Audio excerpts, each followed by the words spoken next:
Good morning, Chatty House. Hi, everybody. Hell yeah, Scooter. Come on. I think I sent you 2 colors, right?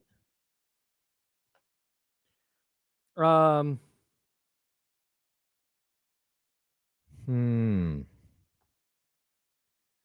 yeah. We up in here. Rusta. Oh, my God. You killed Kyle. Rusta got the belt today. Congratulations. Hello, Brian. Hello, Wheezy. Hello, Zesty Unk. Boy, that's a tough one. Tyler, Lance, Nick V, the baby daddy, Filth McNasty, Brian, Matt, Hi, Scooter. guys. Hello. Jim Garfinkel. Hello. You don't know me, Matt. You're not the boss of me. Chris Ochoa, hello. I would never do that. I tried to do a podcast after an Eddie one time. Didn't go well, so we don't do that anymore. Oh. Yeah, it wasn't my podcast. And I disclosed to the person, I was like, hey, man, I'm not. And he was like, you're good. It was not good. I had to text him after one. I was like, I gotta go. I can't handle this. Kyle. Oh, that's hilarious.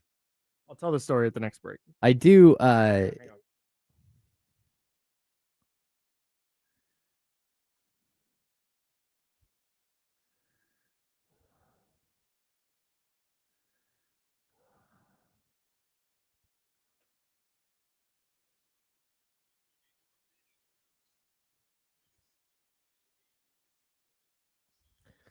Yeah, it sure is. It's a Friday. I'm just trying to survive right now.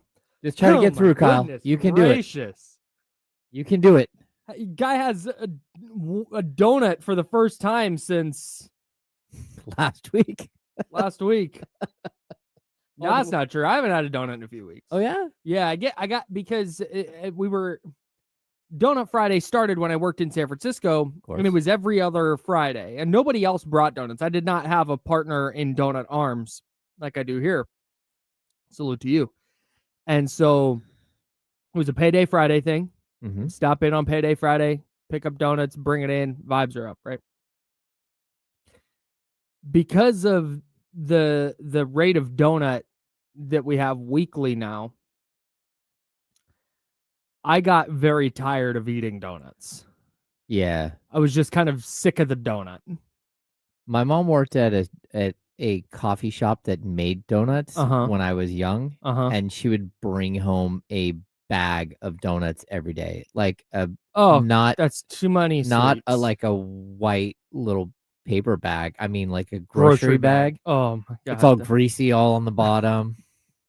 So you know it's good though. We had donuts nonstop. Oh my God. I just can't, like, I love sweets. I do have a sweet tooth, but there's so much sugar in the donut that I just have to, but your boy did not bring lunch today. Oh. I also did not have anything to eat for breakfast. So that donut's going to sustain me until I get home around 3:00 today. Yeah. That's what we're doing.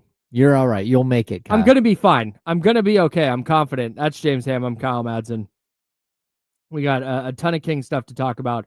We have week 7 of the NFL season.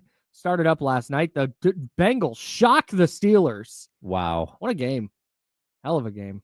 Yep. And we'll talk about what that game meant next week. We'll when we do Tuesday tiers. I don't want to talk a ton of Steelers Bengals because we have a ton of Kings to do today. The Kings wrap up their preseason tonight against the Los Angeles Lakers down at Staples Crypto.ArenaCom, and we'll dive into that. But we didn't get all the way into the Doug Christie contract details from Sam Amick's piece in The Athletic yesterday. Yeah. And I would like to dive into that more because I tried the Kenny Caraway method of thinking on I-80 today. You passed Scandia. Great. I passed Scandia, had a thought. A Cal Epiphany. Yeah, sure. So I tried that. Worked great. Salute to Kenny for the idea. If you missed it, the contract details for Doug Christie, 2 years with a third-year team option. The first 2 years, according to Sam Amick, are at $2 million per year. The third year, should the team exercise their option, would come with a significant raise, dollar figure not reported. Mm-hmm. And the more I thought about this, the more I feel like the Kings are setting Doug Christie up to fail here. For a couple of reasons. One, Doug Christie's 2-year contract runs concurrent to Mike Brown's contract, which the Kings are still paying out after firing Mike Brown in the middle of last season. Yep. They owe him 8.5 and 8.5. Although it probably came down a little bit. There is an offset because he joined the Knicks. So I see. So there is going to be some sort of offset. There's a percentage typically, at least written in most contracts. So, but for 2 years, they'll be paying 2 coaches. Yeah, for sure. Which is a standard operating procedure, to be honest with you, with the Kings. Sure. It's something they've tried to get away from, but Sure. I don't know how many times. Yeah, I mean, and I understand why a team, particularly one that is not going to be a title contender, is not keen to pay 2 coaches $30 million. Like I got it. I'm totally. I'm on board. The finances of it make sense. But here's the problem. It's less the dollar amount. It's less the years, and it's more. That's 2 years at $2 million a year. And with what? Are the Kings going to be patient with Doug Christie here? Where if they win, I'm going to use the number 70. Okay. Just as a general, if they win 70 games the next 2 years, we'll say 38 this year, 32 next year. Or 34 this year, 36 next year, if you want to. Okay. Are they going to have the patience to let him go into that third year? Yep. And let Doug Christie be a coach? Because while we talk about young players in the learning curve for the Kings, it's going to be a little bit of a learning curve for Doug Christie. Of course. Like just as, especially with the hand he's now been dealt, with Keegan Murray being out and Domantas Sabonis a little bit banged up, and Malik Monk is sick apparently. So there are all these reasons to look at the Kings and go, okay, well, it doesn't matter. I think it was you the other day who said it could be Red Auerbach, Phil Jackson, or whomever coaching this team, and you're probably not making the 50-win mark. Yeah, Jesus could come down from the heavens and not coach his team to a playoff. Yeah, it seems going into the year that's kind of where they're at. Yeah. Now, I think the counter to this, and sorry for rambling, would be, well, it depends. If they win 70 games and they're just kind of lost in the woods and it's just kind of whatever. Yeah. Like they're meh. And there's no identity being built, there's no culture being built, then yeah, you'd move on from the coach. Okay, and okay, I got that. Okay.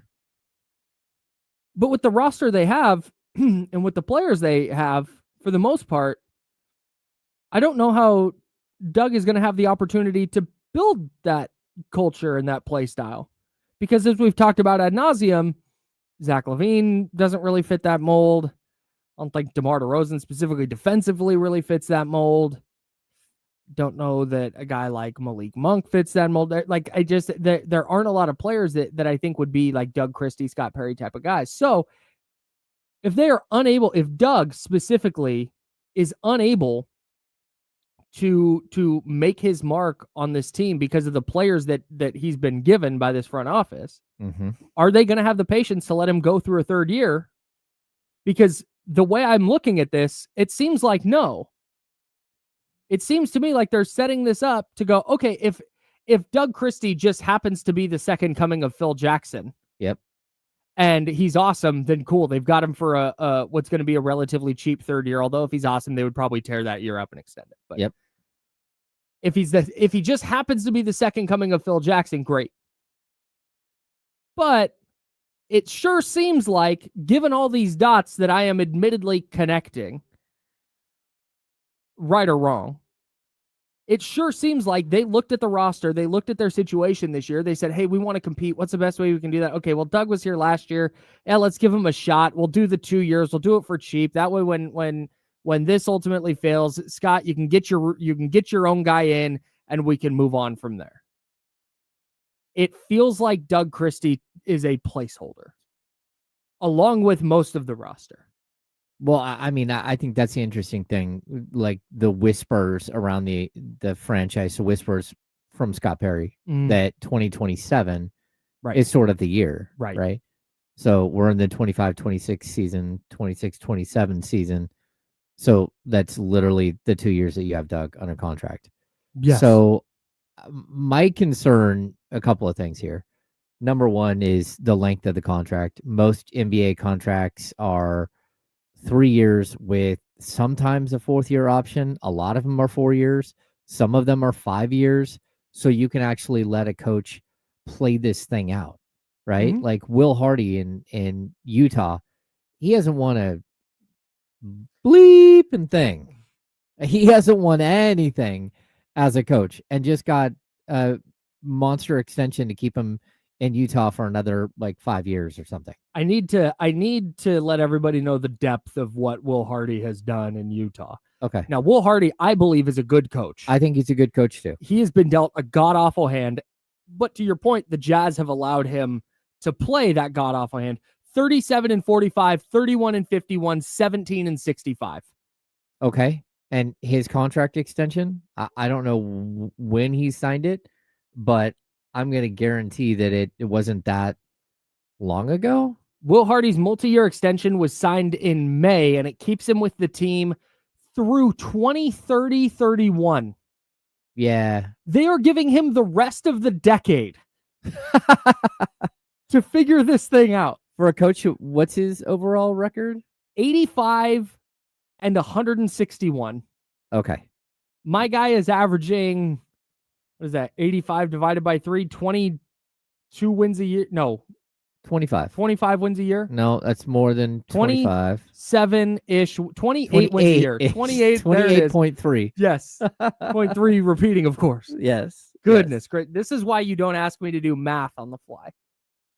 But yeah, man, continue your point. But that's a great example of a team saying, hey, coach, we believe in you.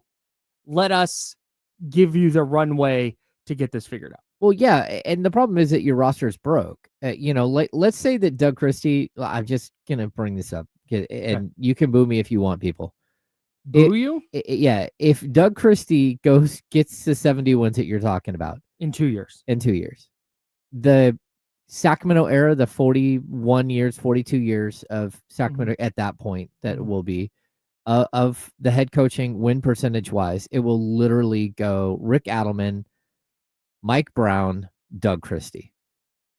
If he wins 70 games over the next 2 years, coming off a 27-24 first, run, he will have the third highest win percentage in Sacramento era Kings basketball. That is an insane fact. Yeah. So like, look, here's my problem. My problem is that NBA coaches had this crazy moment 2 summers ago maybe 3 summers ago now, where Monty Williams got paid. And then after Monty Williams got paid, everyone else got paid, which is why Mike Brown went back in, renegotiated his contract last year, right? And got his 3-year at $8.5 million a year contract. Most rookie coaches right now in the NBA, when they're coming in, are getting around $4 million a year. Like Jamal Mosley was getting right around $4 million a year to coach the Orlando Magic. Then he got an extension, right? That's kind of like where the basement price for coaches are. And sometimes it can go lower, a little bit lower than that, but not by much, right? So I'm surprised because 16 years ago, I started covering this team and Paul Westphal was the head coach. Paul had been out of the NBA for a couple of years, for a decade probably, where he had not been able to get back into the league after I think he coached Seattle was his last stop. So he took way less money to get back in the door at like $1.75 million. I also remember when Dave Yeager took over the Memphis Grizzlies, he was getting paid roughly $1.75 million and was the lowest paid coach in the league. And they were able to get him out of his contract, and he came to Sacramento and Mhm. got a much bigger deal in Sacramento, Mhm. like $4 million a year. But coaching salaries from the point where Dave Yeager was the head coach of the Kings in 16 to whatever that was. 18.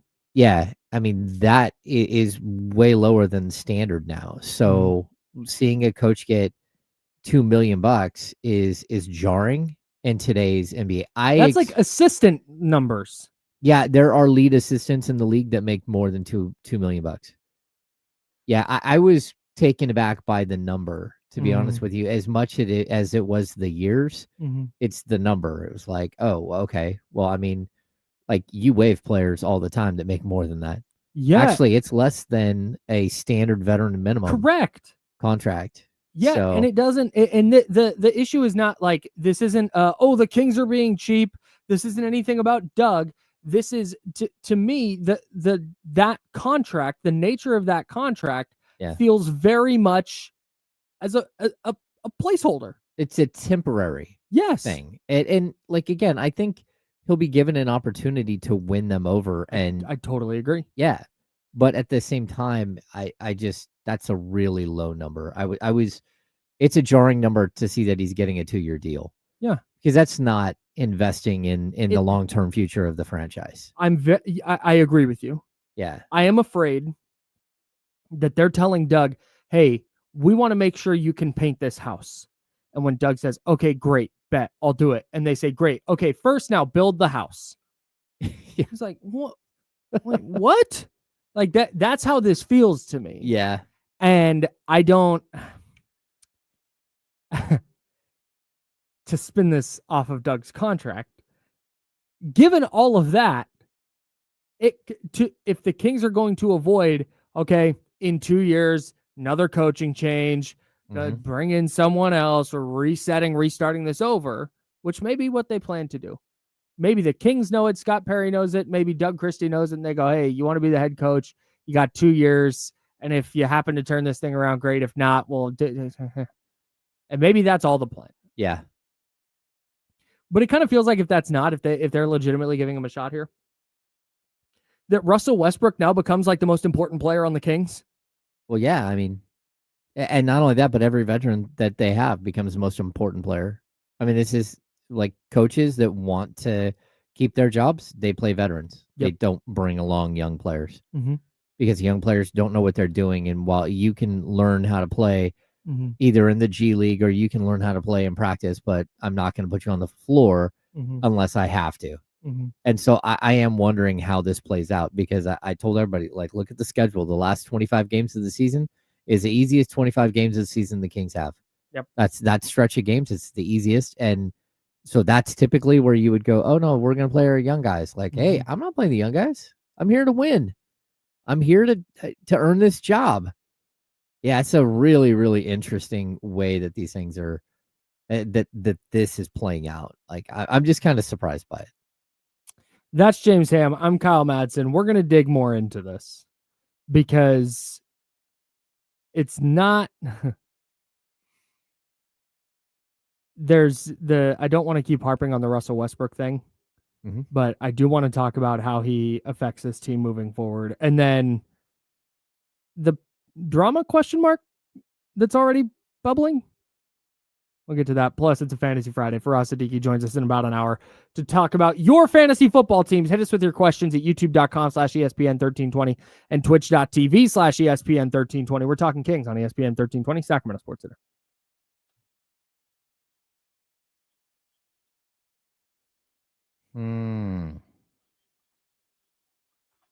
Did not have the chat up there. Sorry, guys. Oh, that's a good question. What is it, 6 now? Years that Doug's been coaching? Yeah, he spent 2 years on Luke Walton's staff, 2.5 years on Mike Brown's staff, so that's 4.5. And then last year finishing up last season 5, so this is year 6. Yeah. I don't know how, like, again, that's tough. That's just You would hope for a little bit more financial security.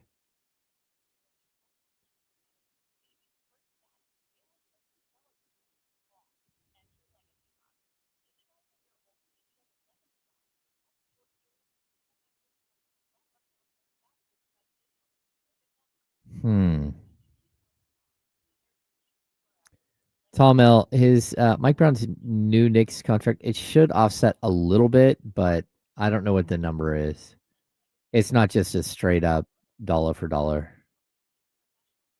NBA coaching offset.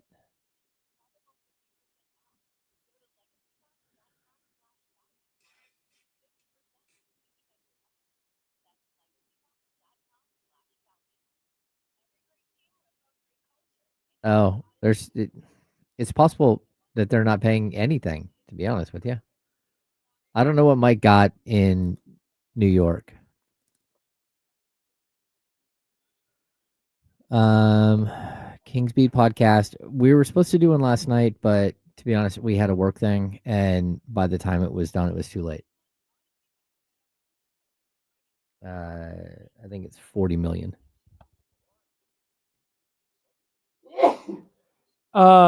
Yeah, same deal. Bless you. Same deal.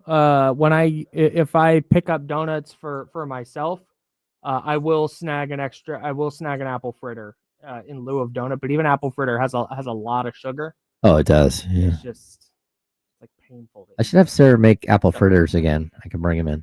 Yeah, man. They're so good. You've been talking up these apple fritters for 2+ years now. You haven't had one? Don't believe so. Are you sure? I'm 85% sure. You brought in a few things she's made. I don't think it's been apple fritters though.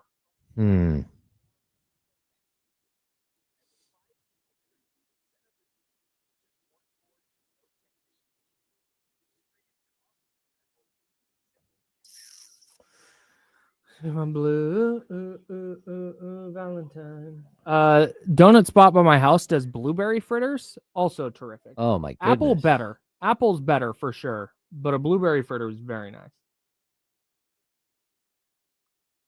I agree with this. You have 15 seconds. Oh, I was supposed to do that edible podcast thing. I'll tell you guys about that next. At the next break. All right, here we go.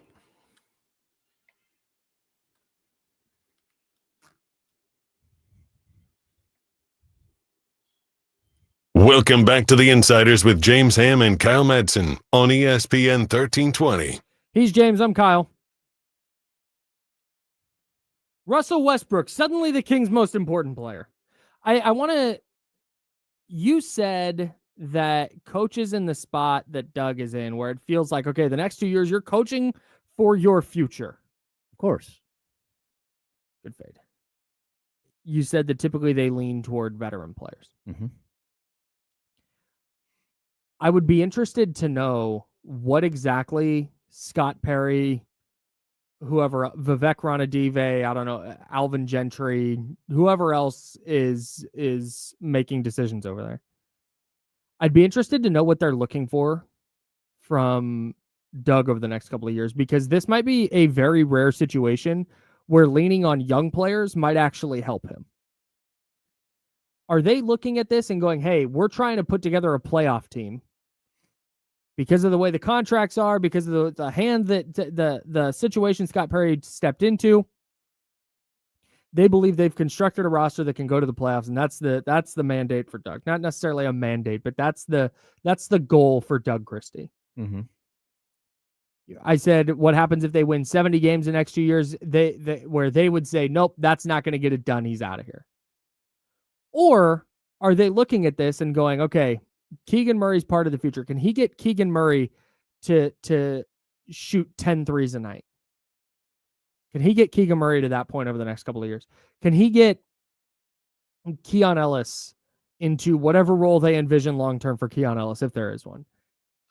How does Nate Clifford's development go this year? Mm-hmm. Are the Kings playing a certain style of basketball? Are those the things they're looking for?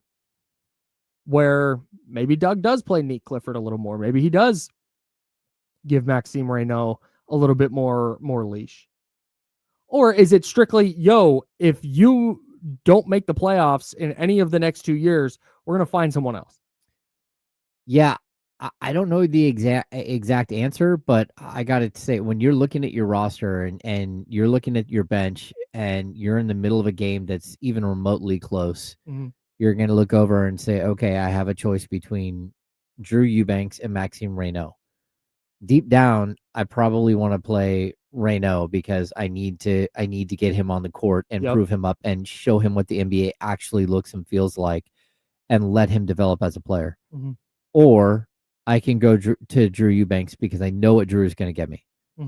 Most coaches who are in a situation where they're coaching for their future will go with the veteran option every time. Dario Saric versus Isaac Jones.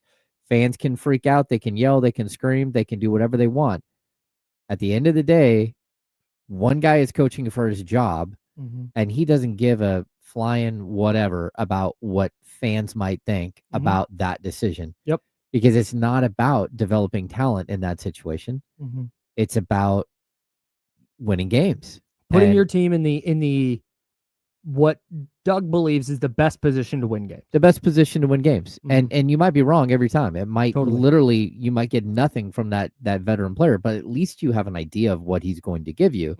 And, like Kenny talks about this all the time.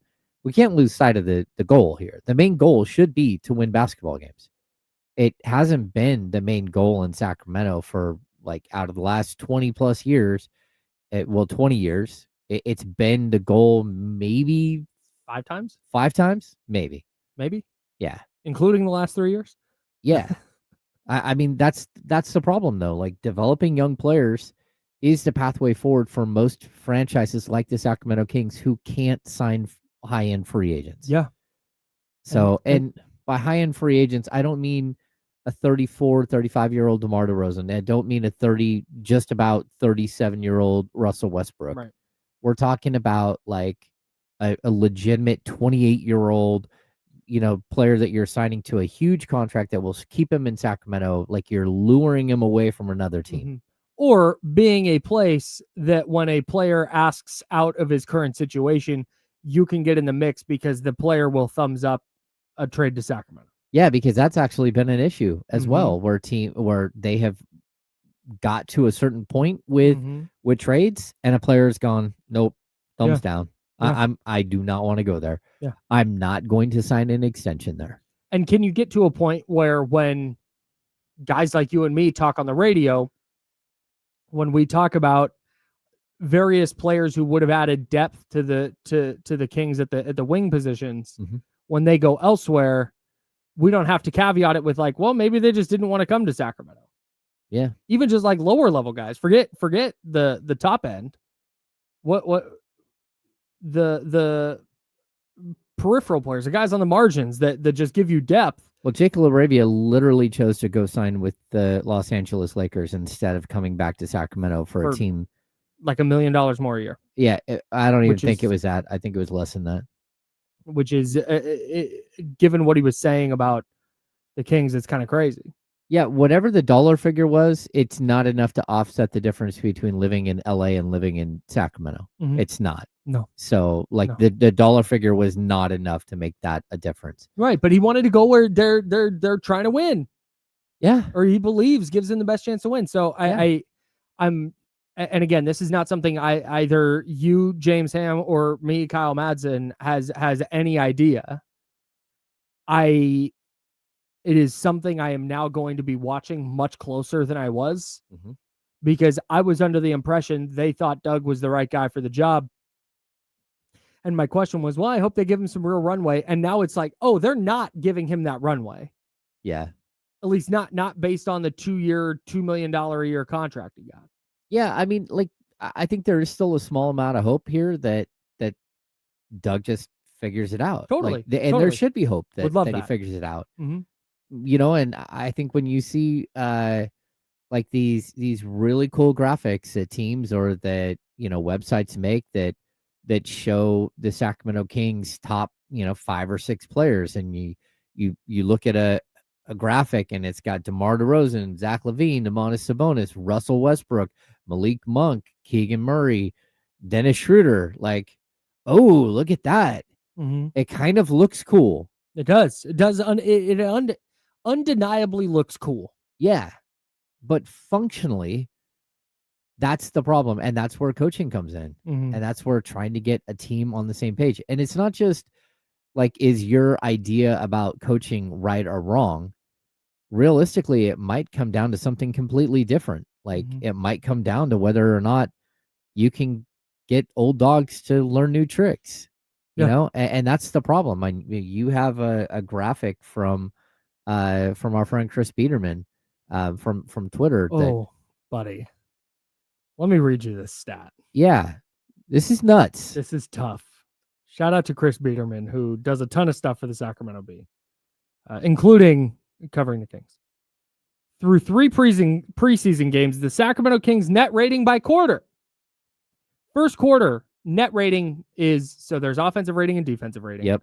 Offensive rating is an estimate of the amount of points scored in 100 possessions. Per 100 possessions. Defensive rating is points allowed per 100 possessions. Mm-hmm. Net rating is offensive rating minus defensive rating. Yep. Very easy. Through 3 preseason games, the Sacramento Kings net rating by quarter, according to Chris Biederman of the Sacramento Bee. First quarter, minus 28.6. That is dead last in the NBA. Gets a little better in the second quarter, minus 5.1. That's 20th. I can tell you exactly how this played out, too, once we get done. Okay. In the fourth quarter, they are plus 33.4. Net rating. That is second in the NBA. You say, Kyle, you skipped the third quarter. What about the third quarter? Well, let me tell you. They are a minus 33.8 in the third quarter. That is 31st in the National Basketball Association. And you say, 31st? There's only 30. Oh, that must be a mistake. No, dear listener. Because as Chris Biederman of the Sacramento Bee notes, the Kings are 31st in net rating in the third quarter in the NBA preseason, behind all of the NBA teams and Southeast Melbourne Phoenix, which is an Australian team who played against the Pelicans in a preseason game on October 4th. That's not a good thing. Not great. Not great at all. So look, if I'm looking at the first quarter, I've watched the games. The Kings are hanging tough through the first 5 or 6 minutes. Yep. Almost every. They go to the bench and all hell breaks loose and they get thumped. Yep. The second quarter, they start the second quarter with that same group saying, please, dear Lord, figure it out. And that group usually digs a bigger hole. And then the starters come back in the game and they start to claw back in. Mm-hmm. Now, we did have the one game where they got it all the way down to 4 points right before halftime and then gave up a 9-0 run. Who was that? That was to Portland. 9-0 run to Portland. And so they end up going into half. I think they're down 11 or 12, but they brought all the way to 4, and then it ballooned back up, and they, like, the last minute they went back and forth. So you had that game. But overall, like, this has not been the third quarter. They're coming out. The starters are looking at the score and saying, this is preseason. The game's already over. They're not playing well. Then you're coming in with the second team who already has shown you time and time again through 3 preseason games, which that's such a small sample size, but 3 preseason games, this second unit has been demolished. Yeah. They get killed. Just railroaded. Yeah. And then we get to the fourth quarter, and you got a bunch of young guys who are playing how Doug Christie wants them to play, and they're fighting and clawing and scraping, actually hitting 3-point shots and looking really good. So to me, it's a problem that, like, again, is Russell Westbrook an answer? He might be. Like, why not? The fact that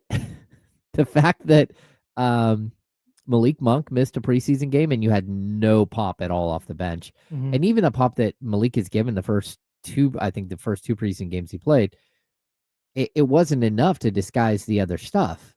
It literally looks like Malik Monk and, you know, like if we were doing like 60s pop singing where you got like one person out front and then 4 people behind them, like all swinging in Frankie unison. Valli up front, the 4 Seasons in the back. The 4 Seasons in the back. Yeah. No, it's like he's out front and then 4 guys behind him are like And so there's out of just sync. various tire fires behind him. It's literally what's the dancer, the break dancer from Australia. Oh, Raygun? Raygun. It's literally 4 versions of Raygun on the backside. You're like, Yeah. I don't know what's happening. I don't know what I'm looking at all. And it's asking Malik in that specific situation, it's asking Malik Monk to be like LeBron James can mask the deficiencies in the 4 players around him. Sometimes. I mean, he could for probably for 18 years of his career. Peak LeBron yes. James could do that. That's what I meant. Michael Jordan could elevate players around him and mask them. Asking Malik Monk to do that is not fair. Asking anybody on this Kings roster to do that is not fair. Yeah. It's tough. So I just while we're on the Malik Monk subject, I had my conspiracy theory hat on yesterday. And when is it a little strange to anyone that Malik Monk had an illness on the day that it was announced that Russell Westbrook is joining the Kings? Because, man, it really feels like Russell Westbrook is going to take some Malik Monk minutes. Malik Monk, who had become a starter last year and is now going back to the bench and now will be maybe further down the bench. Yeah. But then he talked to practice yesterday. He did. He went, oh, he's good. But he even said, and our buddy Sean Cunningham posted the video on Twitter if you want to go watch it. He said, no, I'm still sick. Yeah. But didn't sound sick. Practiced, apparently. Didn't look sick. Smiling, having a good time, cursing up a storm. So we're not playing the video for you. He cursed a lot. So many times. There's there's a lot of Malik Monk's general greeting is like F you guys. Like he walks in the room. Hell and yeah. And just like, what a nice guy. F you guys. Yeah, no, cool. But he's just being funny. Totally. It's his way of greeting the media. But we could not have played the video at all without rapid fire. Correct. Yeah, you wouldn't even heard what he had to say because it would still be bleeped. It's not that bad, but it was a lot of curse words. Too many to go through and try and fix. Anyways, but then something weird happened. He's listed as out again tonight with an illness. Yeah. See, again, I'm not sure why you have a media scrum where everyone's about 1.5 feet, 2 feet away from a guy who's sick. Right. He said it's not a cold and it's not COVID. Yeah. I'm not sure. Well, but I'll tell you, Maxime Renaud, I went and talked to Max in the locker room, and I said, you okay? He's like, not really. His entire face was red. Like all around his nose is bright red. His nose is red from being sick. I said, oh, did you get a cold? He goes, no, it's not a cold. Like whatever it is, it's worse than a cold. He's like, I've been extremely sick the last couple of days. And I'm like, okay. And then Monk joked around that the rookie gave him the cold. He joked around using effing rookie, I believe were something like that. Words. Yeah, dude. I was at 99.8% that he's sick, 0.2% that there's something semi-nefarious going on. Now I'm at 92.4% he's sick, 7.6% there's something semi-nefarious going on. Yes. It's just a little strange. Not strange that he's sick. Strange that he did media yesterday. I just found the whole thing kind of like a little strange. But at the same time, combating the conspiracy theory of this all, he seemed jovial. Yeah. He seemed open to the Russell Westbrook addition. He and Kenny Caraway have been putting their thoughts together. Because he's like, Russell Westbrook going to play the 4 for us. All right. Very good. Why not? Because that's crazy pills. That's why not. But anyway. Yeah, I also think it's interesting that he spoke glowingly about Russell Westbrook. He did. I want to make that exceedingly clear. While I joke about conspiracy theories, semi-joke about conspiracy theories. 7.6% not joking about conspiracy theories. But he was effusive in his praise of Russell Westbrook. Well, that, and it should be noted that Domantas Sabonis, Dennis Schroeder, Malik Monk, Doug McDermott have all played with Russell Westbrook. Like I asked Domas about Russell in the locker room the other night before the deal was done, and he spoke glowingly about him. Like again, you heard Malik Monk, one of the best teammates he's had. So teammates love Russ. Yep. And so that's cool. Mm-hmm. So maybe he does come in and like you're going to be able to figure things out, but like, it's about winning. Yep. At the end of the day, if he can play and help you, then good. If he can't, another small thing that I'll just throw in here before we go to the break. According to our friend Michael Scotto, it's a 1-year league minimum non-guaranteed deal for Russell Westbrook, which I found extremely intriguing when Drew Eubanks and Doug McDermott both got fully guaranteed deals. I have so many questions that I would like to get into about this. Okay. We'll talk about what that means for Russell Westbrook, that he got a non-guaranteed league minimum deal next on the Insiders. It's ESPN 1320, Sacramento Sports Leader. We're clear.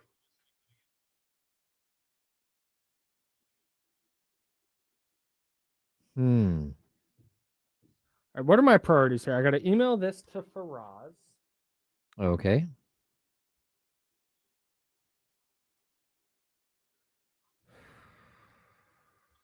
Yeah.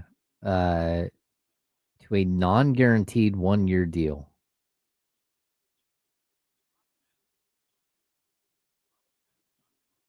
9-time All-Star, leads the league in career triple doubles, and was named to the NBA's 75th anniversary team.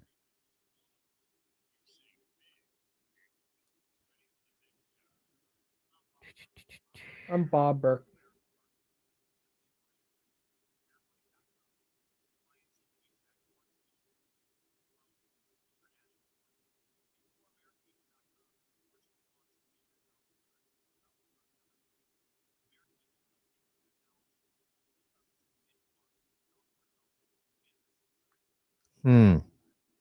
Send that. Joel Embiid is back, everybody. Joel Embiid. The league is a better place with Joel Embiid in it. I completely agree, actually.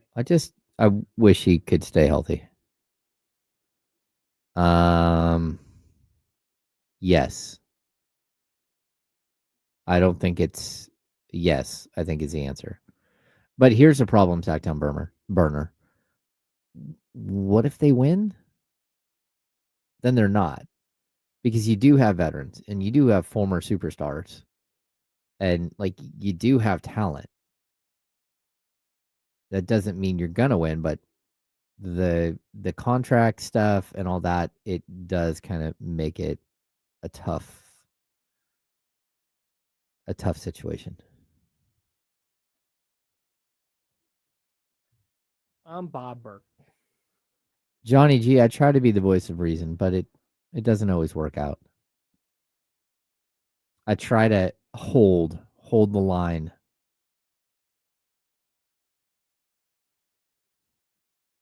Well, Tony, I mean, there's 82 of them, so like I don't know what they're gonna win, but I can tell you that it's possible that they win 50.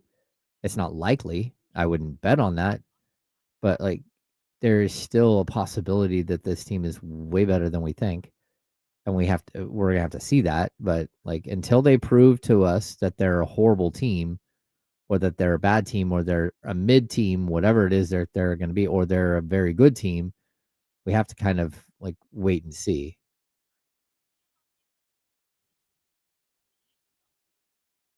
Yes, it's wild to me, especially since like Russell Westbrook deal has been like pretty much done for the last month and a half, 2 months. They're just waiting to do other stuff that never got done. So, man, receivers are dropping like flies this week. Calvin Ridley's out. Like one after another, though. Like every single report by Schefter is another wide receiver that's out for a different team. Kind of crazy. Yeah.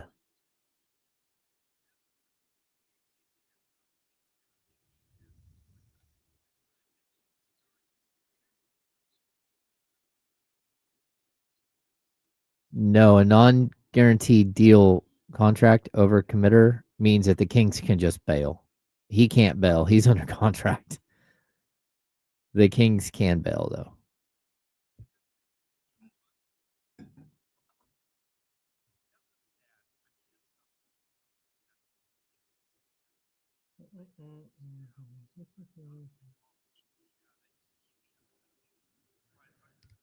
I feel like we've been talking about this since Russell Westbrook signed.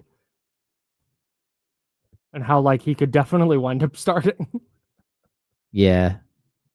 I also, We haven't talked about it. We can have that discussion about Malik Monk as well. Well, yeah. There we go.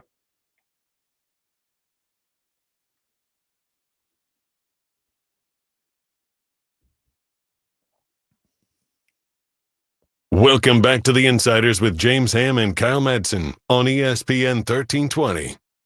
James is over there, and I'm Kyle. Faraz Siddiqui of Upper Hand Fantasy is joining us at 11:20 a.m.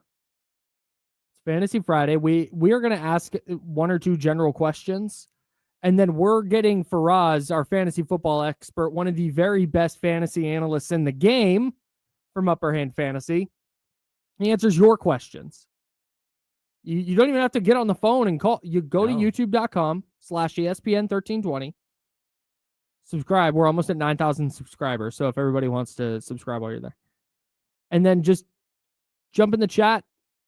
Send us your question. We save all the questions. You send it once. We'll see it. We'll save it. And then we'll get to as many of those as we can. And Faraz will help you with your starter sit questions, your trade questions, your free agency acquisition questions, helping you win your games, your leagues, all of that on Fantasy Friday with Faraz Siddiqui coming up at 11:20. Russell Westbrook is on a non-guaranteed deal. Is that right? Yeah, according to Michael Scotto, who I trust completely. Totally. What? Yeah, I don't. I'm confused by two. So I want to try and lay out where I'm at on this. Okay. And then kind of, because I know there's a ton of ways this can go, but this feels like one of those moves. You know how the Kings do those moves sometimes where they'll sign a guy and then immediately cut him because it gives them some bonus money, and then they can re-sign him at a different date and they can make that much. Is this potentially one of those type of deals where, because it's non-guaranteed, it gives the Kings an amount of flexibility? Well, I mean, it certainly gives them enough flexibility that, again, they're up against the luxury tax. Mm-hmm. I think they're probably over the luxury tax, and the way luxury tax is calculated includes bonuses. So the bonuses for DeRozan, the bonuses for Sabonis push them deep into the luxury tax. But whether they're going to end up paying luxury tax at the end of the year or not is a whole other question. The Kings will have until probably the date is usually January 15th. Some players, like the type of contract that they sign, extends that out a little bit. But I think like by January 15th, they have to fully guarantee the deal for the rest of the season. So it's either the 15th or the 20th, something like that. So yeah, from what Michael Scotto says, that it's a 1 year league minimum deal. It's a veteran minimum, which means he's probably at like $3.6 million that he'll make, but the Kings are only on the hook for like 2.3 of that because the league subsidizes, right? And also contract. That's all it's going to count against the cap. So that's a good thing. And when's that deadline?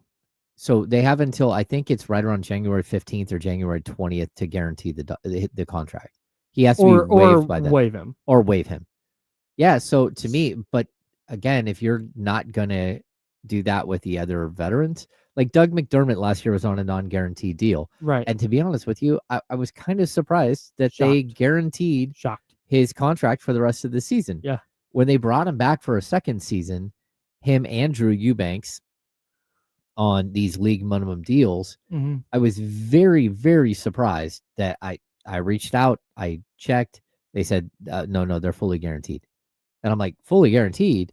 Because last year, I think Doug McDermott had like a $750,000 guarantee up until, and he probably made more than 750 because it's prorated. So if you're 40 games into the season when they have to cut him, or 35 games, he's going to make more than $750,000 because you're basically getting game checks, right? Sure. But either way, I was surprised to see that Russell, especially because they've been on the Russell Westbrook thing for months. It's not like this is new.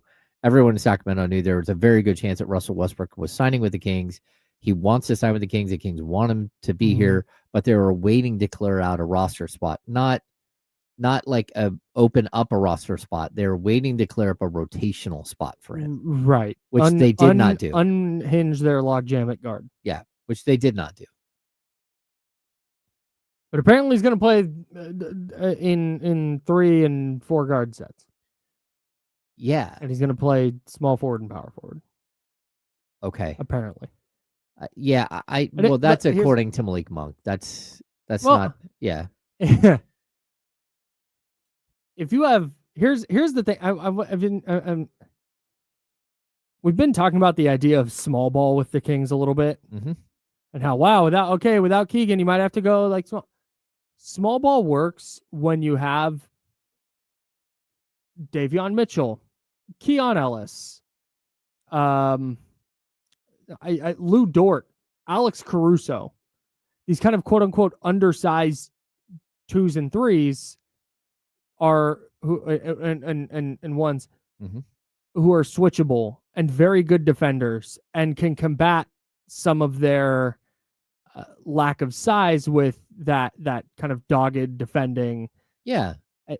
When you're just throwing 3 guards on the court and going like, oh yeah, we're playing small ball now. That's not how this works at all.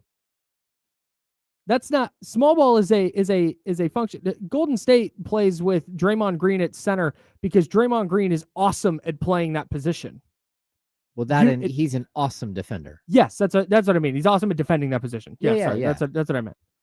He's awesome at doing that. And then they had Harrison Barnes and Andre Iguodala, and then after Harrison Barnes, they had Kevin Durant and Klay Thompson. All these switchable players. It didn't matter that there weren't 2 7-footers on the court. It matters less when they're switchable good defenders and you're playing small. If you're trying to play small ball with Dennis Schroeder and Russell Westbrook and Malik Monk or Keon Ellis, that's just throwing 3 guards on the floor because you don't have enough players. Well, I think that's going to be part of it, right? And I'll continue to say this. Like it's forced small ball. Yeah. Not some strategic advantage. Offensively, like I think you could really have something with Domantas Sabonis playing small ball with 4 guards. Because you can do DHOs, you can attack dribble from handoffs. Dribble handoffs. You can do pick and roll, like the 2-man game. Sure. Yeah. There's a ton you can do. Totally. But on the defensive end, you're going to give up a bajillion points. And it like maybe if you had, let's say you had a bunch of young, like super athletic guards, like you're like, but 6'3" to 6'6", and they're flying all over the place, right? And that's your style. And then you have one big man. That would work too, but that's not what the Kings have. Right. They have a couple of older players in now Russell Westbrook and DeMar DeRozan, who one of them is 36, one's almost 37, right? So that's going to be, you're not going to have that same flying around atmosphere. Plus, if that's what you have, you need to combat that with a defensive mind and backstop, like a shot blocker. If not, like it's going to get difficult. It's not going to, I mean, that's not, it's just not ideal. Yeah. And so I don't know. Small ball is a strategy that a team deploys, not a fallback option. Yeah. And that's what this feels like. Like, oh, we'll just do small. And maybe that's it. That's what I was trying to kind of get to earlier with the whole Kings identity thing. Because I don't think the way the Kings, what's the Kings formula for winning games? What is it? Well, the formula, I believe what they're trying to institute is a aggressive defensive mindset, picking up 94 feet, Mm-hmm. being a little, like a little bit of a gambling defense Mm-hmm. where you're going to try for steals, you're going to get breakaway buckets, you're going to Mm-hmm. get, sort of, that's how you're going to build your pace. The other side of the ball, like they want pace. Mm-hmm. They want pace, but they can't have pace in space because they don't have the spacers. Correct. So that's where it's going to be a little bit of an issue. And even if you look at, we talked about this yesterday, like preseason game the other night, would they go 3 for 28 with the starting group and the reserves up through the third quarter? And in the fourth quarter, they ended up hitting, or maybe they were 4 for 28 from 3. They ended up hitting a couple of threes in the fourth quarter, but that was, again, young players who aren't going to play. Yeah. I think they're 27.5% from 3 in the preseason. Yeah. And if we look at the first 3 quarters, I'm going to guarantee you it's less than that. Considerably less than that, because I can tell you that Plowden has hit, maybe like 4 threes. Mm-hmm. They've only hit 30. Yeah. And you mentioned yesterday, 4 of them were Dario Saric getting scorching hot in his first minutes. Yeah. Yeah. I mean, take those away and you're like, oh boy. Yeah. Because like you're looking at it was over 100 threes, like 103. I think that's what it was, right? But you hit the nail on the head when you first mentioned, when I said, what's their what's their formula for winning? You said, I think they would like their formula to be, and you mentioned all the defensive stuff first. Mm-hmm. That's out the window for me. You don't have the personnel to do that. Yeah. I think if you can just, hey, we're going to run like crazy. We're going to play 3 or 4 guards. We're going to try and score 160. We might give up 158, but we're going to do the 1980s Denver Nuggets, and we're going to score 1 billion points every game. We're going to give up 1 billion points every game, but hey, we're going to win more than we're going to lose because we got all these awesome offensive players. I'm interested to see if they're willing to do that, even though it runs entirely antithetical to what Doug wants to do. Yeah. And their stated goal of what they want their team to look like. Well, but I mean, again, that was the problem with Mike Brown. Mm-hmm. Mike Brown had the best offense in NBA history, right? From an efficiency perspective, yeah. From yes. the rating systems, yes. And then all of a sudden, it's like, hey, he kept saying, "I need defense. The defense is how we're going to advance in the playoffs." Mm-hmm. And then the front office kept saying, "I need more offense." Yeah, it's like Bruce Dickinson walking in asking for more cowbell, and everyone else is like, "You need more cowbell." Like, what exactly? But he is, of course, he's the cock of the walk. So yeah, I mean, good for but that's what it felt like. It was 2 totally different ideas mm-hmm. of how you want to run your basketball team. At this point, like they're in line, lockstep with the ideas that they want. Sure, they have the 6 principles, and mm-hmm.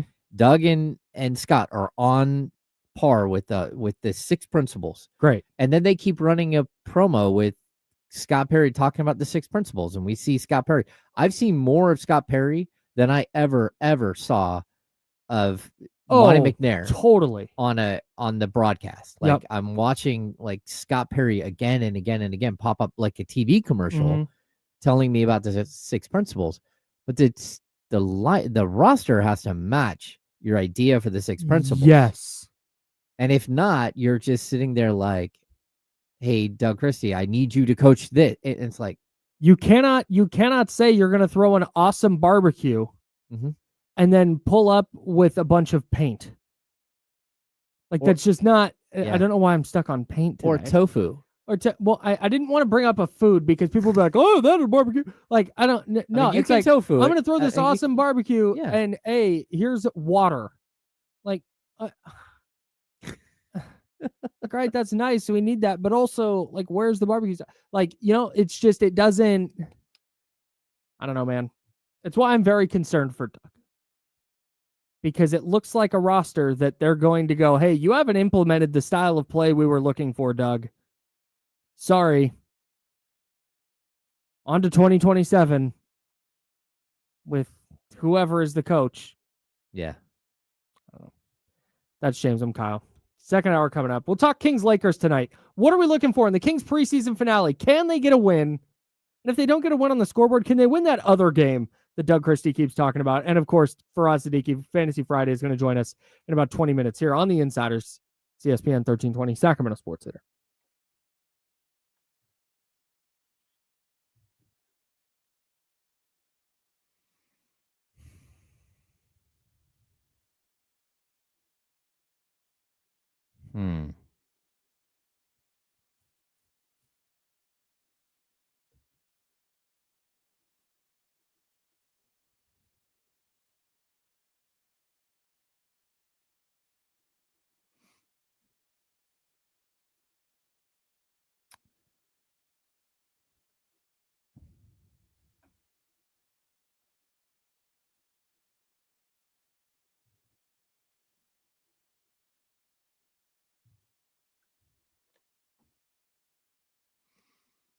Hmm. What's going on, everybody?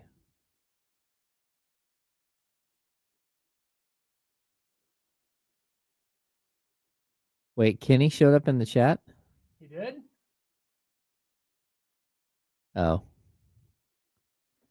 Yeah, Kenny showed up and said, y'all saying a whole lot of shit I didn't say, but it's all good. Me? LOL. No, I think he means the chat. Oh. Yeah.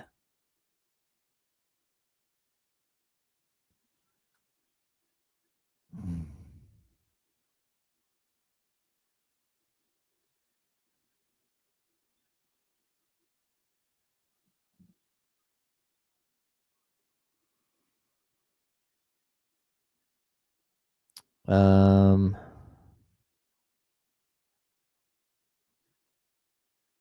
Oh.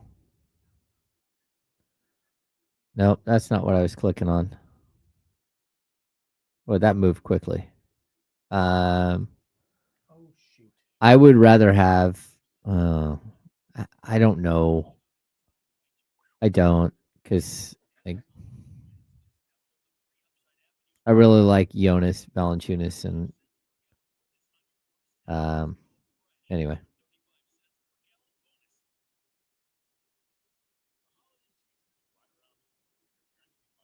I don't. Probably multiple picks.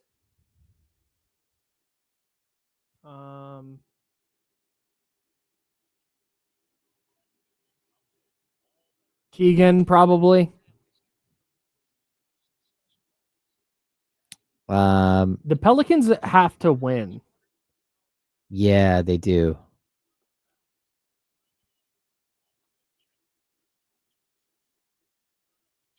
Have we been? They don't have their pick next year.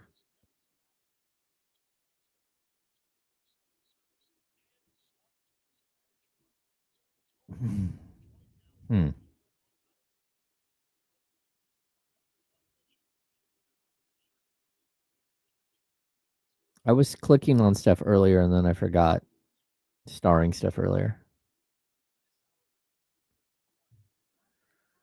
All right, 10 seconds.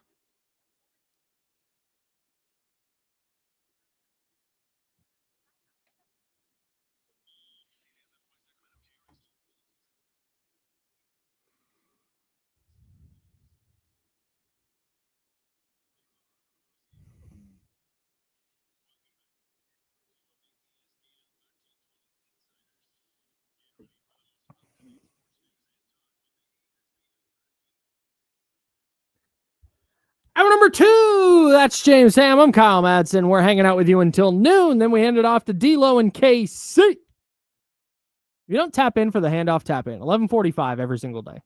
Me, James, D-Lo, KC. I think this time of year, it's not intended to be this, but I think it's just going to become this based on what we do. Yeah. I think it's just going to be a daily Kings roundtable. Okay.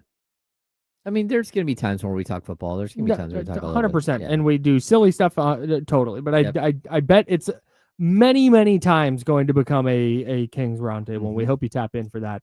The handoff at 11:45. Also coming up at 11:20 for Raz Siddiqui of Upper Hand Fantasy, one of the best fantasy analysts in the game, joins us to answer your questions. You don't want to hear about our fantasy team, but we want to hear about yours. What are your start and sit questions? There's a bunch of injuries this week.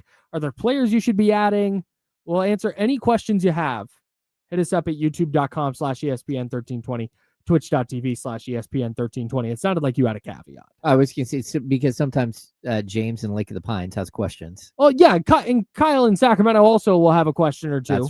That's right. But we're not, we don't have Faraz on to yap about general fantasy stuff, and we certainly don't want to spend a ton of time on our teams. We're trying to help you guys win your leagues. Although Team My Bass Hurts is, we need to change that. We don't have Tyler Bass anymore. Ironically, he got hurt. But we're the sports guys at the station. We share a team and we're 2-4. We've had some bad beats too. Yeah, we've had a couple bad beats. I also did a bad job with roster management, because my other league is a dynasty league where players who have like no value in redraft leagues, normal quote unquote fantasy leagues, Caleb Johnson, for example, for the Steelers, is not going to play this year, but I keep him on my dynasty roster because like he might be something in 2 or 3 years. Okay. That's the kind of angle I thought about. And so we have a lot of guys where I'm like, man, in 2 years, this roster is probably going to be awesome in our redraft league. You do a lot of switching. Me and my son were a lot more methodical and patient with our roster. We draft guys and then we stash them and we hold on to them. Kyle's like, nope. You had your 2 weeks. You're out. Yeah, usually. Yeah, sometimes that's how it goes. It's fine.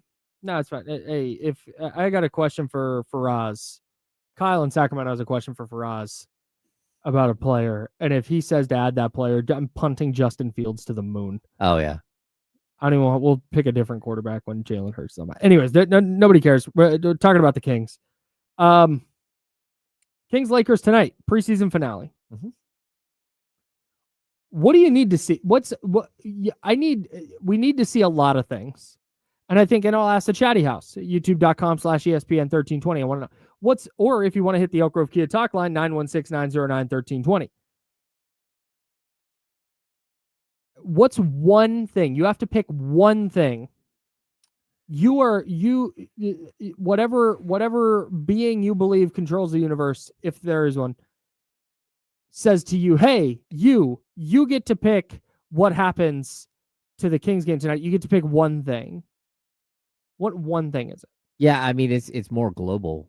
It's like you have to start to look like an NBA team. Like, I know this sounds harsh, but this team has not looked like an NBA caliber team through the first 3 preseason games. I don't care about the final score, and I don't care that your young players are going out there and making the game look like less of a blowout in the fourth quarter. I need to see competent looking, like on the floor, defensive rotations, offensive scheme that looks fluid at least part of the time. You're picking too many things. I said one. I just need I needed to look right. That's it. Better offense, better defense. I don't care if they lose. Okay. It just has to look right on the court. It has to look like they are functioning as 5 players who are in unison, not 5 individuals who are literally doing whatever they want on the court. And I don't think that is a coaching issue. It's a familiarity issue that this group does not have yet. It's a chemistry issue that this group does not have yet. And it doesn't get easier because you now don't have 2 of your 5 starters. So no Keegan Murray. He's out, 4 to 6 weeks. And no Domantas Sabonis, who we have no idea how long he's out. It doesn't sound like it's like catastrophic. But... Okay, I wanted to pause you on the Sabonis part of this. Is the fact there's no update any kind of sign one way or the other, good or bad? No, because I mean, a lot of times with injuries, especially when you're dealing with a preseason injury, he's out due to a hamstring. They don't have to send a huge update unless they're calling it a hamstring strain, but we don't know what level hamstring strain that is. That could be 2 weeks. It could be a couple days. Yeah. It could be 6 weeks. Yeah, exactly. And so we have no idea yet when we'll know more if they do an MRI and they give us MRI results, or they gave us a grade 1, grade 2, Apparently grade 3. That's come out. Security Bagley said it's grade 1. Okay. I haven't seen the update at all from the Kings, and if somebody else has that, great. But a grade 1 is, unless they said it yesterday at practice, but a grade 1 is not severe. Mhm. And so that would be a good thing for the Kings because it's possible he could be there for the opener. And Okay. Domas is a guy who doesn't miss games. Like he is. He's a guy who fights through. What you don't want is for your starting center that has, like has some sort of Mhm. strain in his hamstring to go into game 1 of 82 Yeah. with a injury that could linger. That would Mhm. be a bad thing for the Kings because Totally. once the season starts, there's so little time to recover. Yep. Yeah. Yeah, you don't get multiple days off very often. And when you do, there's usually one of the days is spent traveling. Yeah. Which is not typically conducive to getting healthy. I think for me, it's generating good shots. Like how can they, and that comes down to cohesiveness. It comes down to I don't want to say make threes Mm-hmm. because if Zach LaVine goes 8 of 9 and the team goes 15 of 31, that doesn't move me that much. But can they generate open shots, whether that's off the bounce, whether that's off the catch, or are they able to, whether that's a three-pointer, whether that's a mid-range jumper, whether that's a shot at the rim, I want to see them consistently get good looks. And you make them, you miss them, whatever. I'm not expecting them to make threes at a high clip this year. Mm-hmm. But I think if you're getting open looks in the NBA, your guys are going to hit them more often than not. So that's what I'm interested to see tonight. Picking another. Yeah, our friend Sean Cunningham from KTRA said an MRI earlier revealed a mild hamstring strain for Domantas Sabonis. So Okay. yeah, I mean that's good. That's good. But again, we don't know. Not a doctor. That feels 2 weeks-ish to me. It's possible, but again, but I also have no idea. I did not like the way it went, where it looked like he got injured. Mm-hmm. Like I thought it was a total. Well, I mean, they called a foul on it, but like an unnecessary play for preseason for Zubats to shove Sabonis down, and that's when it looked like he got hurt. But that's neither here nor there. You're just hoping that it's not something that lingers. Totally. I mean, an 82 game schedule is a absolute like slog. Mm-hmm. Yeah. I just see Dennis Schroeder be more effective. I think particularly scoring the ball. But I think like he was brought in to organize the offense. Organize it. Be a point guard. Yeah. I was told, I was beat over the head all offseason with, they need a point guard. They need a point guard. You got to have a point guard. It's a point guard. You need a point guard. All right, great. What does a point guard do? Organize the offense. You got to organize the offense. You got to get people in the right place. Okay, cool. Do it. Yeah. Do that. If not, if it's literally just bringing the ball across the court or across the timeline, I promise somebody else can do that. Yeah, and to be honest with you, I wonder what, if we know that Sabonis is not playing tonight, what does Schroeder look like without Sabonis? Because that's, again, he's more used to running an offense. He's not like a true like pick and roll specialist. Yeah. Like even, the whole thing that Dennis Schroeder is a pass first point guard. Show me what season he's a pass first point guard where he actually, that's who he is. He and he gets just downhill. Yeah. He's a pressure point guard, but I don't think he's a pass first in the way that De'Aaron Fox is a pass first. He's just not the same type of he's not the same type of scorer, clearly. Tyrese Halliburton is a pass first point guard. Oh yeah. Chris Paul came in and had 9 assists in 9 minutes to open the game and just tore you apart. Ridiculous. Yeah, but the Kings didn't go get a pass for, even like one of the Jones brothers.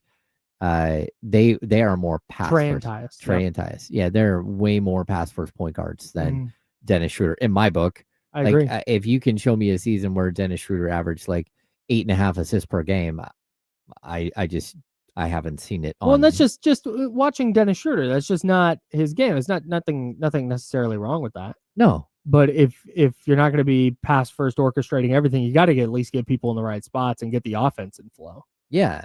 I don't feel like there's been like we're on game 4 now, man. You were saying this earlier, and I rudely cut you off because it didn't fit my prompt, but you're right. There's not.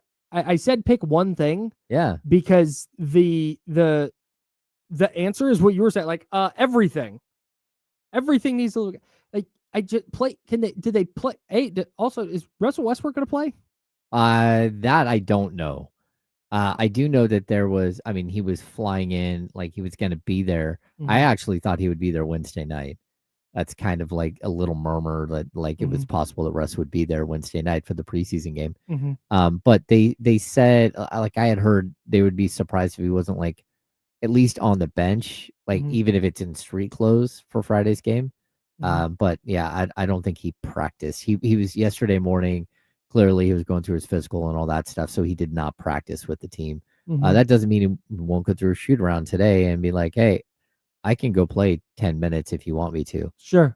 But that's a whole, right. It's another question. All right.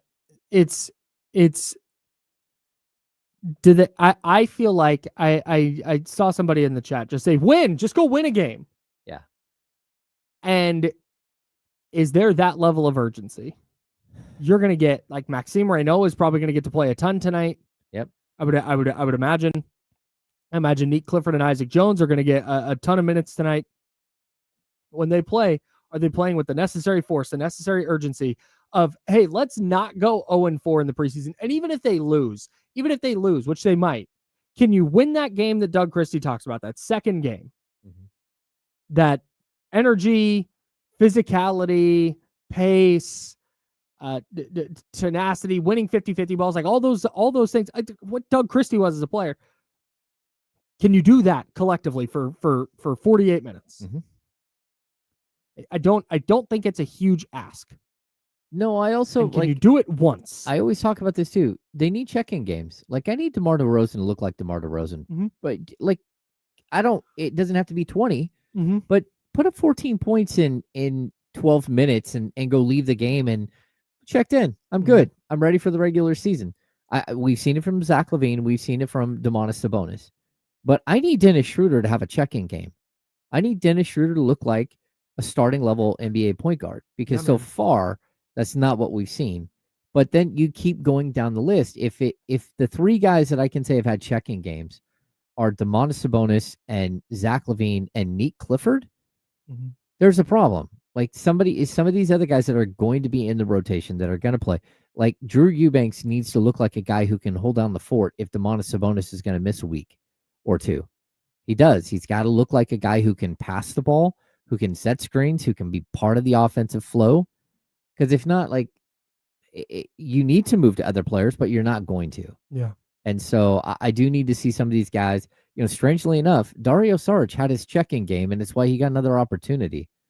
Like I'm not like saying, hey, you should start Dario Saric and Drew Eubanks tonight. I mean, to me, that's a symptom of the roster. But I need to see some of these players show me that they're ready for the regular season. We're going to have Faraz Siddiqui show you how to be ready for your fantasy matchup this week. Amen. Fantasy Friday coming up next. Faraz Siddiqui, Upper Hand Fantasy. We'll get back into the Kings during the handoff with D'Lo and KC coming up in about half an hour. But Faraz Siddiqui, Upper Hand Fantasy, one of the best fantasy analysts doing it. He is going to answer your questions next. You can send them to us at youtube.com/ESPN1320 and twitch.tv/ESPN13. Fantasy Friday with Faraz Siddiqui next.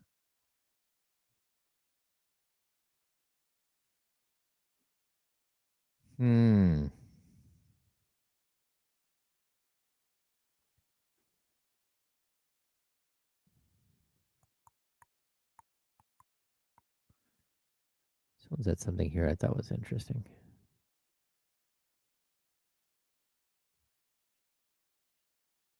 Oh, let's see. Someone asked about Dylan Cardwell. Like, you just have to understand, Dylan Cardwell is a two-way player. Like, and a coach that's trying to figure everything out.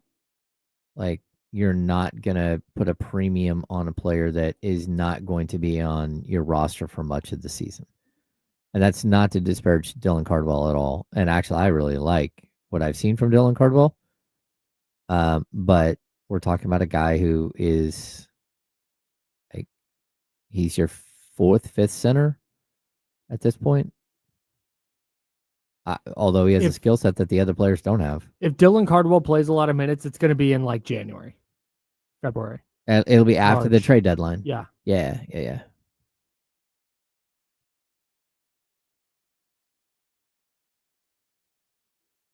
I do like him, though. And he's a nice kid. He's in the locker room all the time.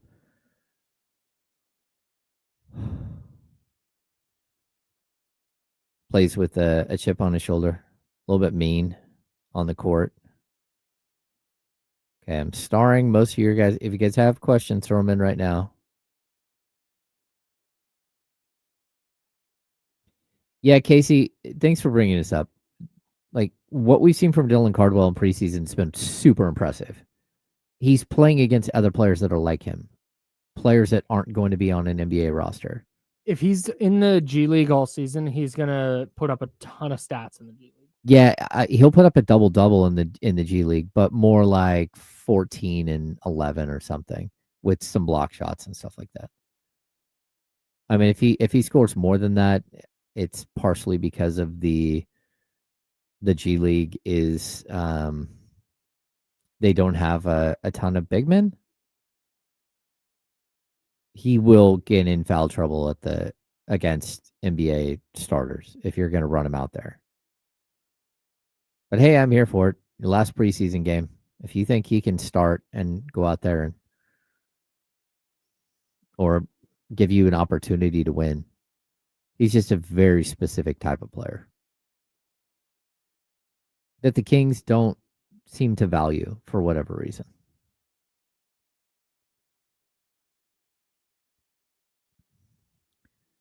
He's probably, this is Sakir Bagley. He's probably a better center for big bodies in the West, but Maxime Reynaud might be able to drag them out and onto the perimeter and neutralize a big. Here we go.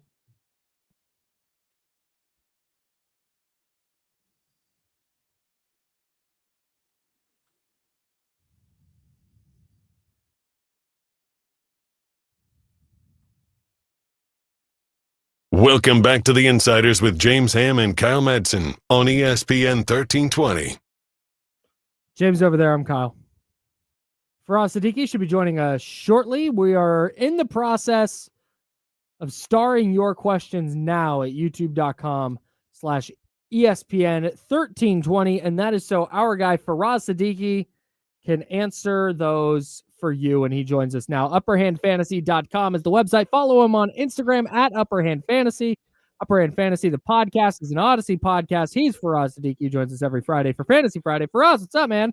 What's up, guys? How's it going? Going okay. I'm getting very tired of getting notifications from my fantasy app of choice that players are out. Getting a little bit sick of that, personally. There's a lot of players out this week. A lot to navigate. Going through this week, I'm realizing that a lot of tough matchups too. Not just guys you could just plug in really easily off the waiver wire. Not one of those weeks. I'm gonna start off here. I know we have a ton of questions from listeners, and I want to get to those, but our buddy Kyle in Sacramento wants to know if he should be adding Jalen Coker this week, who is returning for the Carolina Panthers. Yes, I would definitely be doing that. Did you know that Jalen Coker was 4th in yards per route run last year among all rookies, behind only the best rookies of last year? Lad McConkey.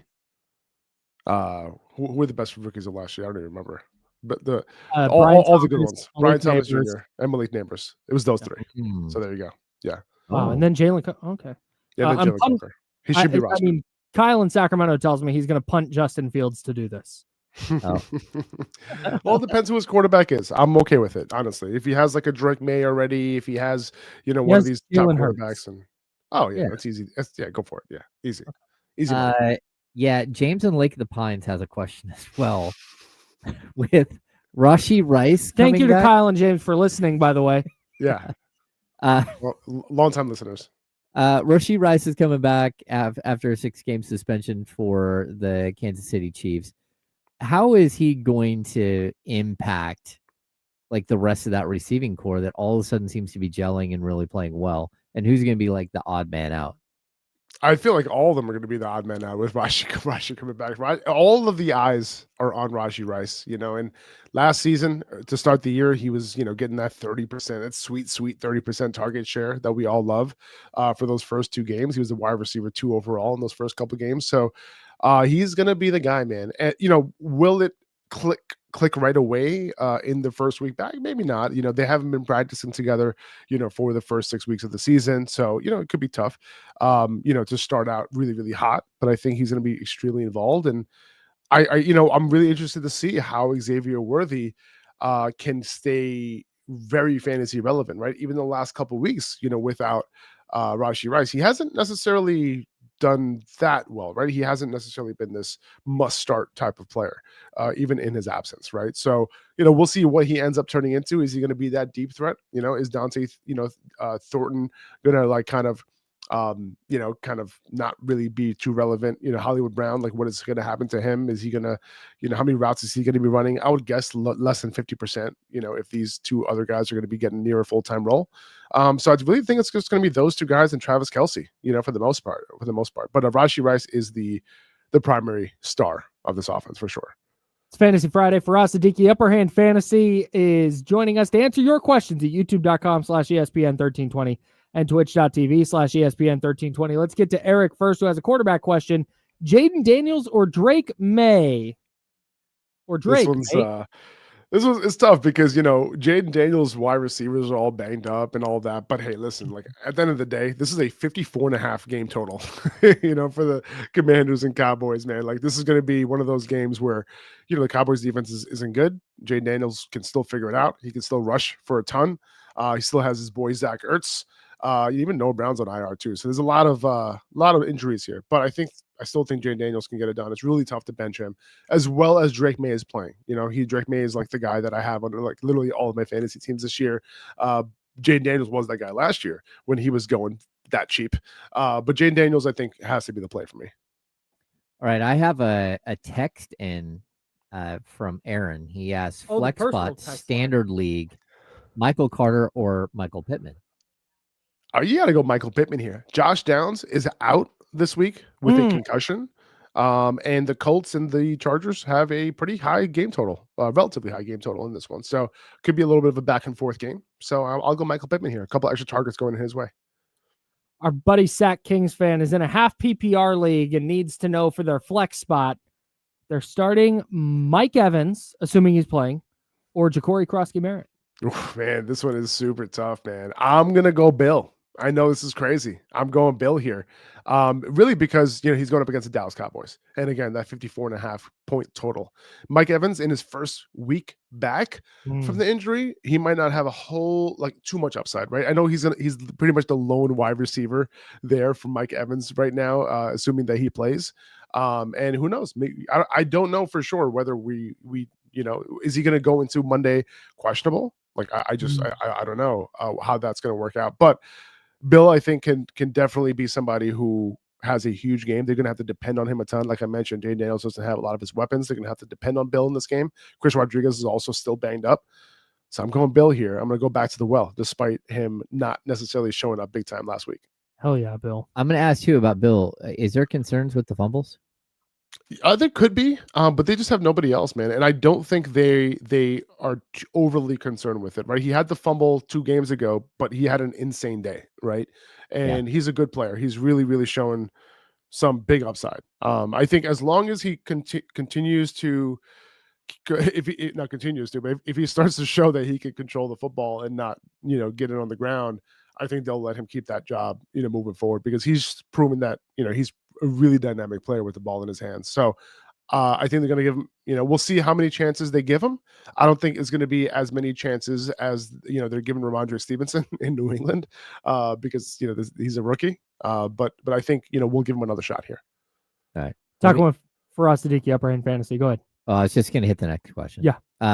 This is from West Sac Kings mentioned Bo Nix or Jared Goff in full PPR. Going Jared Goff at home in a good matchup. All right. Love it. Robbie Ronald asks, of the Chiefs receiving core, are we going with Xavier Worthy or Hollywood Brown in a half PPR league? I think I know which way you're leaning here. Yeah, I think one is going to play a lot more than the other, and I think that's Xavier Worthy. Worthy is going to have probably an 80% route participation share, along with Rashee Rice's 80% plus, 90% plus, and Hollywood Brown. They usually try to rotate receiver with that wide receiver 3 spot behind them. So I think I would probably go Worthy here pretty easily. All right. We've got this from another from Robbie. We got a lot from a lot of multiples from people. DeAndre Swift or Breece Hall, and I have a follow up with this too. After you, which one you would start? But is Breece Hall going to be a Jet after in the next couple of weeks with the trade deadline coming? I hope not. I mean, I like Breece Hall. That's why I say that. I want him to succeed in life, and I think he can't do that if he continues to stay on the Jets. By the way, DeAndre Swift, there's a sense that he's a hopeful to play this week, so he's not a guarantee. So just keep that in mind. If he does play, I'm going to lean DeAndre Swift just because I think that offense is just operating way better, obviously, than the Jets. I mean, which offense isn't? So that's why I lean towards DeAndre Swift over Breece Hall this week. Our buddy Julio asks in the chat, due to injury, is he starting Tez Johnson, Tutu Atwell, or Kayshon Boutte? Yeah. I think, I understand the we want to chase the points with Boutte. Like last week, he had 5 catches for over 100 yards and 2 touchdowns. However, he's been going up against offenses with a lot of single high coverage. This week, he faces a defense. I'm sorry, defenses that do a lot of single high coverage. This week, he's going up against a defense that plays primarily 2 high safety coverage, and the splits between single high and 2 high for him have been astronomically different. So not great for Boutte. So I'm going to go Tez Johnson here. This is going to be one of those dart throw plays, right? That's what this is. So I'll go Tez Johnson. A big fan of his. I think he's a very underrated wide receiver, and I think he could potentially be the number 2 behind Mike Evans while we wait on Emeka Egbuka to return. You heard it here first from our buddy Faraz Siddiqui, ladies and gentlemen. Don't chase Boutte this week. There it is. We've got from Eric, Sutton, Montgomery, or Bourne in a flex. You got to go Sutton here. Sutton is a wide receiver 1. Last week he had a tough matchup against Sauce Gardner, so fully expected that situation to potentially happen. Going back to the well with Sutton this week, great matchup. Want to talk running backs, but first let's get to wide receivers. Hang on. Our guy Zabo asking about Hollywood Brown or Sterling Shepard. That Bucs receiving core is weird. It is. It's like pick your poison. Like honestly, I have all these guys like literally back to back in my rankings just because I don't know where to put them. I'm gonna go Hollywood Brown here. I'll just choose that offense. I think Sterling Shepard will run more routes, but I think Hollywood Brown, Mahomes is looking for him a little bit in the end zone and all that. And like they're both crapshoots. I'm gonna lean Hollywood Brown here a little bit by a hair. All right, let's look at this: Michael Carter or Nick Chubb in a PPR league. Oh man, this is close. I'm actually gonna go Michael Carter here. Amari DeMarcado is banged up. He is playing. Michael Carter is going to be getting a little bit of the early downs with Bam Knight playing that primary role with DeMarcado probably out this week. And Carter has a better chance in a negative game script to rack up some catches. Nick Chubb this week, really tough matchup. Vegas does not like the Texans at all this week. Really, really low implied point total for them. And they're likely to be down in this game as well. So if we're going to see anybody perform in that backfield, it might be Woody Marks this week. All right, what we're going to do now is we're going to go rapid fire as we are wont to do because we have 19 questions left in about 6 minutes. So here we go. Rapid fire on Fantasy Friday with Faraz Siddiqui. We'll start with Steven Castaneda. He has 2 questions. I'll throw them at you back to back. Bashal Tootin, Michael Carter, or Zach Charbonnet is number 1. Carter. Michael Carter out of that group. And then number 2 is Rashee Rice going to save his 1-5 dynasty team? No. The more important of the 2 questions. No. Steven. We tried. All right. Maybe in the future. We're going to go to Russ Dog. Sterling Shepard or Jacoby Myers? Are Buccaneers wide receivers just in every question this week? Yeah, pretty much. Jacoby Myers. I go Jacoby Myers. Our buddy Sacktown Tony in his wide receiver 2 spot, Jordan Addison, Romeo Doubs, or Jawan Jennings? I'm going to go Addison here. Yeah, Jawan's a tough start with all the injuries. I know. What's going on with him, man? So many injuries. Five broken ribs. Like, could you have told me that before the game? He probably wouldn't have played if it wasn't for the fact that they signed that contract. Yeah, he's got playtime incentives. Yep. Good for him. I hate it so much. Okay, we've got, do I start Dowdle or Hubbard for Michigan? Dowdle. I mean, the dude has like 500 yards in the last 2 games. You got to go Dowdle. So somebody asked about our guy Kyle in the chat wants to know how to feel about Dowdle with Hubbard coming back. In his first game back, Hubbard is off the injury report, but in the first game back, do they really want to risk, this injury re-aggravating again for the second time? I don't think so. So I do think that Dowdle is going to have the majority of the work. Also, if you look at the lines, like on the sports books, you can kind of get a little bit of an idea of what their expected line is. And Dowdle's sitting at like 16.5 rushing attempts as the over-under. So that tells me Vegas is really leaning towards Dowdle being the guy this week. So that kind of gives me my answer for the most part of how I should treat it, at least.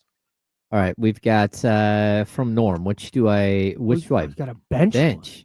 McMillan, Worthy, or Addison? Ooh, I'm probably gonna bench Worthy here. But McMillan, like he has a really, really tough matchup against Sauce. But then I just feel really bad benching him in this matchup. Now, if you want to go for maximum upside, I would sit McMillan and go Worthy and Addison. But if I want a little bit of a floor, I'll probably go McMillan and Addison, if that makes sense. I was thinking of Jalen McMillan, who's still with the Buccaneers. Not him. Tap McMillan. Like another Bucs receiver. Good Lord. Kamara, Daniel Jones or Bo Nix? What a wild question. Like, I get it. It's a valid question. It's wild that that's a valid question. It is. I know. And it's wild that it's not Bo Nix. It's Daniel Jones. It's Bo Nix is like never the answer to any start-sit questions involving Bo Nix this year, which is crazy. It really is. Yeah. All right, let's hit this. Rico Dowdle or Jordan Mason? And Bo Nix is actually absolutely going to go off this week. Rico Dowdle or Jordan Mason. I'm gonna go Dowdle. Like, believe it or not. I'm gonna continue. I think Mason can do really well this week. Jalen Carter's back though for the Eagles, so that could make a little bit of a difference for them. But I'm gonna lean Dowdle here. I'm gonna ride the hot hand. Debo Samuel or Kendrick Bourne? Debo a little bit banged up. Man, he is banged up, right? It makes me a little nervous. I'm not going to lie. And Dallas runs so much too high safety coverage that I would absolutely love to play him. I'm going to go Kendrick Bourne. Ooh. It's so tough, though. Sounds like Mac Jones is going to start again, which is good news for Kendrick Bourne. Wow. It is. Apparently they're best friends. Apparently. Here we go. Trey Tucker or Franklin? Trey Tucker. Okay. There's been a monster for the Raiders. We're talking about Faraz Siddiqui, Upper Hand Fantasy. It's Fantasy Friday on ESPN 1320, answering your fantasy questions at youtube.com/ESPN 1320. Kayshon Boutte or Jordan Addison in the flex spot. Tyler also says this is one of his favorite segments. Salute to Tyler. Awesome, Tyler. Appreciate you, man. Addison, going to Addison here. Again, don't want to chase the points with Boutte. Don't chase that booty. Don't do it. Don't chase the booty. Don't do it. Boy. This is a good one. Dowdle or Bill? Dowdle or Bill? Man, this one's really close, man. This one's so close. I am gonna go Dowdle, and I just think that they're gonna continue to give him the rock, but it's super, super close. I hate that I have to ask this question. And this is your wife too. This is your wife's league. Oh man, this is gonna be bad for you, man. Sounds like a coin flip. Sorry, Scooter. Yeah. Another question involving Bill. Everybody loves Bill. It's Ja'Cory Krosky-Merritt for those of you out there listening. We're not familiar. When he was growing up as a bit, his family started calling him Bill, and then it just kind of stuck. That's why his name is Ja'Cory. He goes by Bill. Anyways, Bill Krosky-Merritt, CeeDee Lamb, or Chris Olave. Russ Dog needs 2 of those in his lineup. I'm going to go with Lamb and Olave. That's where I got to go, especially in PPR. Now, if it's non-PPR, I'll probably go Lamb and Bill Krosky-Merritt. Ooh. Interesting. Okay. All right. another from Kamara, Ramondre Stevenson or Wandale Robinson. Might sound crazy, but I'm actually going Ramondre Stevenson here. Wandale Robinson has a really, really, really tough matchup this week. And the Giants have the lowest implied point total on the week, going up into Denver. Really tough matchup. I know Wandale can get the targets, but it's a half PPR league. If this was full PPR, I would lean Wandale, but I think the better chance to score is probably Ramondre. Very good. And Jeff Hardy is in a PPR league and wants to know about a trade. Love talking trades. Would you trade Bucky Irving for Derrick Henry or Cam Scatterbo, or would you wait until Bucky Irving gets healthy? If you need wins now, I would trade for Henry right now. I would not trade for Scatterbo, but I would trade for Henry for sure. Interesting. Why wouldn't you trade for Sacramento legend Cam Scatterbo? I'm a big fan of Scatterbo. Okay, so don't put that on me. Okay, but I will say I'm a big Bucky guy, and the problem with Bucky is you might have to wait until week 10 for him to get going. So if you really need to make this move, go for it. But again, this is a really tough matchup this week too against Denver. So are you really going to be? Is that going to help you this week? Right? I don't know. So I would do it for Henry. I think he's a great buy low if you have a winning record, and then he can help you when he's back. I think it's going to be a different Ravens team when they're back. Really trying to make it to the playoffs. Last one, very quickly. Mason Taylor or Tucker Kraft? Tucker Kraft. All right, there it is. Your questions answered by our guy Faraz Siddiqui. If you'd like more information from Faraz, hit up upperhandfantasy.com. Listen to the podcast, it's Upper Hand Fantasy, or follow him on Instagram at, you guessed it, Upper Hand Fantasy. Faraz, love having you on. Thank you so much, man. Thanks, guys. See you later. Have a good weekend. Good luck this weekend, buddy. See ya. Faraz Siddiqui, Upper Hand Fantasy. Love doing Fantasy Friday. Each and every Friday, 11:20 a.m.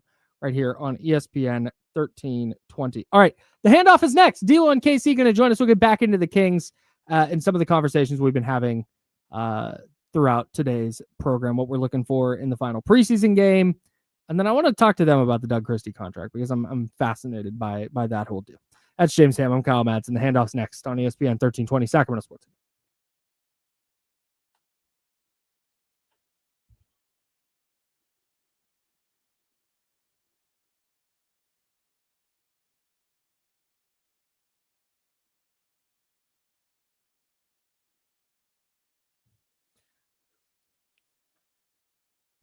Oh, that needs to. Oh, hang on, guys.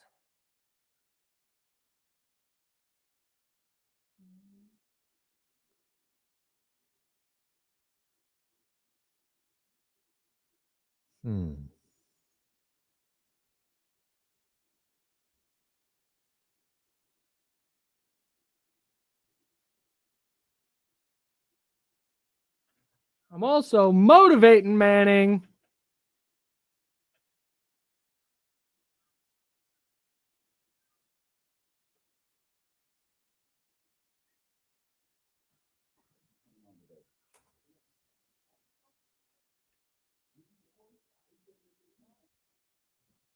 Oh, it is time.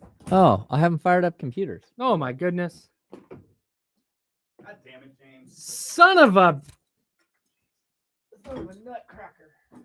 I can fire them up. Do you want to take a look at this while he does that?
Sorry, guys. A lot of moving parts. We're trying to coordinate here. Sorry.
James, did you hear the remix too?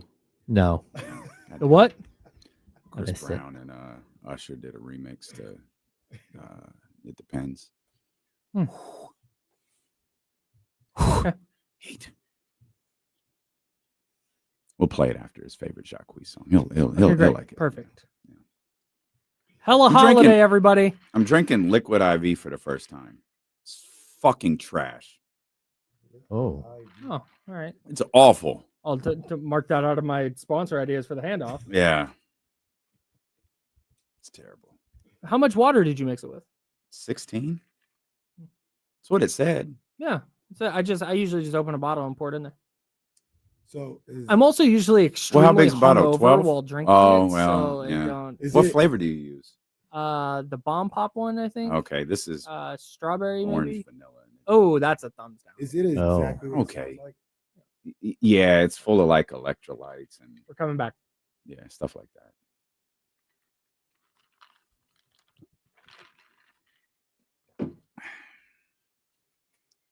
Welcome back to the Insiders with James Ham and Kyle Madsen on ESPN 1320. That's handoff. Damian Barling, Kenny Caraway are here. D'Lo and KC coming up next. Yep. How's it going, guys? What's good, baby? You know, hanging out.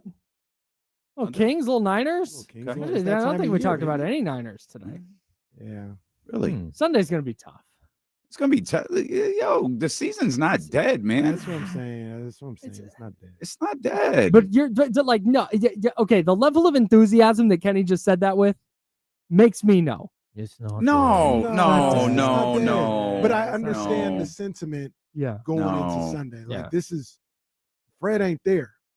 Yeah. So it's there's a level of like, damn, it ain't the same. What's it gonna look like? I think they're gonna rally. They're gonna rally around the fact that he's not there I hope so. on Sunday. I think they're gonna play with their hair on fire. For this is my prediction. We'll talk about it throughout the day. Mhm. But I think they're gonna come out on fire in the first half, and they're gonna hold on for a close win in the second half. So I actually do think they're going to win Okay. because Vegas has them favored by 2.5. It's a little disrespectful. That It's a has trap. that has big trap line energy to me. Okay. Niners just lost to the Buccaneers. They're super banged up. Fred Warner's out. The Falcons coming off a huge win against the Bills. And now wait, the Falcons are getting 2.5 points. Falcons are plus 2.5. Oh, give me that. Like that's how that this feels like one of those trap lines that Vegas wins a lot of money on because people like me go Falcons plus 2.5. I would like to bet a lot of money on that. Hmm.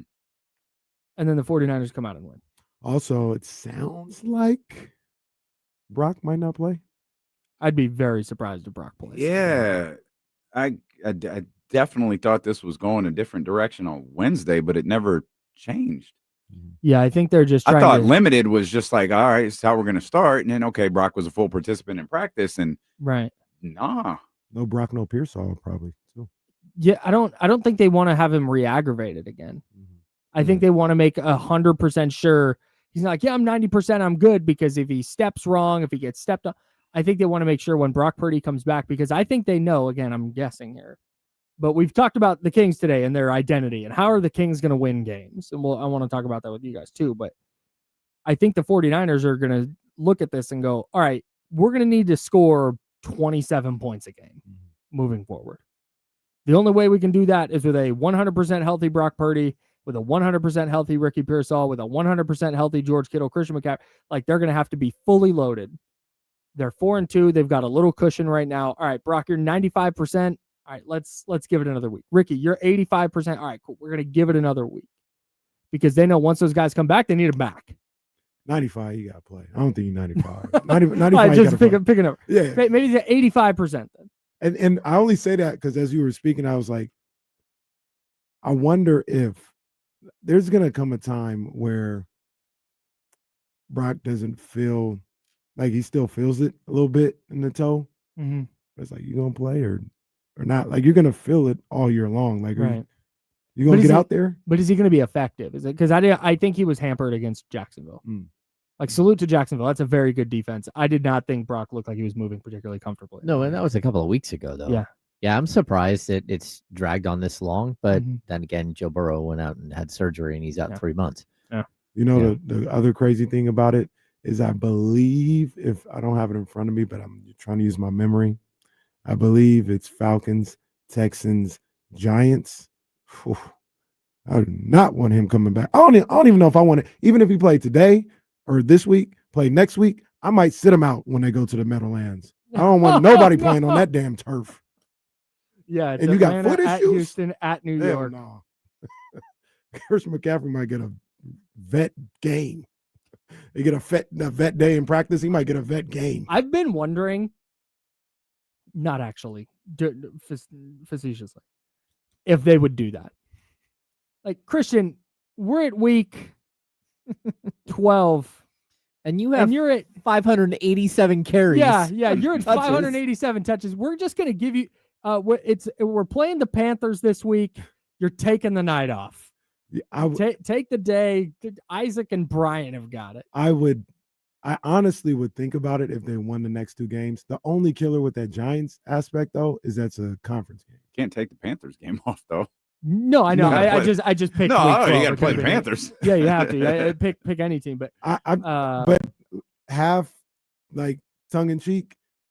If they won the next 2 games, they beat the Falcons and the Texans, and I'm kind of half joking with that whole Meadowlands situation. I think about it at least. I don't think they would sit in like. I'm with you. Like, I think the way they would do it, because you can't just sit Christian McCaffrey. You can't go, yeah, he's resting this game. I think that is a game where we would see what we've been talking about collectively for 2 years now, where, yeah, Christian McCaffrey's going to start, but hey, here's 2 carries to start the drive. Oh, here's Brian Robinson on 3rd down. Oh, here's Isaac Arendo for a series. That's honestly, if they win the next couple, if they get other guys healthy where they don't feel the need, because I think so much of Christian McCaffrey's workload this year has just been need. Yeah, just necessity. Oh, it's out of necessity for sure. Yeah, but if you get Pearsall back, you have Jawan Jennings at some level of health. Kendrick Bourne has been a revelation as a 3rd receiver. DeMarcus Robinson is a professional receiver. Sky Moore, punt returner for sure. He makes me nervous on punt return. Bro, catching 2 punts inside the 5, like my guy. he makes me nervous. Everything not he does. Devin Hester. No. Need you? I just say, just hold on to the ball. That's all I always say. Yeah. I just gave up on the return itself. Just hold on to the rock. I've always said that. I wonder why teams even bother with punt returns unless you have Dante Hall or Devin Hester or something. Just go all out, try and block it. Send 11 guys. You're getting the ball back. I always wonder, especially with the Niners, because they never seem to have a good one, why you don't just target the top 5 punt returners in college football and draft one of them every year. It's because one of them was Dante Pettis. Well, that's true. I said 5. Junior Bergen from Montana. Who was the guy? His name escapes me. I don't expect anybody to remember. But there was this guy from LSU about 7 years ago that was like a phenomenal punt returner.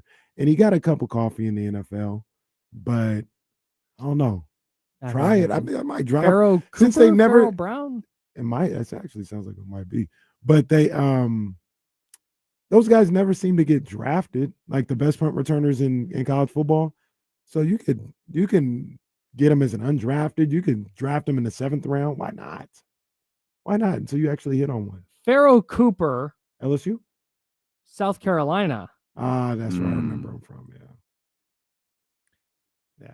I just looked at I'm it. trying to look at his college stats no. now. No, I'm McCaffrey has 46 catches on the season. Jeez You know when Louise. he's on pace to catch? How many catches? 130.3. Jeez. 130. That is so many catches. That is like Larry Centers is like, what is happening? Imagine how many he'd be at if he hadn't dropped so many damn passes this year. Yeah, he Holy Damn. smokes, bro. Can he catch one? it's like 0.5 extra catches per game that he's probably It dropped feels at like this point. he's short-armed 2 passes a game. And I get it. He's catching it 30 It's times. hit all game. He's getting racked up. I get it, but frustrating on 2nd and 8. Oh, Christian McCaffrey Oh, wide open over the man. middle, dropped. Ah! Can you make a play? Well, 23. the tough part is too. It's not like it's like hitting him and like it's like turning into a pop fly Yeah, where the oh, ball hits his hands and it man. flies up in the air. It's like, oh, wonder how this is gonna end. It's like spike it, please. Just Just- knock it.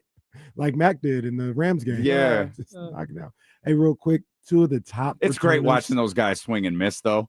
When Oh they my try to God. spike it and miss, Oh, sorry, bad. the ball goes up in the So air much and they and they miss it. It's like these are the world's So greatest much- athletes. You see that So on much the panic. Hail Mary when they're trying to like knock it down and they swing as hard as and they just whiff. Oh, man. Sorry, go ahead. No, I was just gonna say some of the top kick returners in college football this year.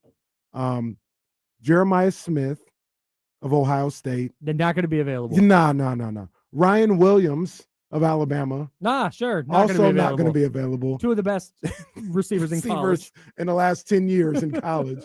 And they have a couple other people. And Jeremiah Love of Notre Dame, who also will not be available in the 7th round. I actually would like to see Jeremiah Love on the Niners. It is. Like maybe you could get him in the. Nah, he'll go before that. I was about to say 3rd or 4th round. I think who's the cat at USC? Mekhi Lemon. I think Kyle Shanahan's going to fall in love with Mekhi Lemon. Write that name down. It is crazy. Just while we're on the topic, how many awesome receivers Ohio State has been putting out. Stupid. Makes up for every Yeah, bad for quarterback decades. they put out.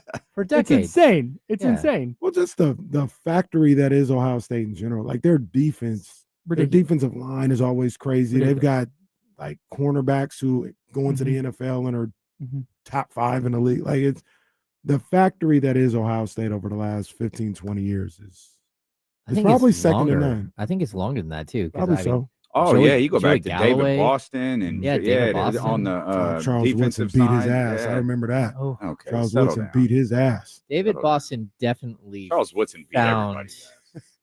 like He was on the juice. he definitely found the juice. So what? That dude What? is Oh, we're frowning on that now? beyond yoked. Excuse me. Yeah. It was Little roid rage. steroids here and there, and all of a sudden, It was roid rage, like Big Poppy and the and, telephone. yeah, and the The bullpen phone. that's fine. Never saw Barry Bonds smash a bullpen phone. that's more Great point. that's more evidence to him being clean.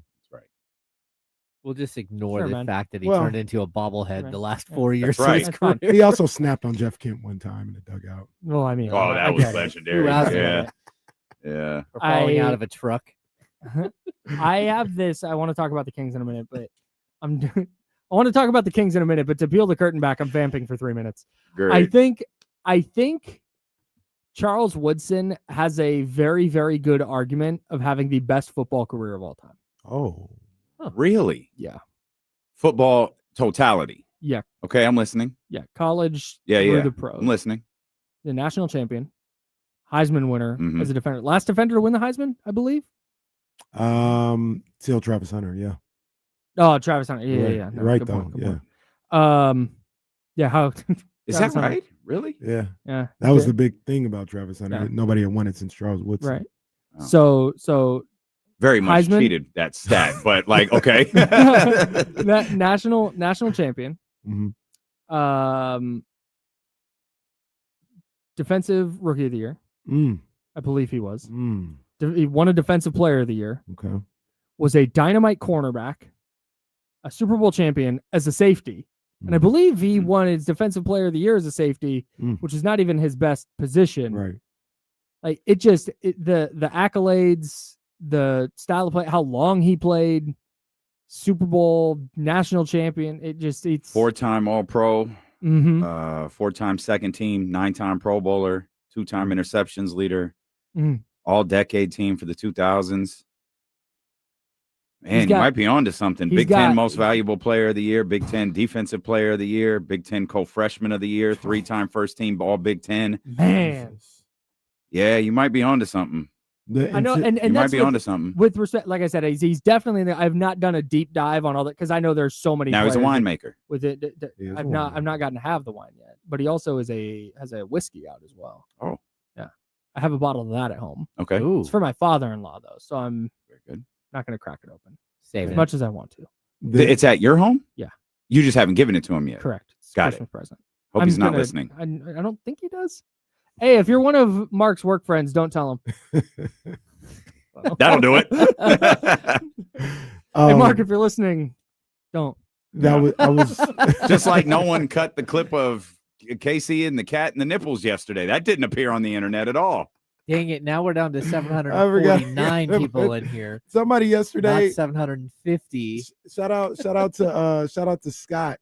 I think he's the manager, the owner of Mojo's. Oh, dude. Oh yeah. Big Scotty fan. Saw him yesterday Mm-hmm. early on, and he was like, "Yeah, I listen to you guys all the time." And I turned on today and I heard about nipples getting licked by cats, and I thought I was on the wrong station, but That's great. no, brother, it was us. You're locked in. It's awesome. No. Our Locked biggest in. advocate, Kenny talking about getting his nipples getting licked by a cat on our Freaky ass literal cat. biggest advertising day of the year. It's Oh, terrific. freaky ass cat. That's right. You're listening to KIFM West Sacramento, KRXQ HD2 Sacramento, ESPN 1320 Sacramento Sports Leader, always free on the Odyssey app. You're listening to The Handoff. Kyle Madsen, James Ham, Damian Barling, Kenny Caraway in the building on ESPN 1320. All right, now that we're having a great time, I want to bring the vibe down. Oh, great. We were talking about this a little bit earlier, but does it feel like the Kings are setting Doug Christie up to fail here? And let me explain. He has a 2-year contract at $2 million a year. That runs concurrent to the rest of Mike Brown's contract, where at the end of this 2 years, the Kings will be paying no coaches. Doug Christie has that team option with a significant raise. We don't know what that raise is. Yes? No, I'm sorry. You should finish. I'm Okay. sorry. Yeah. It feels to me, and we can dissect some of the reasons why, and I'll let you go here, that the Kings are kind of setting him up like, all right, if you happen to be Phil Jackson, great, but really all of this is a placeholder. Everything is about 2027. Mm-hmm. That's what this feels like to me. Like they don't necessarily think Doug is that guy. They're just going, all right, he's here. We got to get to 2027. Fine. He can do it. The question that I had is, Yeah. are the Kings still paying Mike Brown? Because I don't think they would be if he took a new job. James said it's some kind of offset. Yeah, there's some sort of offset. I don't know the exact dollar amount that they're still playing, but Wouldn't it be if like Kings were paying him? I don't remember. Say it was $8 million, and the Knicks are paying him $6 million. The Kings are paying him $2 million. I think that's the way it works, but the Knicks are paying him 10, and the Kings are paying him Kings are 8.5. getting money. He got a 440. I don't know how that works. Kings are getting money. Mike, I don't owes think the I knew Kings- that. I don't think I Mike's- knew he got a 440. Mike Brown I is think that's paying what he Doug got. Christie's salary, is what I just There we go. Well, the math great. checks out. Holy Yeah. crap! Go ahead. No, go. No one benefits from Doug losing. I don't think they'd say no one Understood. benefits from them setting from him failing. Nobody. Scott doesn't. Nobody benefits in that regard. No, but the theory, and again, I'm not saying this like I know. I'm Sure. I'm worried for Doug. Mm-hmm. The quote unquote benefit is, all right, we're going to pay this coach $2 million for a couple of years. We'll take a shot. And if he's awesome, cool. If not, we're wiping the slate clean at 2027 anyway. Doug can then go and Scott can full reset, hire his own guy who wasn't the interim coach last year, hires his own guy. They got a new roster the foundations of a new roster, and the Scott Perry era can kind of move forward past the current era of the Kings. I believe if Scott wanted a coach that wasn't Doug Christie, he'd have a coach that wasn't Doug Christie.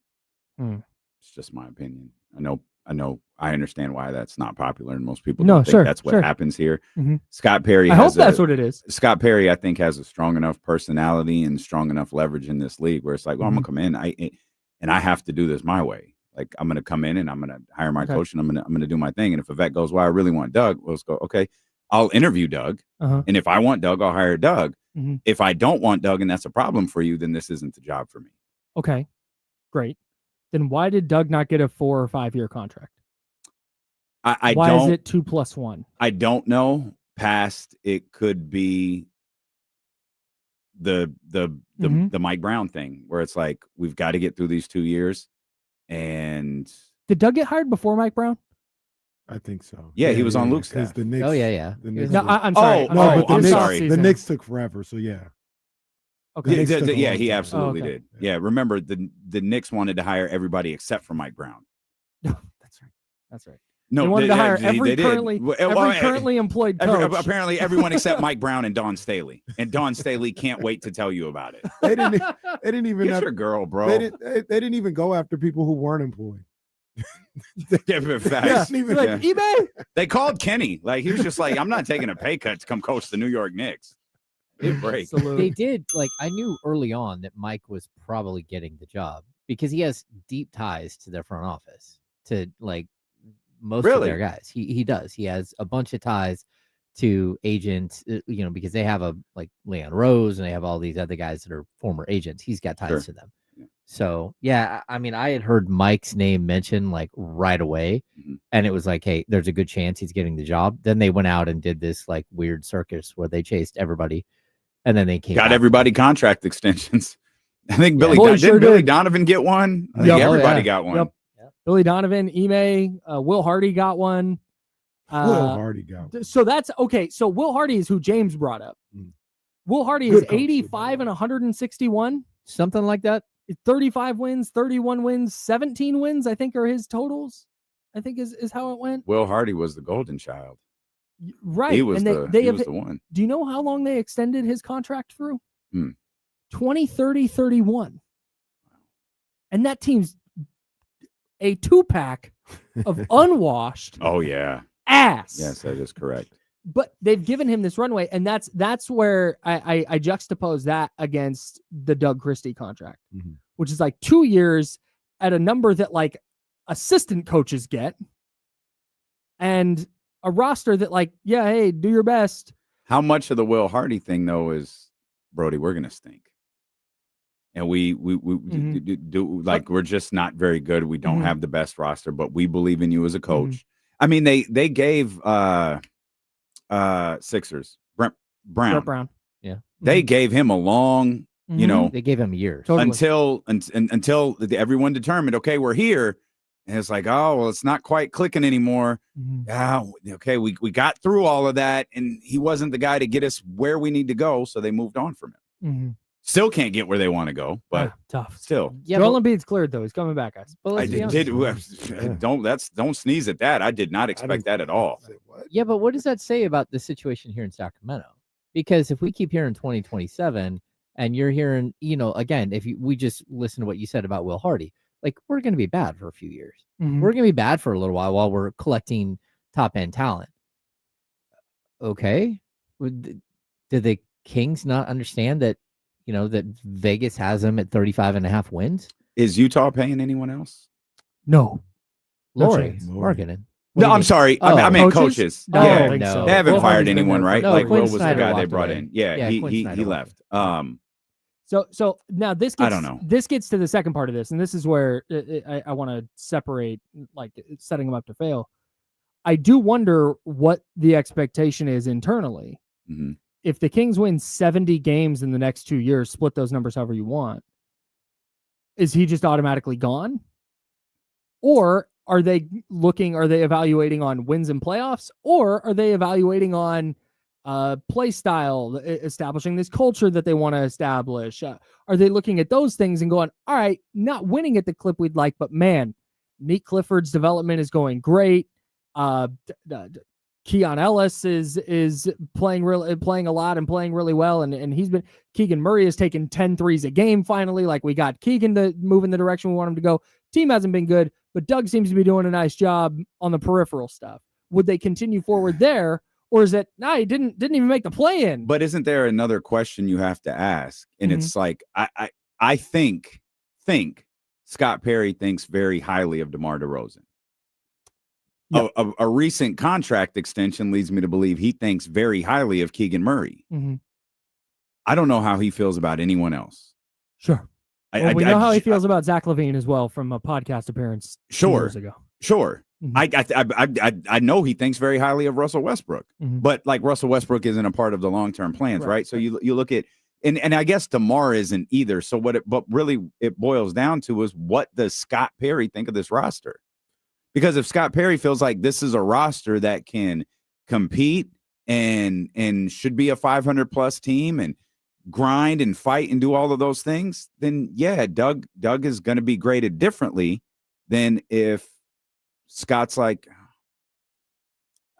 I know what roster's out there. It's not very good.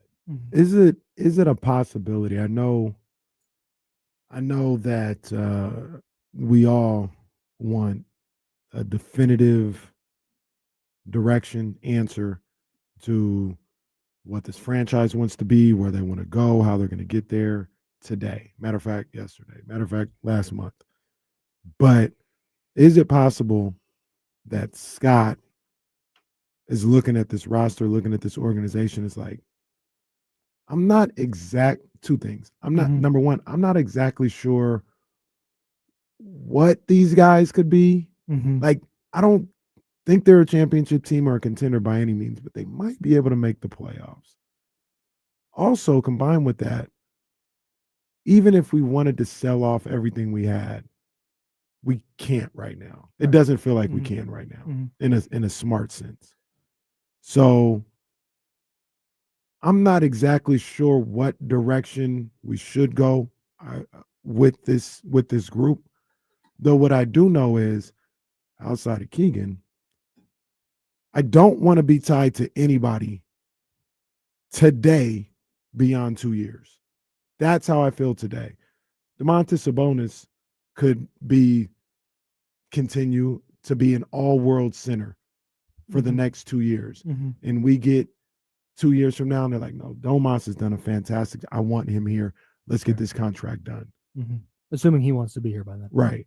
But today, even if he could, I know he can't, but even if he could, I don't think Scott Perry would be like, let's sign him to an extension and make him a lifelong King. Like, I don't want to be tied to anybody today. Right. Coach, players, I don't want to be tied to anybody beyond 2 years, because I'm still, to a certain degree, trying to evaluate how I want to go about this. Do I want a super hard reset to this franchise, or do I want to keep a guy like Domas around? Do I want to keep Keegan around? Do I maybe at a cheaper price, once we get there, want to keep Zach LaVine around and make minor tweaks because I have draft assets, I have trade assets, all this other stuff that I can work around? Is it wrong? Is it malpractice for Scott Perry today to not be exactly sure what avenue he wants to go down with the future of this team? That's why he's just saying, today I don't want to be committed to anybody past 2 years. Is that wrong? No, I don't think that's wrong at all, because you don't know who's going to become available. And you don't know if you look out in the lottery and all of a sudden you're a top 3 team and you land one of the players that you can build around. Like, you have no idea. Like, Jerry always says, like, Jerry Reynolds says, if you have a 5-year plan at the NBA level, you have no plan at all. I agree. You've got to be able to dip and duck and dodge. Like, that's the game. You've got to, like, if you're going to go chase Kuminga, that's fine. We understand the vision of chasing Kuminga. That might not have worked out at all, but at least it was a 2 or 3 year window where you're like, okay, we'll give him a shot to prove it up. And if he becomes that player, then that kind of checks a box off the list of things that we needed to prove up. But outside of that, like, what else is there for them to go and do right now? Adding these veterans right now, it's not like again, Russell Westbrook is blocking Devin Carter from playing. Yeah, he is, but like that's not a thing. That's not something that anyone in Sacramento is worried about. That Devin Carter is his agent. Some people are celebrating it. Yeah, I'm not saying names. Yeah, some people. Some. No, but you understand what I'm saying. Like, it's Of not course. like the players that they have. Like, is there going to come a point where Neat Clifford is so good that you need to have a conversation with DeMar DeRozan? Okay, you can have that conversation Be awesome. after this season, because DeMar DeRozan, you have a choice next season to buy him out at $10 million, or you can move him at the deadline, or pay him his $25.5 million. I think we're leaning way more towards you're just gonna let him walk away. And Can they trade him when the season's over? Like, is it like a June 30th designation? they can't trade him. I don't know when exactly the date is for the decision on his deal, but yeah, they can wait. And there might be a team that still wants him for next season, whether it's at $25.5 million or it's $10 million. And so because it's a partial guarantee, there's a day. It's like the Chris Paul deal a few years ago, right? Yeah. There's a day that it becomes fully guaranteed. Yeah, they have to make a decision whether or not. And there's also, and if he's here, if DeMar DeRozan is a King next year, he's making $25.5 million. Yeah. Okay. So I don't think that's crazy, by the way. That he's back. Yeah. I mean, Unless the Keegan contract just kind of said no, it's not going to happen. Okay.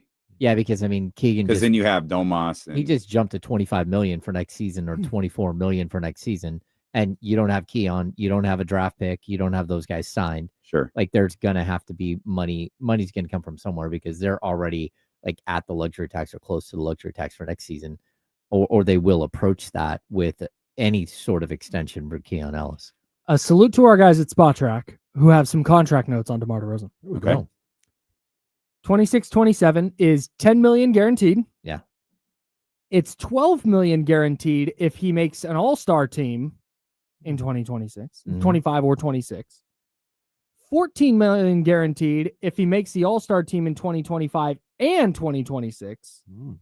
And it's fully guaranteed if the Kings make the finals in 2026 and DeMar DeRozan plays in at least 60 regular season games. One of those things is absolutely happening. Or it becomes fully guaranteed on January 10th, 2027. 2027. Interesting. So the season starts. Yeah, you still got time. And they don't know if his contract is guaranteed, or he doesn't know if his contract is fully guaranteed yet. Unless, of course, the Kings make the finals this year and DeMar DeRozan plays in 60. Which also very likely. Well, that's what they're shooting for. So, yeah, I think. Do you guys think? James answered it, but it reminds me of Buddy Hield's contract. Hit 4 million threes, and we'll give you the full 100 million or whatever it was. Oh, the free throw thing was the best. That's right. The free throw 4 million threes at 85%, and it's all yours. You got it, pal. He had like a $1.2 million bonus if he played in 72 or more games and hit 85% from three. He misses a free throws. 85% from the free throw line. From free throw line. He misses a three in the final game. He had gone like 4 games without taking a free throw at all. Mm-hmm. He had like avoided contact completely. Then he got fouled shooting a 3. He missed the first, hits the next 2, but then chased free throws the rest of the game because he dropped to 84.6. Oh, that's brutal. They didn't even round tough. up for him. That's tough. Give him the extra $. No, he's fine. That's why James keeps bringing this up, and I think he's right. That's why Jawan Jennings is dragging himself onto the field. Yeah. High ankle, Yeah, absolutely. That's what I think he and Kyle Shanahan were arguing about the other day. By the way, I understand Jawan's frustration with that too. Is it snaps? Totally. Yeah, it's just playing time and center. I don't know exactly what it is. Okay, but it wouldn't shock me at all if he's like, "Get me out there," and Shanahan's like, "You're moving at 30%. Yeah, like we're trying to win a game." And Jawan's like, "You're messing my money up," which I get. I get it. Totally. I understand it 100%, but you signed the contract. Yeah. You didn't have to sign that contract. But imagine I get it, but you knew the risk totally, when you put your name on the paper. Yeah, I get it on both sides. But also, I imagine how frustrating it is. You're in all this pain. You're playing through it, and you're watching like Marquez Valdez-Scantling getting your snaps. Like, What a shot I at think Kendrick Bourne is the one. Kendrick Bourne is the one like that used to be me. That was supposed to be me. Yeah. And now Bourne is that dude. play like Kendrick Bourne. That's the thing. It feels like the 49ers and Kings are Need to bathe in call Doug Christie, bathe in seaweed or do whatever you have to do to. Oh, that's what he does. Salts, Okay, the sure. salts. The seaweed salts or whatever. Yeah. Oh, I do That- not have that kind of coin. that reminds me. I'm gonna go a little. But Doug doesn't either. Oh, Didn't you read the article? I'm gonna go a little conspiracy theory read? to dive into that a little bit to answer your question. Yeah. So you asked, are the Kings setting up Doug Christie to fail? Yeah. One of the conspiracy theories, Mm-hmm.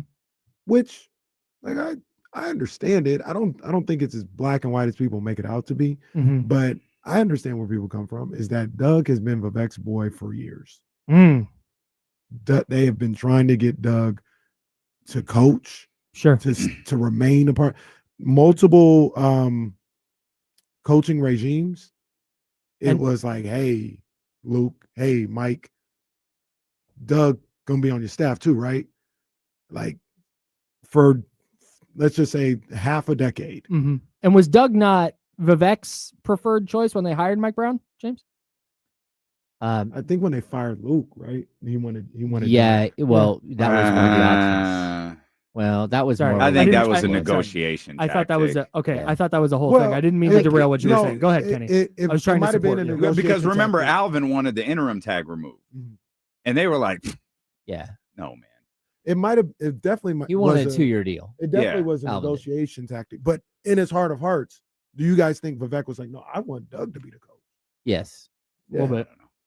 Sure. Like, and maybe maybe Monty was like, nah, let's not do that. Let's go with Alvin. And then especially the with stuff- that group. the stuff Well, back that and he forth. was super inexperienced at that point. Doug had Yeah, Doug had just literally coached- stepped in.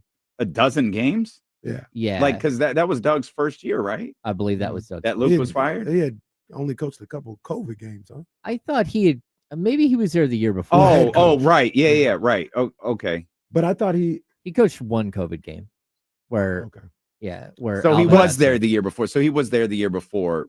Because he The was 12 on games Luke's into the staff. season He when was Luke on got Luke's fired. staff initially, I believe, right? No, I He was didn't. on no. Luke's I'm He sorry. staff the joined. second He year. joined The Luke's staff second year. later. The second year. But Yeah, I was get back to what you were saying. Sorry for derailing that. all these times, the consensus by people on the outside, Mm-hmm. maybe even some people on the inside, is that Doug is Vivek's boy. Mm-hmm. Why would he now set him up for failure? Set him up to get fired? That would be my retort to that.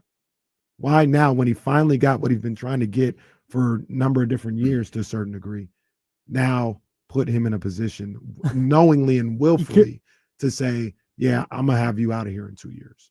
I would counter that. I don't necessarily disagree. Then why didn't they give him more runway, and why didn't they give him market value for a first-time head coach? I don't know, man. Those Yeah. are the two counter arguments Yeah. that I would.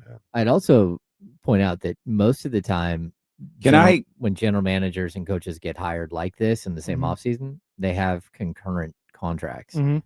We don't know what Scott Perry's contract is. Sam, get on it. Can Where's I- Pablo Torre? Can I throw one other thing out there? Doug signed it. Totally.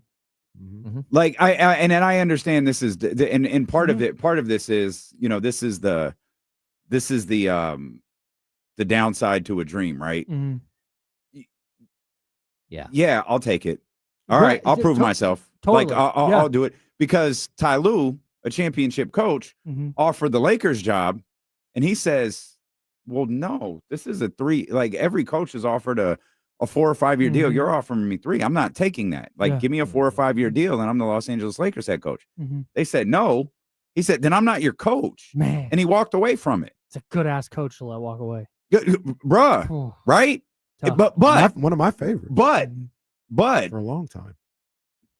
Now for a long time, bro. Since we've been doing this show, I was like, Ty Lue, that dude. Check the tape. If the tape existed, he's doing this because this was before streaming. We go, man, Ty Lue, I don't know, man. I don't know. He looking a little funny, man. I don't know. But the point being is Ty Lue wasn't a first-time head coach anymore. Right. Ty Lue had coached the Cleveland Cavaliers. He had won an NBA championship. He had the ability to say no. Mm-hmm. Doug might not have felt like he had the ability to say no. And totally. You know, I wonder what this looks like because I know he has a good agent. Mm-hmm. Maybe they should have fought harder, but also maybe Doug was like, it's fine. Maybe, you want me to prove something? I'll prove it. This was going to be his shot. This is his shot. And I'm not saying it because he's a bad coach. Sure. Just looking at the journey of the NBA and being a coach. He might not have gotten an Orlando job or a Right. Toronto job or a Philadelphia job or a Charlotte job. Mm-hmm. Like he had to have the opportunity here Mm-hmm. to prove he could be the head coach. It's probably not that different, truly, than Ty Lue. Yeah. I don't know who was going to be clamoring to hire Ty Lue until that David Blatt year where everyone was like, man, these players really love Ty Lue. Yeah. That's where that started. Like they love Ty Lue. He interviewed well. They wanted to give him the job. Dan Gilbert really wanted to go with an experienced head coach. The compromise, the funny thing is we act like this is exclusive to the Kings. Mm-hmm. The compromise was David Blatt and Ty Lue as the assistant. Right. And how did it end? Ty Lue is the head coach. Right. Yeah. For a 40-12 basketball team or something like that. Mm-hmm. And it's like this type of stuff isn't exclusive to Sacramento. No doubt. It's just it's that $2 million was a kind of a startling number. Yeah. That's if it had been, he should be paid more than $2 million. I don't care if it's first time or not. And I'm with you. I want to bring up something in the Well, chat it's the too. line you said earlier. It's a below market value contract for a first time head coach. Yeah, but Kieran DeBagley says the difference is that Doug isn't getting a shot in 29 other markets. Okay. Yeah, JJ no, I think he might be right. Okay, but JJ Redick's not getting a job in 29 other markets. I don't think that's true. Who else? I don't gonna think that's sign? true. Steve Nash didn't get another job in 29 other markets. The Well, guy because he showed himself in the one market. the guy who talks about Scotty Barnes all the time, he's not getting a job in another NBA market. Is that a shot at KC? Well, no, I don't say it like that. No. Scotty Barnes? No, That is exactly how you say it. No, how do you That's the say coach. it? You got to Darko. say it with the Darko. twang on Scotty it. Barnes? Yeah, you see the twang, you hear the twang on it? Yeah, no. Oh no, because I God, remember when he said that, I was like, he sounded exactly like Kenny. Now he might be taking a shot at me. He might be. Oh, there you go. Scotty Barnes. Scotty Barnes. Yeah, okay, there's a little bit Face of of a the pause. NBA. That's Okay. the difference. Little bit of a pause right there. But also It's a complete crap. the guy in Memphis I love that guy. replaced Taylor Jenkins. This is completely BS. No, you're right. You're so right. what job is he getting in the NBA? And okay, so the idea is it's not exclusive to Doug. What's that guy make? That's a good question. What's Memphis's coach make? What is Scotty Barnes? Who's I can't remember Scotty his Barnes, a name. max player. Darko. It's Darko. Yeah, Darko Rajakovic. Doesn't matter at this point. Darko R. What did he make? Darko. Darko You know what I mean? non-Milicic edition. What did these That's a good one question. market coaches, for lack of a better term, what did they make?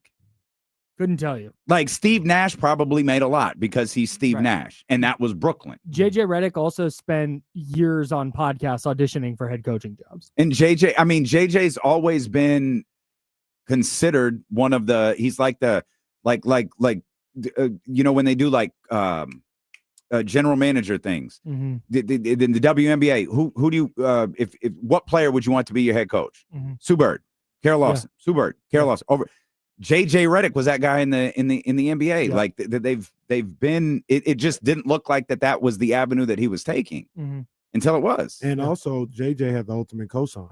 Correct. LeBron said, "I want Correct. JJ Redick." And what do I have? Allegedly. And then they got to say, "Okay, JJ, what's your price?" Mm-hmm. Well, my price is my price because your guy wants me. Is to say you Devin- piss off LeBron. in a Devin contract Carter year. don't have that same type of pool here in Sacramento. Devin Carter says, "Vivek, I want Doug to be the coach." He's like, all Great, right. you've been waived. and get a haircut.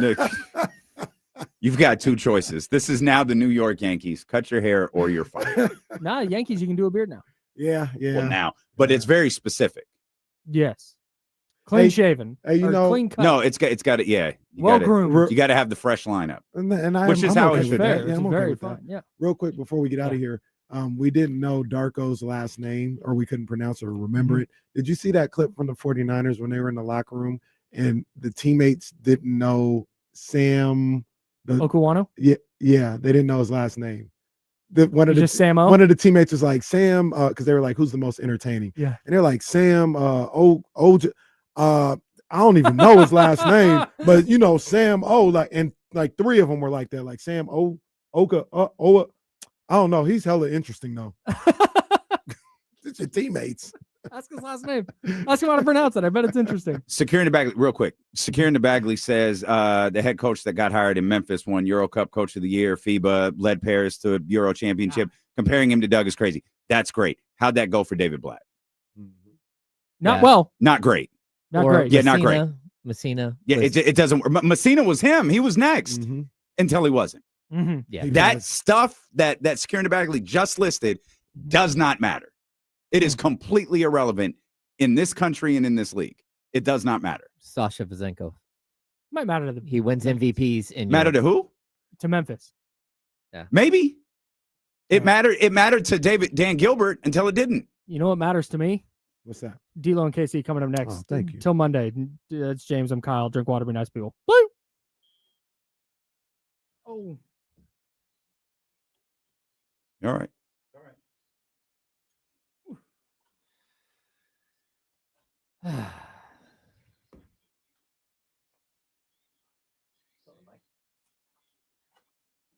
Thanks, Shady House. Appreciate you guys.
Yeah.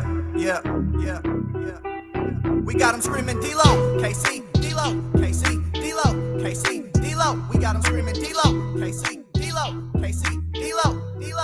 We your number one spot. We your number one spot for some sports, huh? Got the city going crazy when we work, huh? We top 2, but we ain't 2, we in first, huh? And when you need the real, we is who you search, huh? D-Lo, KC, D-Lo, KC, D-Lo, KC, D-Lo. We your number one spot. What it do, baby? Hey. One more time for the Friday vibes. What's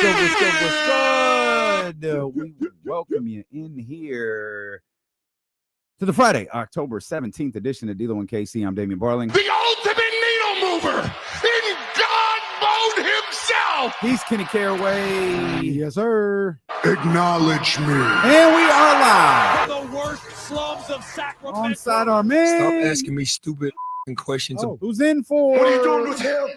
Jesse Tapio And will be back also- with us on Monday. And also in for what's Joe's music or drop? Which one was Joe's? Oh, yeah. Joe, if you're listening, Shut your bitch ass up. Well, that's your drop, Joe. We're not telling you to shut up. oh, that's his drop.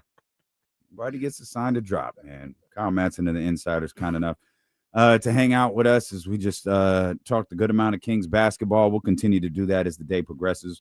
We'll talk quite a bit about your Sacramento Kings. We'll talk quite a bit about the NBA as well, but we'll shift our attention while we're able to steal some time from our 49ers insider, Kyle Madsen, here for just a little bit. Are we at week 7 already? Yeah.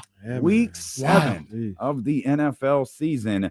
A week that feels a little bit different for 49er fans, given the latest injury, the Fred Warner injury. Mm-hmm. And I perhaps unfairly said that, you kind of had to use this week just to get over it. And it's tough. Like it's a tough thing to do. And I don't fault a single one of those men for not being able to get over it on Sunday. They were shaking. You could see they were shaking in the post-game press conference. But we said it's week 7, which is like, oh my God, we're already 7 weeks into the season. Also, you have like 10 left. Yeah. So you've got a lot of football ahead of you. Your goals are still very much within reach. Mm-hmm.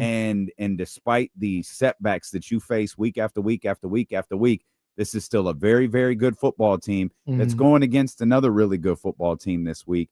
And it just feels like, and you pointed this out a few minutes ago, just the vibe around the San Francisco 49ers because of what happened to Fred Warner is a little bit different going into this weekend's game. Yeah, man. The thing I'm interested to see, because it was so clear against Tampa Bay, right, that, man, they miss Fred Warner just because he's a supercomputer.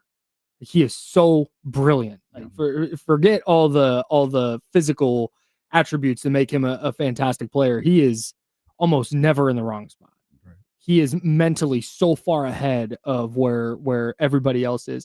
And I think that's where the 49ers defense lacked. What I'm interested to see this week is if guys prepare differently, knowing that 54 is not going to be in the middle saying, hey, this thing is going to happen. Paying a little closer attention. Yes. Yeah. Well, because that's just human nature. If I'm going to do a radio show and I prepare differently, and I've done this. I prepare differently when I'm driving a show versus when I'm not. Mm-hmm. And if I'm not driving a show and somebody in mid program goes, hey, you drive the show now, goodbye. It's like, oh, okay. Like it's going to take a minute versus I prepare different when he's not here. Correct. Because he does not have a name. Right. I prepare differently when KC is here and I'm by myself versus when he is. Right. Yeah. And if he in the middle of the today's show, please don't do this. If he at 2:00 goes, I'm out. Wouldn't be the first time. I'm going home today. Yeah, well, I'm done. If he did that, right. It's the show's going to, okay, hang on. I got to reset, got to read. Whereas when you have the whole day to prepare, you're going to prepare.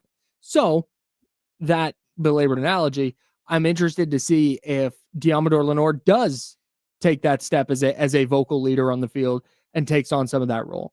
I'm interested to see how Tatum Bethune prepares now as a starter versus as Fred Warner's backup. And again, you talk about human nature. Tatum Bethune is Fred Warner's backup. That's like being Cal Ripken's backup. At least it has been since Fred Warner entered the league.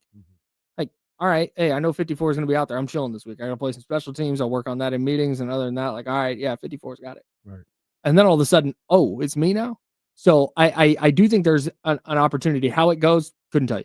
But I do think there's an opportunity for them to improve defensively just by nature of, okay, we're preparing differently without Fred Warner.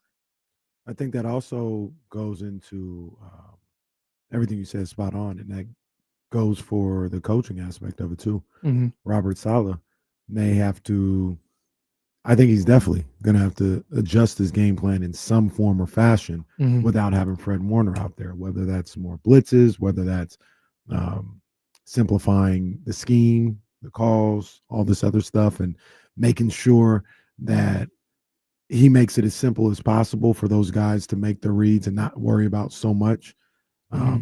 He's got to be on his game.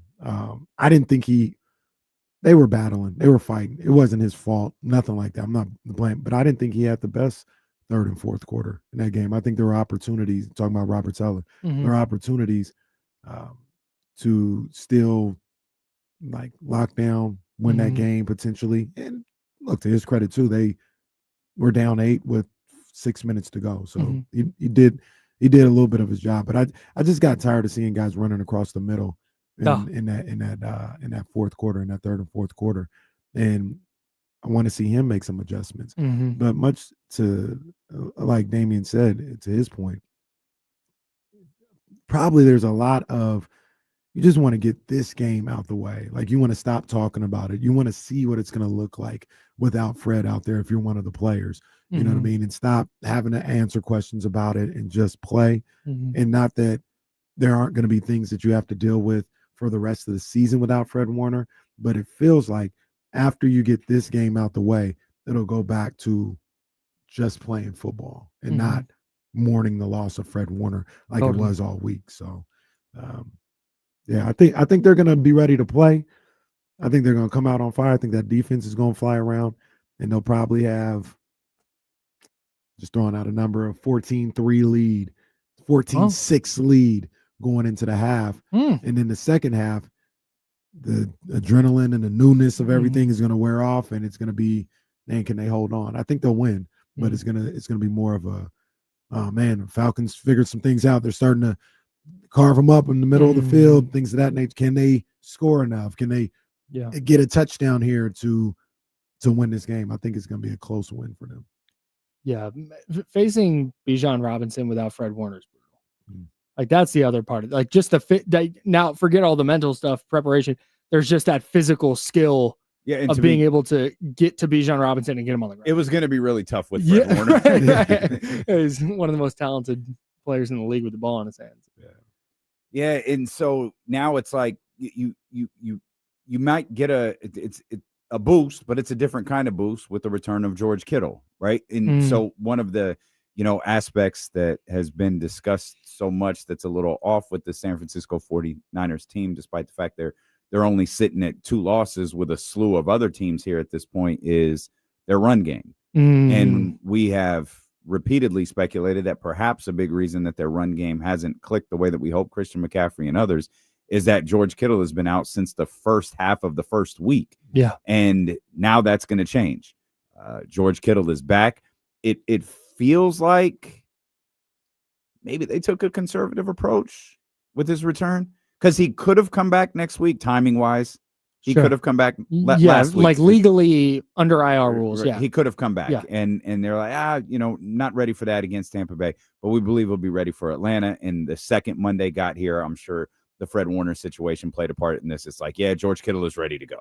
Yeah, he said he had a complete hamstring tear, but it was in a place on the hamstring where it allows him to come back after 5 weeks. Sounds crazy. So it sounds absolutely insane. Right. Like, I didn't know, like, what you tore your hamstring. What do you mean is in a place? So, I think that there was a conservativeness to it, but I also think that it's what we talked about a little bit earlier was, hey, we need to make sure that everybody's healthy, because once guys are back, like, we're going to have to go, especially now, like, you're going to have to score a lot. And I think without George Kittle on the field, I think scoring becomes a lot harder. It's a lot. It's a much tougher uphill climb. Yeah. And here's the thing, it's almost go time. That's kind of like what I talked about with Brock, and you playing it safe. It's about time to go. Not to bring up old stuff. Can we not say it's go time? Because that's what the San Francisco Giants. Oh, Buster said it's go time. oh well. And then they won like 3 in a row. And players are like, well, Buster says it's go time. You know what that means? Miss the playoffs. They were come cooking. on, go time. They were cooking for about 2-3 weeks until they played the Marlins. Well, I mean, yeah, you just run into a home. juggernaut. Jesus, don't get me started. Oh, it's go time. Let's not even get started on baseball right now. Let's not even get started. You're both handling all of this well. Bum ass Brewers. Doing great. Pathetic performance by the Brewers. Mizorowski. Pathetic. Nasty. You knew this. Well, your Blue Jays are winning. I hope you're happy about that. Flaggerell Jr. going crazy right now. He going crazy. Can you just not come in when the Dodgers win the World Series? Just stay at home. I'll do it. I'll cover the He'll show. prepare differently. I'll prepare differently. Exactly. Fred Warner, stay at home. I got it. You know what the worst part about that is? Real quick, very, very, because of the way the machinations of the roster work and the way they do the moves and stuff, they are listing Fred Warner on the practice report as a did not practice ankle. Like, yeah, no, we got it. We got it. They they have to do that by league rule, and they'll put him on IR tomorrow when they make all their roster. I was just about to say they did not put him on IR. Because I'm guessing they're bringing somebody up from the practice squad. And so that's just all stuff they do on Saturday. Oh, so it's a timing of the week that they can't do it. Yeah, they just make all those That's moves. Really dumb. Yeah, it's if your ankle turns the opposite direction on live television, you should be able to go, okay, you know what, you guys don't have to do this. Yeah. Exactly. we saw it. The guy, we got it. During practice on Wednesday, he literally took a picture on the surgical table. Yeah. Ankle. What happened? Yeah. Where's Fred, guys? Ankle. Yeah, I noticed Fred did a DNP with the ankle. Is he taking PTO this week? No showed. Oh man. But yeah, I mean it's gonna be a tough game. No, it's gonna be a tough game with Fred Warner because the Falcons are playing some good football. They got some good weapons. But their defense is sick, dude. Yeah. That might be a bigger issue for the 49ers this week than anything. Falcons defense gets after the quarterback. Well, that was the issue last week. Mm-hmm. That Bucs defensive line is gross. Mm-hmm. It caused problems. Mac Jones full participation yesterday in practice. He's going to be moving again. He challenged somebody to a race. Challenged media to a race. Mac Jones is funny. I didn't know this about the guy. He's funny. See, I didn't you need know to be about nicer. him. Maybe you need to be nicer to Devin Carter. Maybe I'm nice to Devin Carter. Maybe Devin Carter's funny. I'm nice to Devin Carter. I'm nice. Hey, do you know how insulting that is? That cut me deep just now. What? The idea that but he's so funny. Like when that's just was said about me a lot. Oh, no, he's so nice. He's so nice. You are nice. Well, Mac Jones was balling too.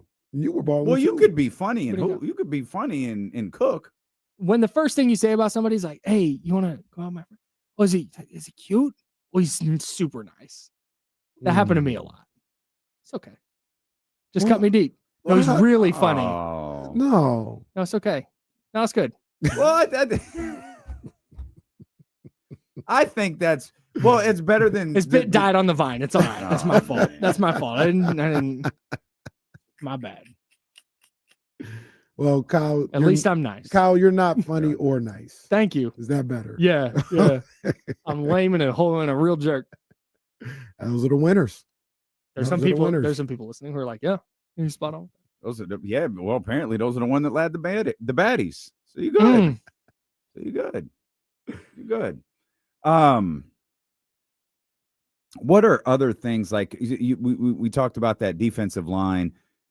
Is if you had to pick the biggest concern going into this game against Atlanta, is it how the defense holds up against Atlanta's offense and Bijan Robinson, or is it how that offensive line protects Mac Jones against that Atlanta defense? Oh, Probably the defense, the Niners defense. Sure. Because George Kittle's back, Christian McCaffrey, Kyle Shanahan. Like I trust them to generate offense. Kendrick Bourne, apparently, Jawan Jennings. Like I trust them to generate some offense, even against a good defense. Mm-hmm. I don't. The Niners defense is just a total question mark. Like we talked at the top here about all the things that could go right, like all the things that could go different, but also like it could just look like last week after Fred Warner went out. Like it could just be just 8 plays, 78 yards, touchdown. It can't look like that though. Like I feel like the defense is too good, but that defense looked lost at times. Mm-hmm. I don't think they'll look lost this week. Now they might not be as good, but they legit they look lost. Yeah, and I don't think they'll look like that this week, which to me equates to them being at the very least, at least marginally better. Now the other thing about that is they're just not good enough without Fred Warner, which I also don't believe is true. Like I think this defense is still solid, but I'm not gonna go back from what we said, back when George Kittle got hurt and these injuries started to I think it was when Brock Purdy got hurt and the injuries started to pile up, and it's like, well, what's the one guy you can't lose? And I think we were all in agreement. It's Fred Warner. Well, now you've lost him. So there's a certain level of a step up. Like someone has to. You don't have to fill that role because you can't, but you have to step up and be better than you were the week before. And I believe they can do that. Could be wrong. Maybe.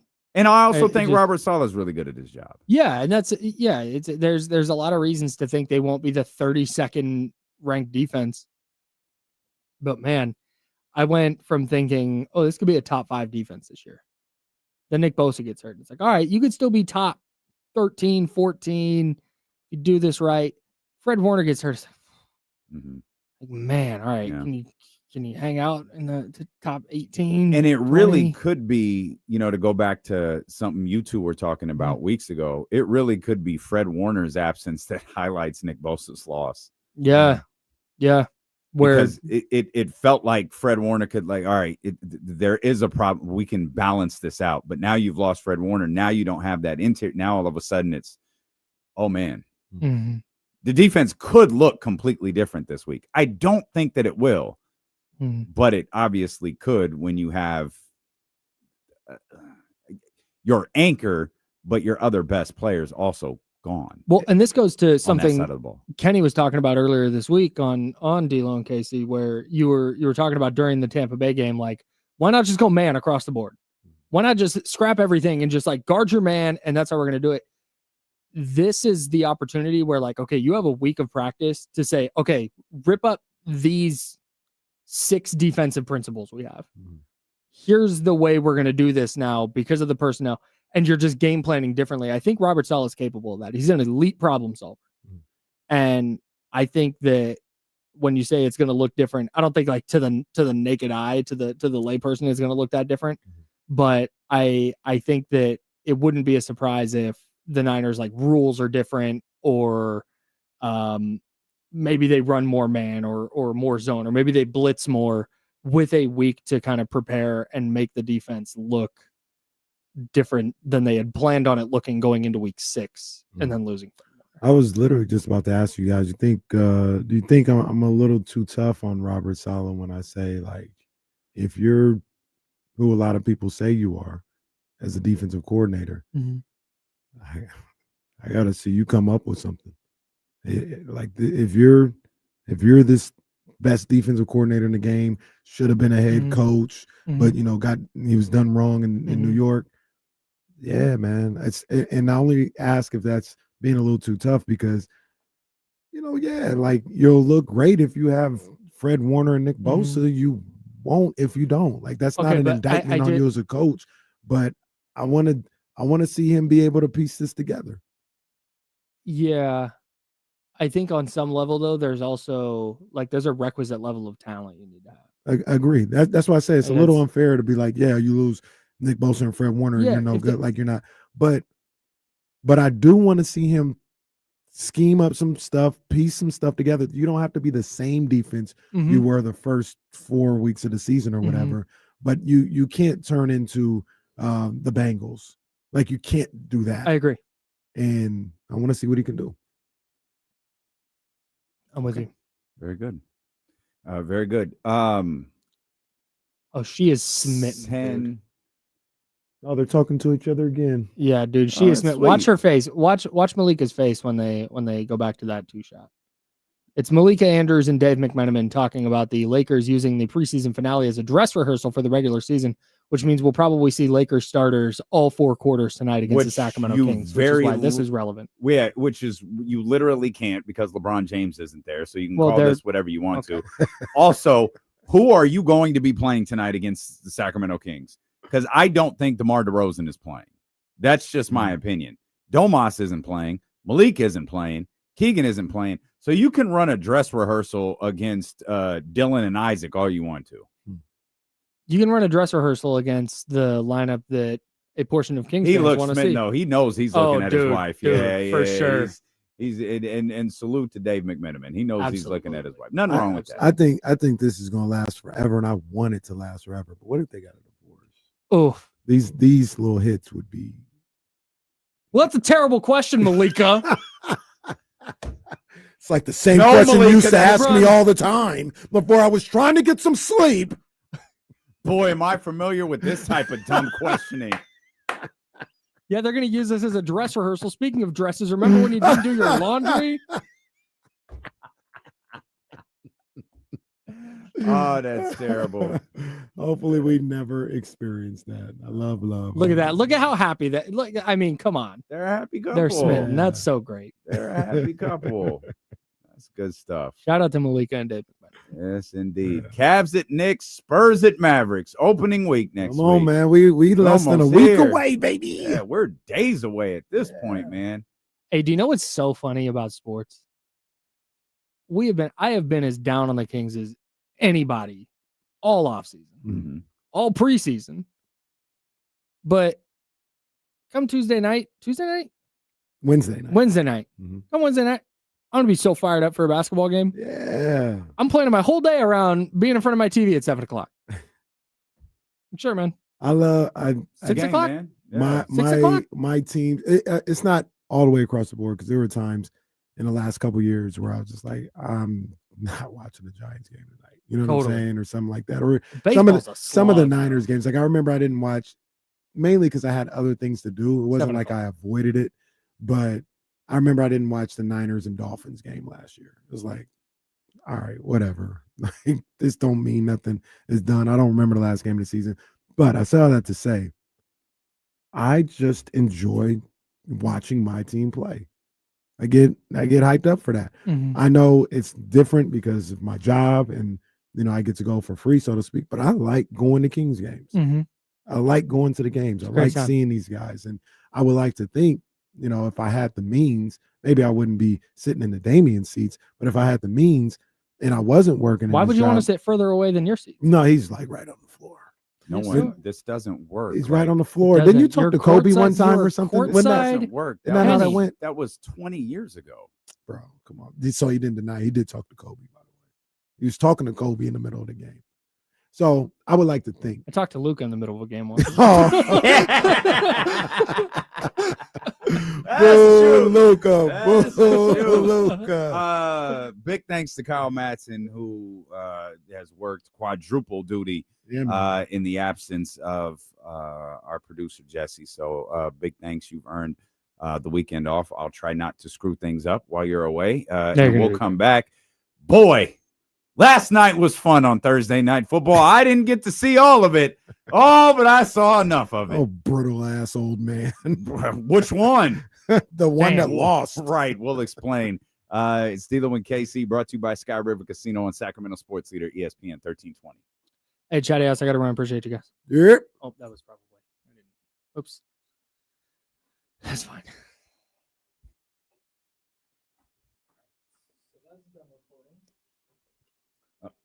Sorry, guys. I'll be a smidge bit disengaged during breaks because I got to keep us on the air and not screw everything up and piss Kyle off. Bot Brown, that was crazy. Bot Brown, too far.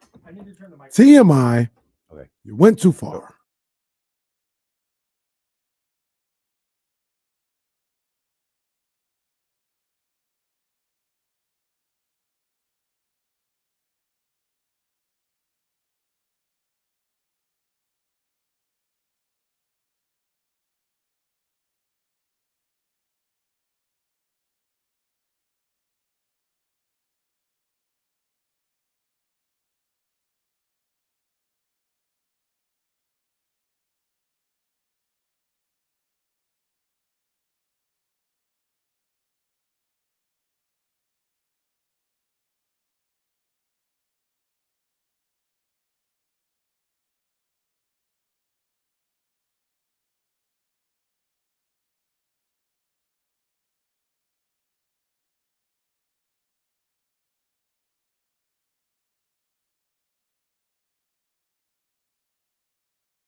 Did All right, you Michael, ever back on, go ahead. did you ever see Michael Irvin? Yeah. Yeah. I watched it the next morning. That was one of the funniest things I've ever seen. That cracked me up, and I watched that again like the next day. Michael was pissed. Understandable. So I think they.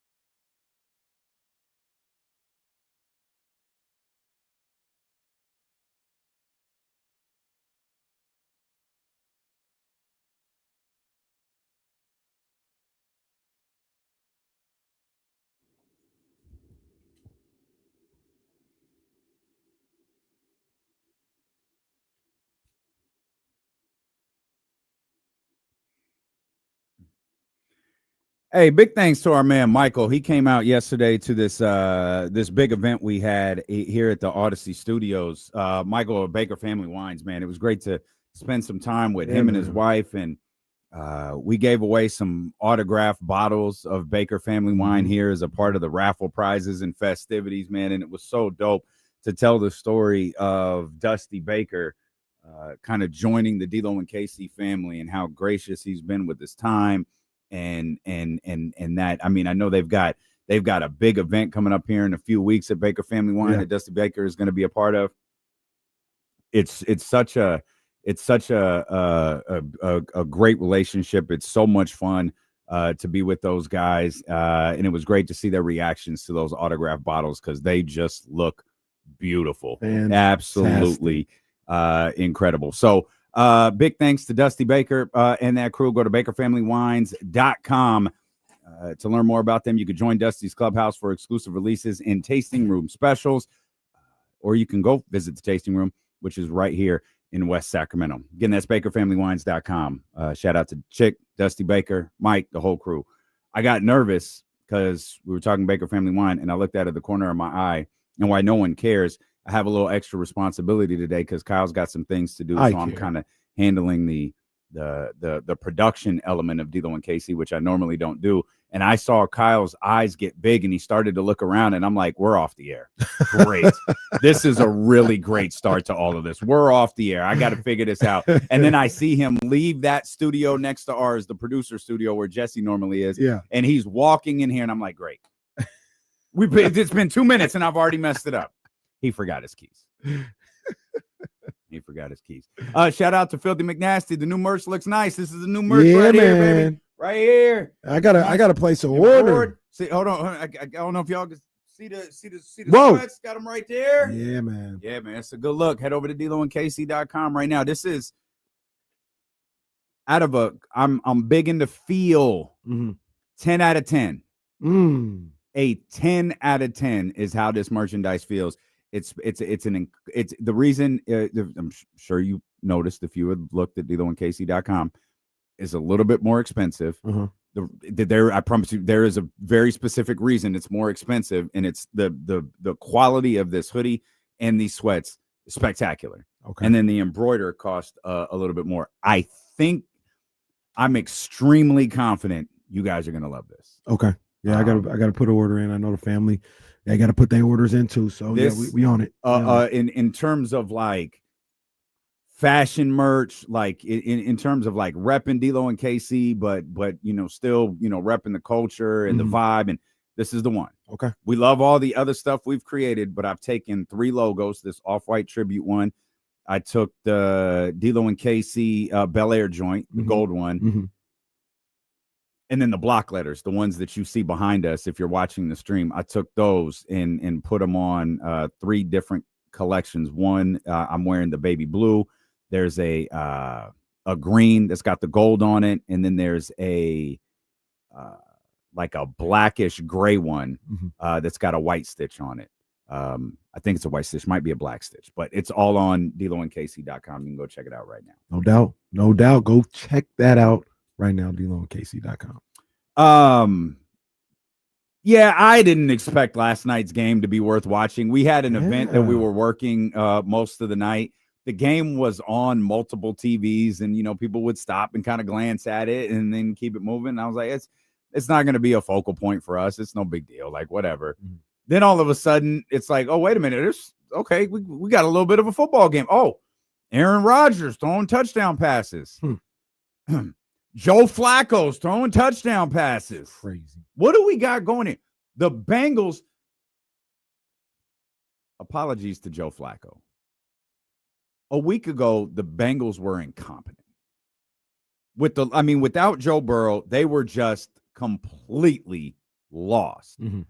And they managed to bring in a 41-year-old quarterback who was benched by an awful football team to lead them to a victory over a division rival who was 4-1 entering the game.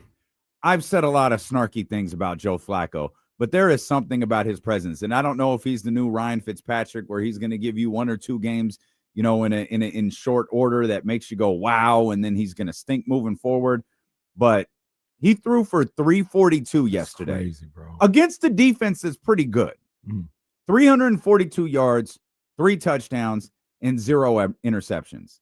And the 2 quarterbacks who combined for an age of 82 years old threw for 591 yards and 7 touchdowns. Yeesh. And 2 interceptions. Wasn't from Joe Burrow. But wasn't from Joe Flacco either. Yeah, but the two interceptions, as you noted right there, those belong to Aaron Rodgers. So did getting pissed at your own teammates on multiple different occasions. Gosh, bro. So look, that's the thing that got me cross his 2 sticks with that guy. They throw the game leading touchdown, like 68 yards, I think, something like that. Great play, great throw, great moment for the Steelers. And Aaron Rodgers. I'll get people's names right at some point. Sorry, bro. It's Friday. You good? But Aaron Rodgers gets all hyped up and does his little dumbass 1940s celebration, like yippee. I believe that's what he said too. Stupid, just looking dumb. Just yippee. He did say yippee. And then NFL Films caught it. And then somebody from the present time comes over. It's like, let's go, Aaron. And brittle ass Aaron Rodgers just collapses to the ground because he's too damn brittle to take a arm over the shoulder. Falls down, rolls around and everything, gets up and pushes his offensive lineman. Tells him, get the hell off of me. All right, bro. All right. Jackass. Pissed me off. As it should. The hell is wrong with you? Because you crumble to the ground when somebody's trying to celebrate with you. The guy didn't he act like he Ronnie Lott getting a wide receiver across the middle, tackled him. No, he came over there, jumped, put his arm on his shoulder, and Aaron just folded like a deck of cards because he's brittle. Here it is. There's the clip. We're showing it on the screen. There he is. And Rodgers goes down. Now watch him. You're like, oh, God. Oh, get up. He's like, hey, leave me alone, man. Loser. Oh, hold on. Oh, brittle hold on. Ass man. Watch the yippee celebration one more time. Yeah, get off of me. And now watch. He's running. Hold on. Reset. Hey, there it is. 1935 ass celebration. Get him out of here. Get him out of here. By the way, we see this 90 times a week between college and NFL where an offensive lineman either picks up a quarterback or something like that, or slaps high five, or they chest bump, and everybody comes away just fine. His brittle ass just collapsed when he put his arm around him. Go home, Grandpa. Not that we're against grandpas. We love grandparents here on this show. But yeah, sometimes yes, we do. Sometimes you shouldn't be playing quarterback in the NFL, especially when you're a jackass the way that this guy is. But that wasn't the first teammate he yelled at. Not in that game. That's his bag. He yelled at multiple teammates yesterday. So I and we'll get to that. I was looking for the article I was reading with that had Aaron Rodgers and Mike Tomlin's post-game comments on it. Mm-hmm. But I was on Awful Announcing, and this is the thing that I'm just so thankful that I've never been this guy in the business. And maybe this guy's, I'm sure he's extremely talented. But there's an awful announcing headline, which, again, the name isn't exactly what it seems. It covers media, right? Mm-hmm. Pittsburgh radio host Andrew Filipponi, apologies if I got that wrong, has to get, 2 days in a row, has to get his nipples pierced after a Steelers loss. I guess he tweeted last night. I just don't understand why. I don't understand why people do this. He tweeted yesterday afternoon, there's no way the Steelers lose tonight. In fact, I'll get my nipples pierced with no numbing agents if they lose to the Bungles. Oh, my God. It ain't happening. He follows up, okay, I'm worried. Then he follows up, my nipples are burning. Then he follows up, Aaron, do it for my nipples. I'm just so thankful I was never this guy in radio. Look, you could be that guy in radio. You could just do like Mad Dog and just ignore what you said. Remember he was going to retire? He was supposed to retire. Yes. No. Like, never mind. Just forget I said it. Just forget I said it. But Aaron Rodgers, there was a play. I think it was in the first half where he handed the ball off. I think it was to Warren. Warren pitches back. It's a flea flicker. There's no one there, and Rodgers winds up throwing the ball out of bounds. And he turns and yells at Warren. They asked Rodgers about that after the game, and he says there wasn't a flea flicker called. There was clearly miscommunication on our part. Yeah. They asked Mike Tomlin about it later, and Mike goes, "Yeah, we called a flea flicker."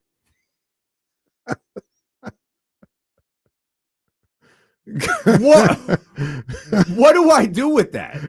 I don't know. I know who I believe. Right. I'd go for another follow-up. I'd go back to Tomlin and ask him, well, this is what Aaron said. Yeah, right. Here's what your quarterback said. What happened? Yeah. Or vice versa. Go to Aaron. This is what Mike said. Mm-hmm. What happened? So are you? And then I follow it up with, so are you calling Mike a liar? So are you admitting now that Aaron Rodgers sucks and he's a liar and you shouldn't have signed him, Mike? Is that what you're saying? Also, Mike, how do you think Doug Christie is going to do as a head coach? Just curious. Well, he'd know. We did a good job. Oh, Jesus. No one asked for this. Don't. As a matter of fact, I'm putting an end to this right now. We'll be back. We're going to talk Kings basketball. It's the Kings and Lakers tonight. Technically, it's Kings Lakers tonight, but we'll talk about it. It's D'Lo and Casey on Sacramento Sports Leader, ESPN 1320.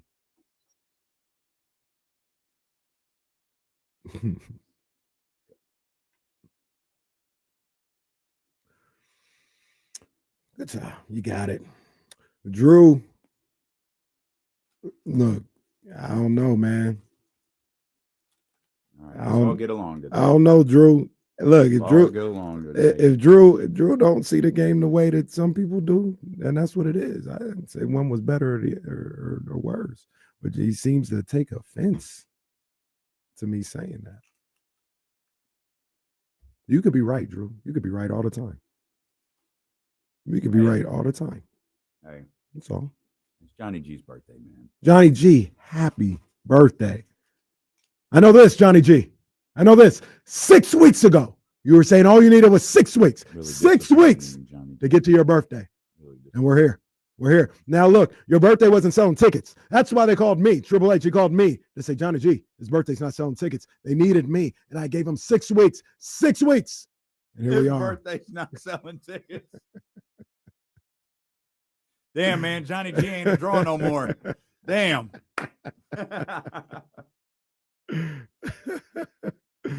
Saul, this is a great question. I got to think about this. Yeah,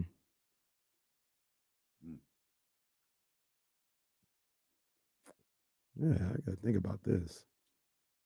When you mean make it, like wasn't a star in the league or just didn't make the NBA in general? What's the kid who played with Garnett? Ronnie Fields. He was. They said he was the one. Yeah, I remember reading about Ronnie Fields and just everybody swear by him. Accident? Yeah, he got in a car accident. There's a documentary on him, I think, on like Showtime or something like that I want to check out.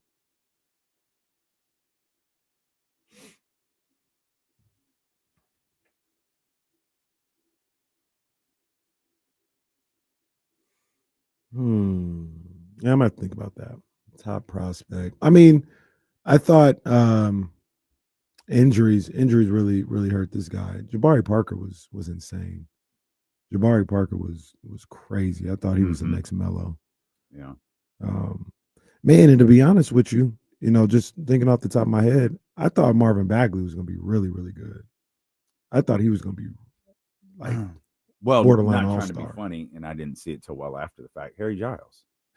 Oh my goodness. Yeah. There's Harry Giles was crazy in high Duke's school. Assistant. What's his name? He's like Harry Giles is the best high school player I've ever seen him. Yeah. He was crazy in high school. And I think he was still like even crazy after the first knee injury. He was still like that dude. Yeah, he was amazing in high school.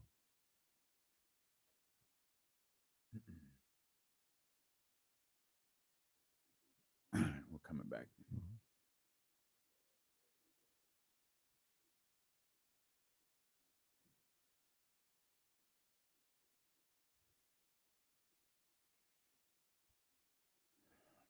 All right, man. Busy day ahead.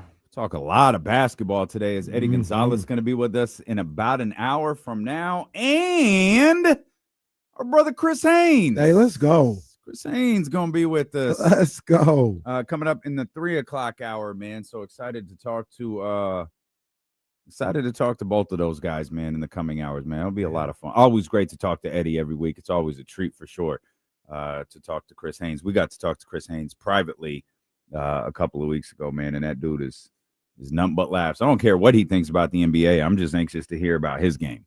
No, for sure. I'm trying to get on one of the squads.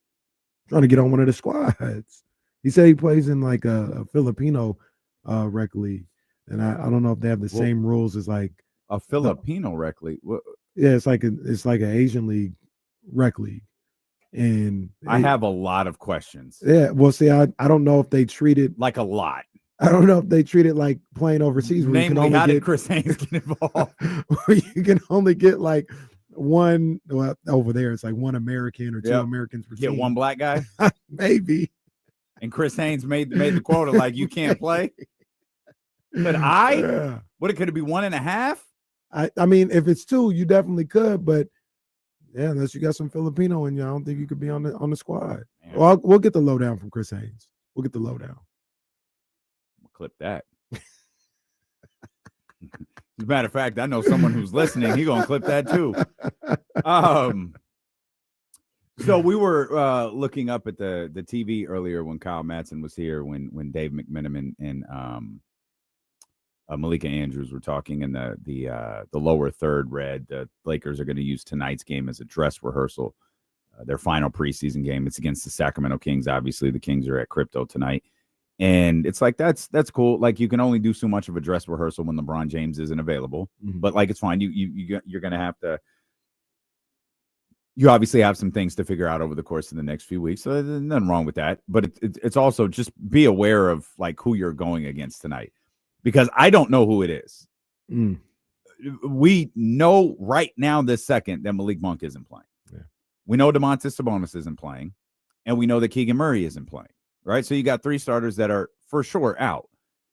DeMar is listed as probable with an injury to his groin.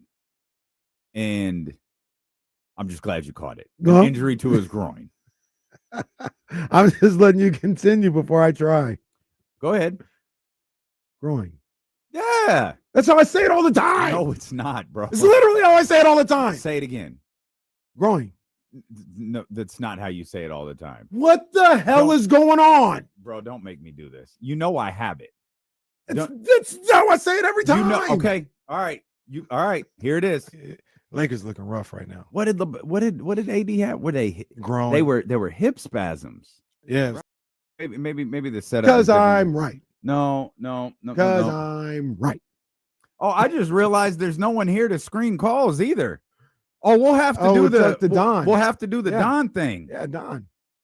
Is Don on the line? It appears. I wonder. Let's see. Oh, they hung up.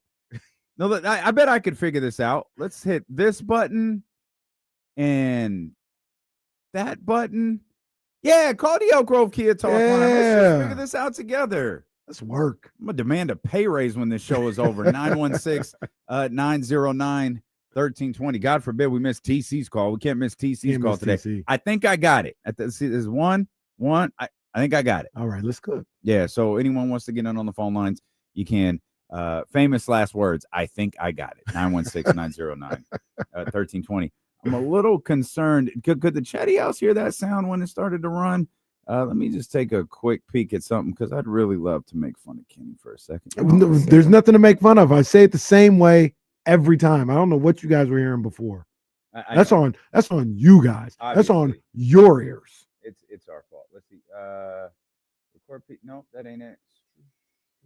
Maybe it's this. What if I potted that up? I wonder what that would do. Let's hit this button real quick. This could be a disaster. I'm just trying things out on the air. Who knows? It's Friday. Lakers looking rough right now. What did AD have? Were they growing? They were hip spasms. Yeah, it was hip and growing. Come on, man. It's not the same thing. The same thing. Kenny. Bro, I don't know what y'all listening to, bro. I really don't. It's the same thing I just said. This is crazy, bro. This is really crazy. This top 10 crazy moment of all time. Say the injury that DeMar DeRozan has again. Growing. That's what I just said on the clip too. Lakers looking rough right now. What did AD have? Were they growing? They were hip spasms. Yeah, it was hip and growing. I don't know what's gonna happen there. Run that back one more time. You heard it too. It was hip and growing. Wait a minute. Can't possibly it's the same thing. Right, I always heard the same. That's why I know what y'all was talking about. I always heard the same thing. Okay. It may be true.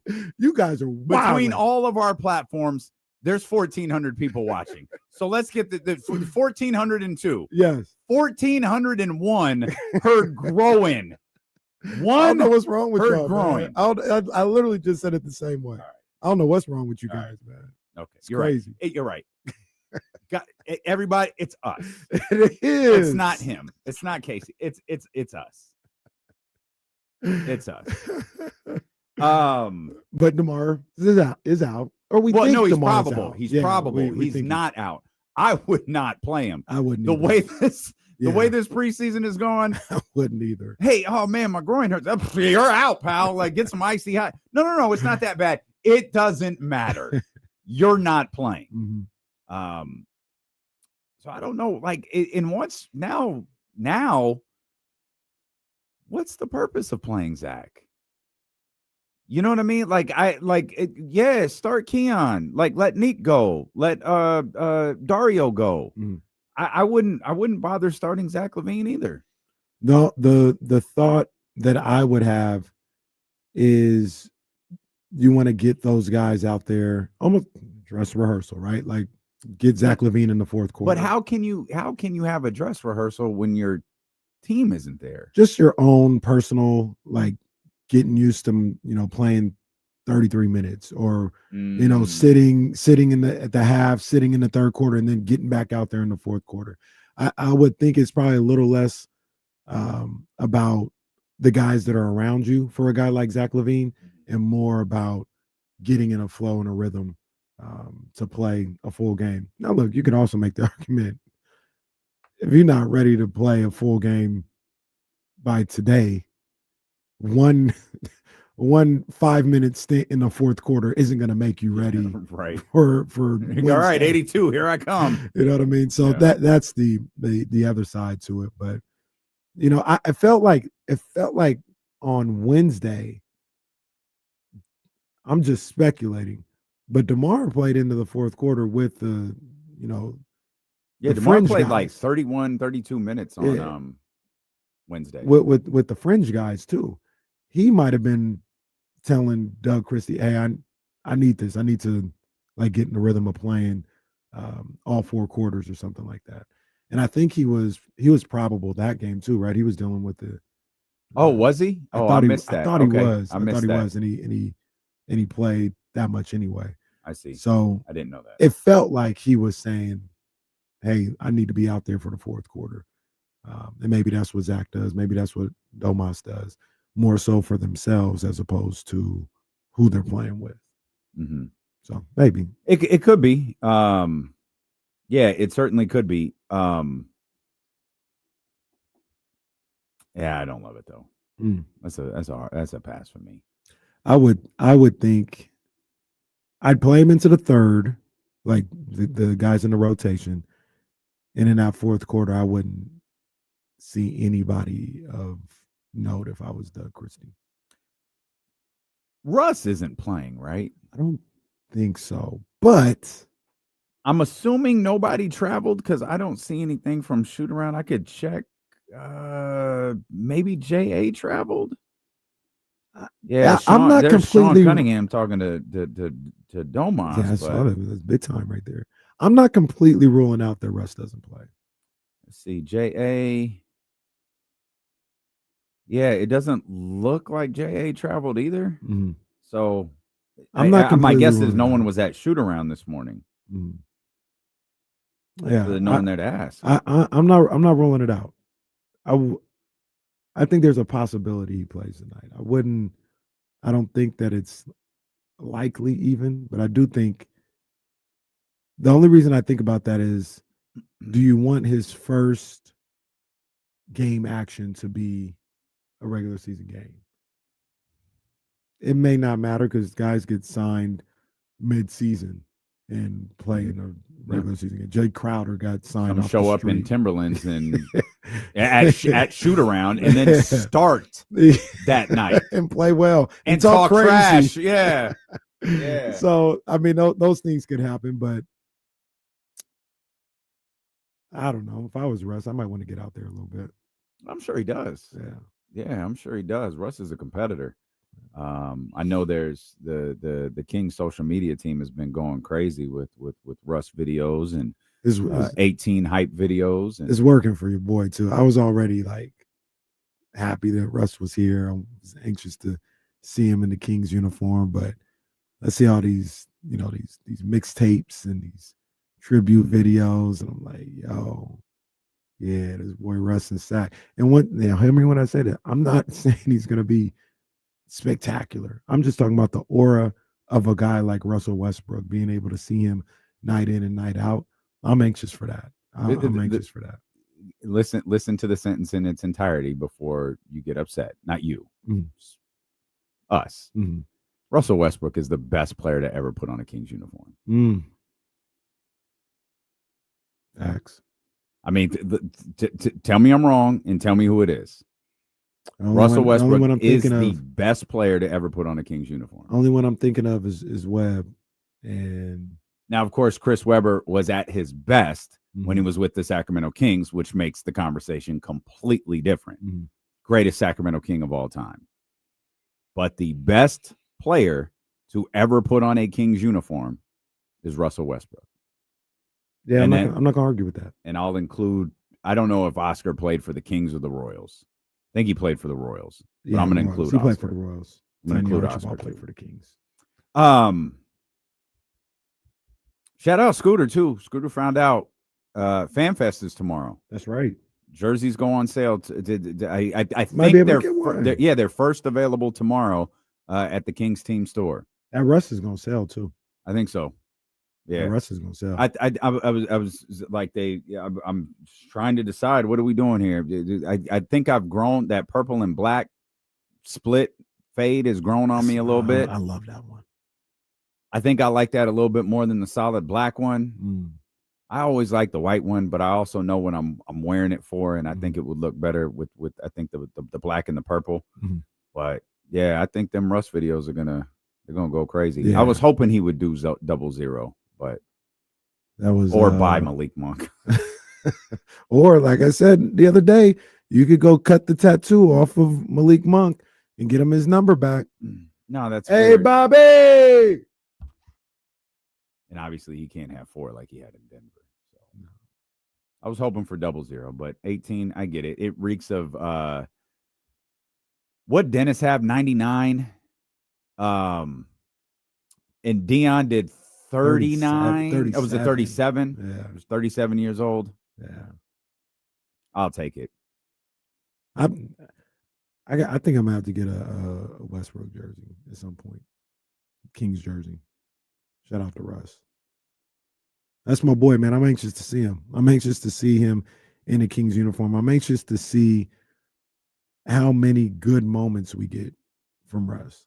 Oh, we're gonna get a lot of them. Yeah, we're gonna get a lot of them. Because, like I continue to say, because we got new listeners and people tapping in or people who misconstrue some of the things that we say on this topic. Nobody's saying we're getting MVP Russell Westbrook here in Sacramento. That's not the case. That player doesn't play in the league anymore. No. We don't even think, to a certain degree, Russell Westbrook is going to affect what we think about wins and losses with this team. We understand there's going to be times when he turns the ball over a lot, can't make a shot, can't make a layup, all this other stuff. That happens. But there's also going to be times when he is an absolute game changer in that particular game, sets the tone for others, and has some really dynamic performances. And I just hope, I think he'll do it because this is just who he is. I hope when he has those moments, then it happens at the Golden One Center. He talks to the crowd the way he has everywhere else. Yeah. And that's just gonna. I want to see it. I'm anxious to see it. I want to see that. Russ, that's gonna be dope. Could have a moment tonight, and he would talk to the crowd at Crypto. Yeah, because that crowd, should he play, will boo Russell Westbrook. Did you? I also got a little hype to it. It was just dope. It was dope to see when Russ tweeted like the beam. Yeah, I was like, "Come on, Russ, let's go, boy." I mean, he's posting. You know, he's posting all of the Jersey stuff, the King stuff, the welcome to Sacramento. Like he's all over that stuff. Like him, his team with the foundation and Honor the Gift. They're all over this stuff. Like it's not like he's, shying away from being a Sacramento King. Like he's posting his on his IG stories as he always does. Yeah. Got the pics and the videos of signing the contract and walking through the hotel, and the jersey with Scott Perry in DC, and yeah, he's about it. Yeah, he's about it. I think he's, like I said, I love to see that, and I do think he's gonna add to this team, whether it's in the locker room. I think on the court, he's gonna add to this. He's gonna add. Yeah, he. You know what I mean? Is. He unless it's 100% plausible, but unless he falls off a cliff in his 18th season, which could happen. That could happen to DeMar DeRozan in his 16th season. Like, these guys are getting older. You never know when they lose the step that takes them out of the league. But unless that happens, Russ was good last year. He was a good ball player last year. Solid NBA ball player last year, and I expect to see the same for the Kings until I see otherwise. Just thought of something. I don't think we've ever done this. This one could be rather unique. Unfortunately, there's nobody here, but still. Oh, first of all, it's a win for me. Second of all, I don't have my. Where's my?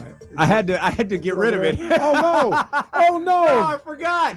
I had to put it in the locker when I cleaned up the studio the other day. Your notepad is gone. I might have burned it too. I'm not sure. I might have. So we'll just have some fun with this since it's just us. He's played 17 years in the league, as everybody knows.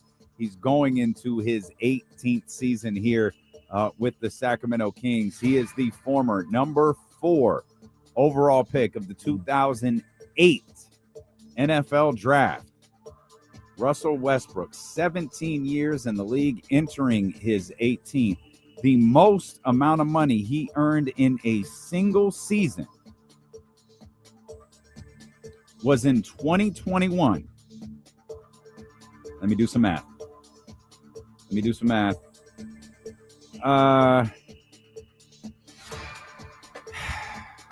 All right.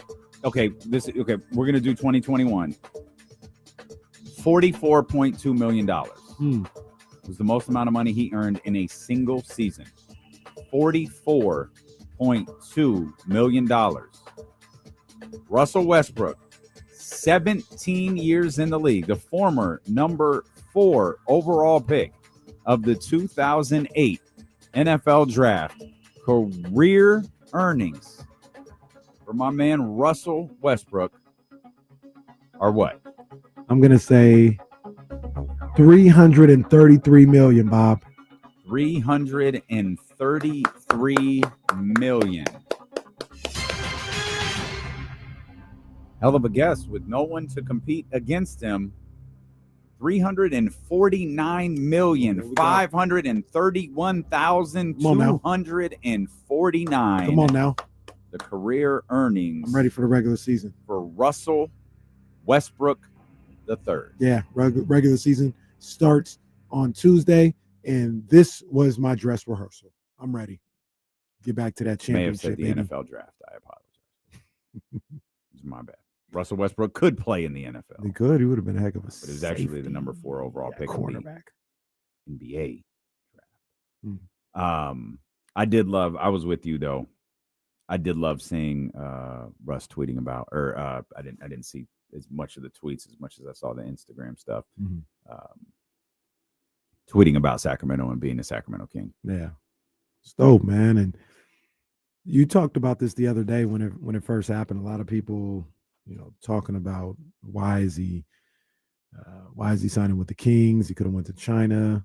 I know some specifics came out today about it being a non-guaranteed contract or something like that. Why would he do that? Look, man, people sign contracts and play different places for different reasons.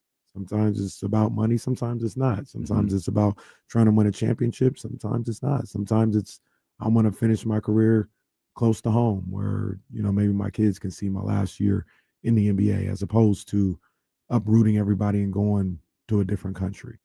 And, that's I don't think in that particular case, and I'm not saying people said this, but I don't think that there's nothing wrong with any reason that somebody wants to play in a particular place.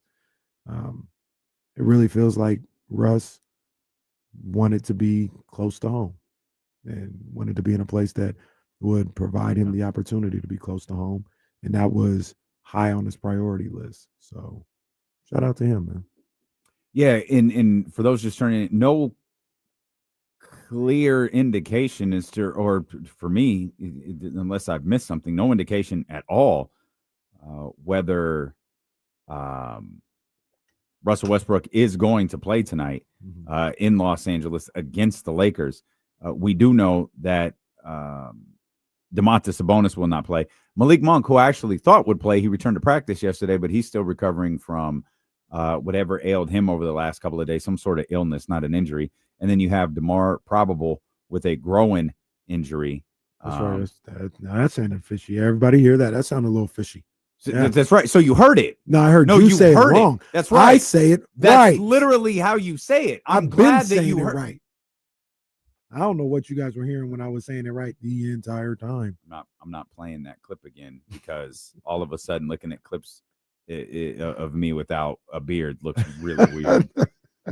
Really weird.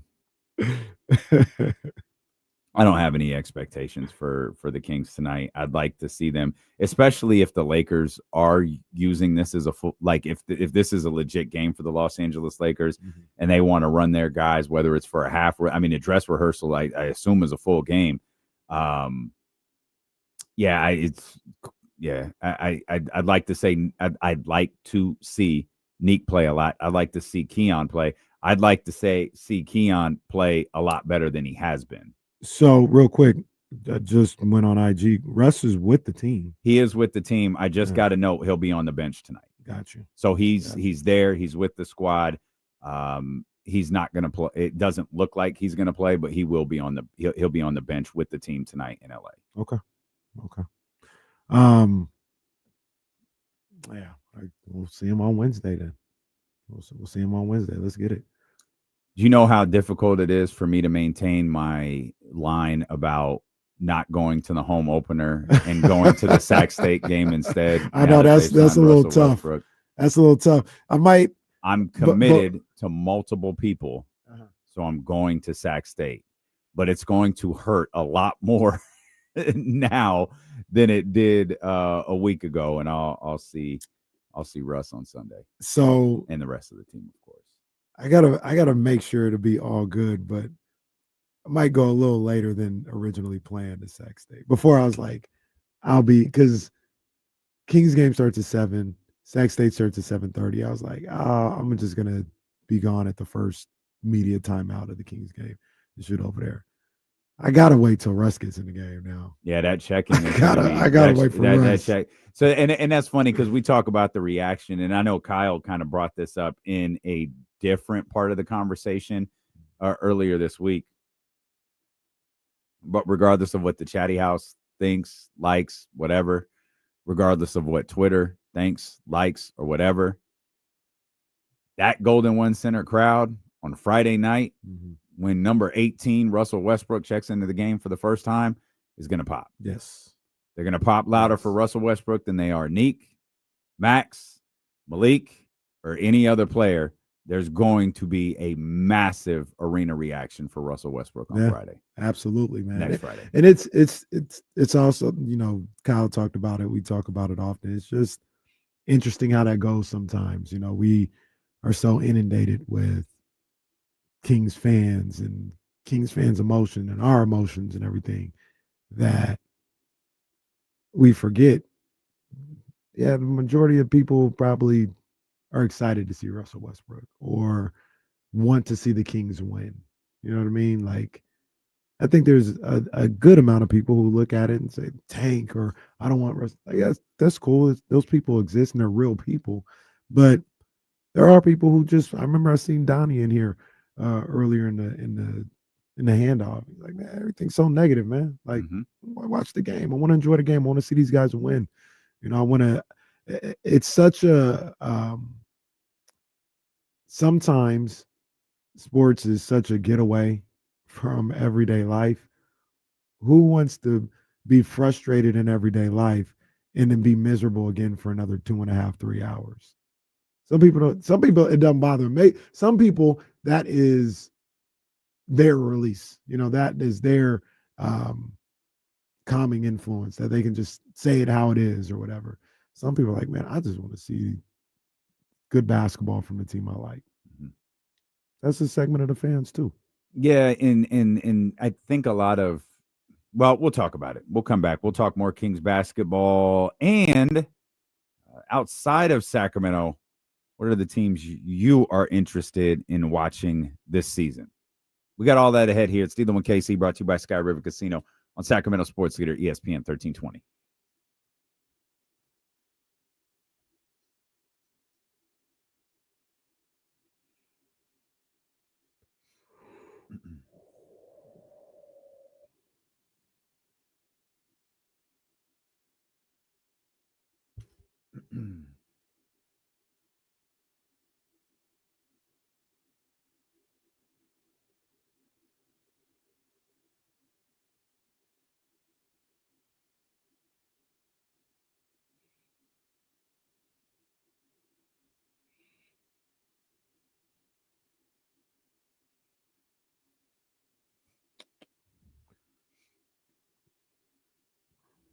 Now, Alpha says, I'm not even sure how to watch the NBA this season.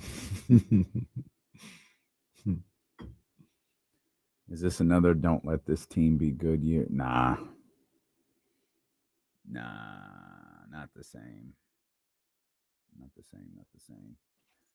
I got 2 minutes. I'm going to fill up my water real quick and try to do everything separate. Good? Yep.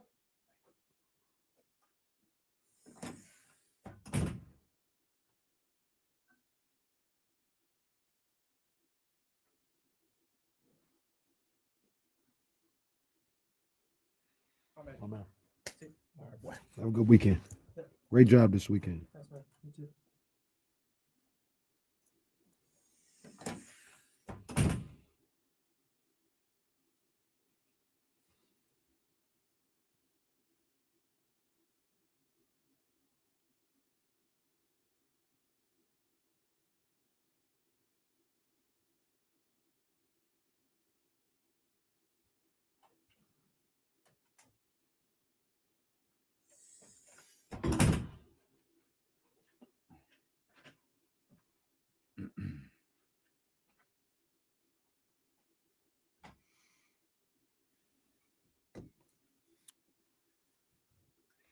Wayne, who knows? Okay.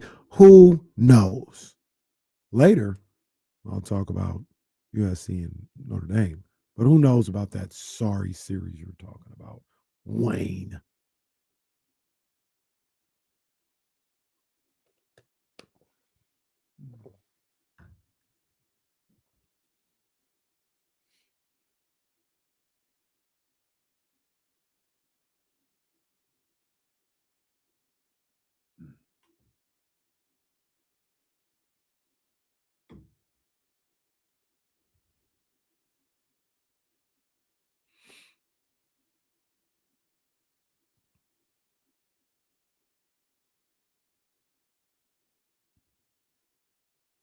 Here we go.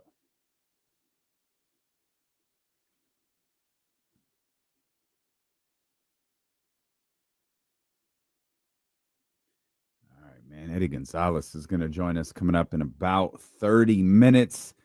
Chris Haynes going to join us in the 3 o'clock hour of the show. There we go.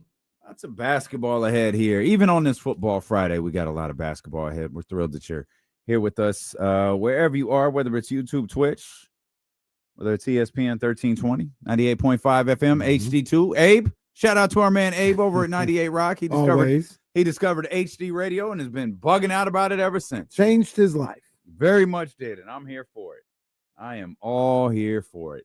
We were talking Kings basketball. Obviously, Russell Westbrook, he'll be on the bench for the Kings tonight. Not going to play, but he will be. He is with the team, as many of you have already seen on social media. Lakers said, at least according to Dave McMenamin, that the Lakers are going to use tonight's game as a dress rehearsal. So it could look a little interesting given the fact that Domantas Sabonis isn't going to play. Malik Monk isn't going to play. Of course, we know that Keegan Murray is out and DeMar DeRozan is probable. Outside of the Sacramento Kings, obviously that's our primary focus. But outside of the Sacramento Kings, give me a team you're really interested in watching this season. Give me a team that you're interested in seeing how this season unfolds for them.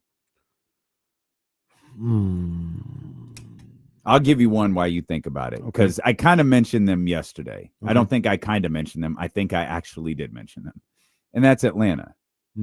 Atlanta's fascinating for a variety of reasons. One, the Trae Young news we got yesterday, which puts this season in a bit of a different perspective. The second we signed off yesterday, Shams Charania had tweeted that the Hawks and Trae will not come, that there will not be an agreement on a contract extension for Trae moving forward.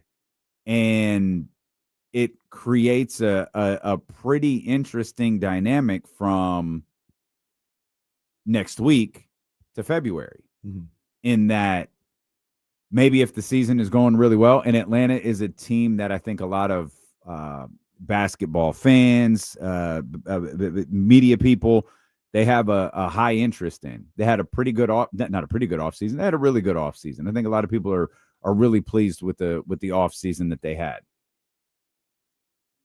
So if the season starts out strong, like maybe it becomes, okay, like this works exactly the way we wanted it to. Trae Young is going to kind of anchor this thing for our future, and we're off and running. Great. If it doesn't, then what? Then what for Atlanta? Then what with the direction of Trae Young? And how does that front office approach this 200 and forgot the number. I think it was $225 million situation. I think especially, and this is, and forgive me because this term is going to get old quickly because you're going to hear it a lot. In the injury ravaged East, you've got a lot of teams who are like, to stick with the Russell Westbrook theme. Why not? Why not us? And Atlanta might be the team like, no, it's cool. Like there's the Knicks. We don't know what Boston's going to look like. We'll talk more about this later. We don't even know if Jalen's going to play opening night. He got a little hamstring issue. You've got this Bucks situation that not not at all identical to the Trae Young situation, but yeah, like the Giannis thing is still a thing. Yeah, it's always out there. And no one knows exactly what Boston is going to look like. Didn't expect Joel Embiid to play a preseason game, but he will, which is going to prop up Philadelphia a little bit. What's Philadelphia going to wind up looking like? Will Orlando continue to grow after the big trade they made this offseason? And what's the next step for Detroit, right? I'm probably leaving something, but, Indiana's without Trae. I don't know what people expect from them. They've lost Miles Turner to one of their rivals. So there's a lot of things there where if you're Atlanta, you have all things positive right now. I'm sure they feel great about the position that they're in. Yeah, but they still got to execute. Atlanta, people's damn. Michael said, "Watch D'Lo leave out Cleveland." Well, absolutely left out Cleveland. My bad, Michael. You were right. Atlanta is a team that was a NBA media darling this summer with their pickups. Getting Nickeil Alexander-Walker, getting Kristaps Porzingis, keeping Trae Young, Jalen Johnson coming back. They got some good ball players. That is an interesting team. It's going to be interesting early, I think, when you talk about Atlanta. Are they, with all the talent that they have, are they going to recognize that talent immediately and play well from the start? If they're, by the time we get to mid-December, if they're like they did what they do a year or two ago, I don't think it was last year, but like 2 years ago, when they were never more than 2 games under or over 500 for like the whole season or something like that. Yeah. If they do that, there's no need to pay attention to them. But if they come out early and have a 15-9 record, 15-7, then kind of show, this is a little different. Yeah, that curiosity for me at least is going to continue all year long with the Atlanta Hawks. So that is an interesting team to watch for sure. The team that I was thinking of, man, is the team we saw the other night, Los Angeles Clippers. Because I think the Los Angeles Clippers have the talent on the roster to compete for an NBA championship. They can compete for an NBA championship.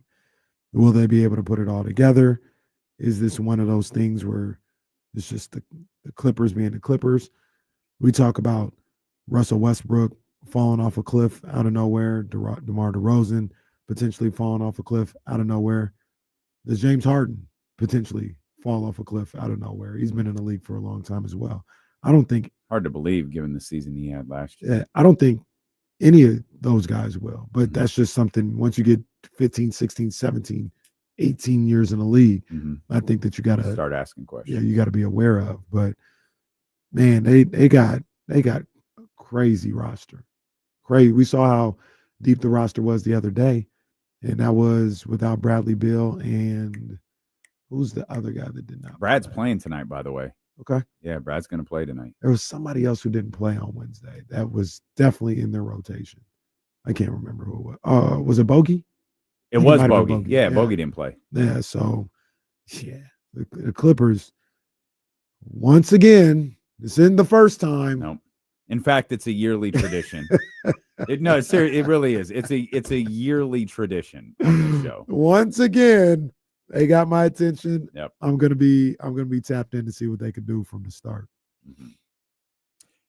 This news cycle conversation, has Philadelphia become a lot more interesting based on the news we got this morning? More interesting, yes. I wouldn't put them in this category that we're talking about as far as like teams I'm looking forward to seeing. They haven't reached that level yet, but the news of Joel being available, okay. Yeah, I completely written them off. Yeah, but if he's I actually meant the other Philadelphia news that came out this morning, the Harris Group news. Yeah, you can. Yeah, well, first of all, don't. Yeah, that's your boy. I'm not. You're a fan. I'm not happy. One of us said, "Hey, man, I like Bob Myers." The TV analyst, Bob I'm Myers. not happy. Bob Myers taking over the Harris Group, that group that owns the Philadelphia 76ers. And, I mean, he was the architect behind, that Golden State Warriors dynasty. And I wonder, with a roster with a lot of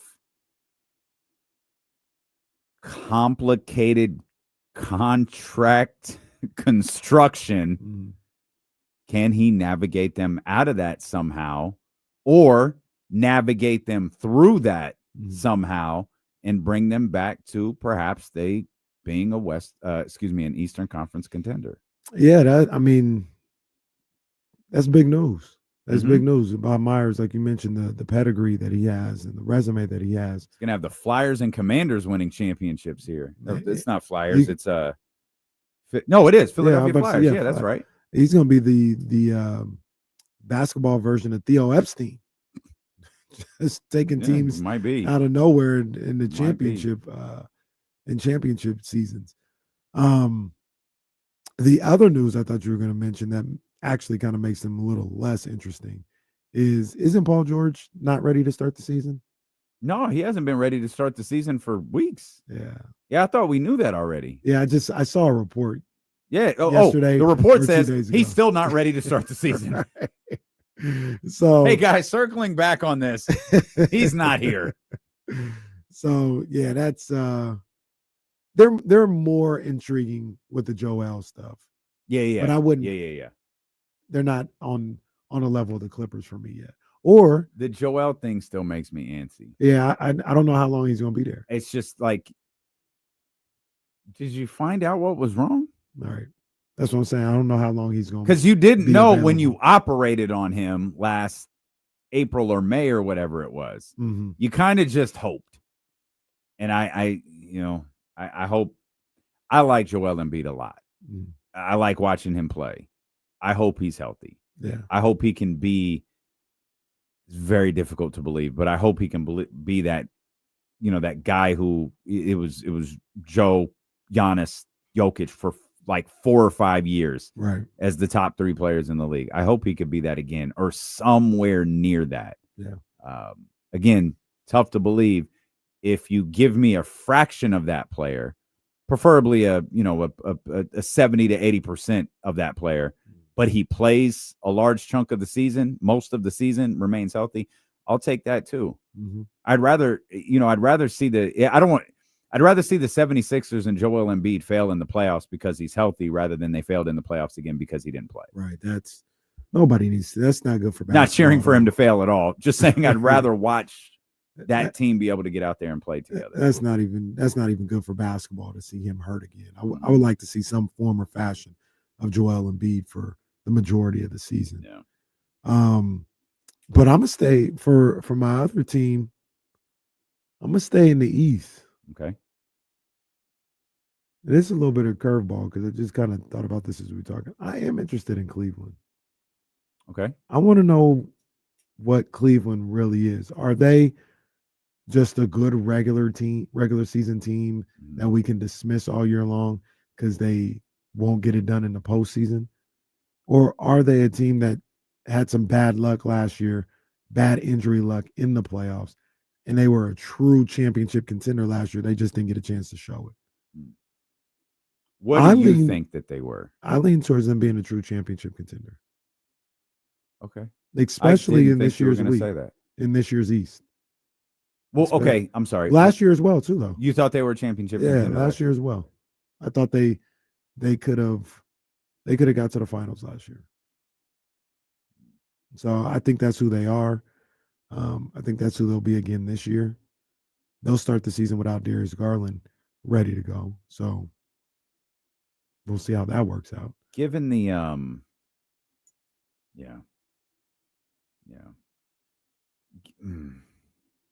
all right, I want to go back to that. Actually, we'll stay here.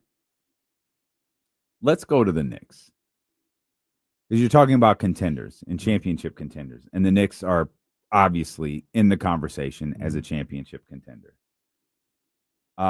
Quick note from Adam Schefter right here. The 49ers have ruled out Brock Purdy and Ricky Pearsall for Sunday night's game against the Falcons. No Brock Purdy, no Ricky Pearsall. Those guys are out. Also, Sunday Night Football just gave me a small inside baseball realization. You're on your own Sunday, pal. Yeah. You we haven't got the word, but own. I'm pretty sure we'll be alive. Yep. You're on your own, pal. So Brock Purdy, and I guess that's not a surprise. The Brock Purdy thing is a little bit of a surprise to me, given the way the week started. I definitely misjudged the way that the Brock Purdy thing was going. He had come back to practice, was limited on Wednesday. I expected him to be a full participant on Thursday. When he wasn't, that's when it became, because there was a point of putting out Brock Purdy limited participant. Mac Jones participated in all of practice. It was like, oh, okay. And obviously here we are on Friday. No Brock Purdy, no Ricky Pearsall for Sunday night's game against the Falcons. It'll be Mac Jones once again with, for the first time, a returning George Kittle. Yeah, man. Yeah. So missed him. Yeah. Definitely need him absolutely. Okay, so back to the NBA. The Knicks are another team where, you know, you talk about championship contenders, as you were just talking about with Cleveland, and given, you know, where Boston's at, Milwaukee going through changes, Tyrese Halliburton out for the year. You got to believe Indiana's a little bit different. And the uncertainty of growing teams like Orlando and Detroit. You've got Cleveland there, who is not even essentially, they're running it back, which they, in my estimation, they should bring that squad back out there, go get it done again. As you said, they were really beat up with injuries in the postseason. And then you've got the New York Knicks, who I thought was in the exact same position. They don't have to make any changes. They can run it back, and they'll compete again. They'll be a championship favorite again next year. They determined that Tom Thibodeau is the reason that they didn't get where they wanted to go, which was obviously they believed they should be in the NBA Finals. They obviously believe Tom Thibodeau couldn't get them there, so they turned to Mike Brown. I'm a Mike Brown fan. I think Mike Brown is a tremendous coach. I also think Mike Brown is a really, really great coach for a very specific type of team. And every single time I have sat down to look at this New York Knicks roster and try to get on the same page as everybody else with them winning a championship, I think of their head coach and I can't do it.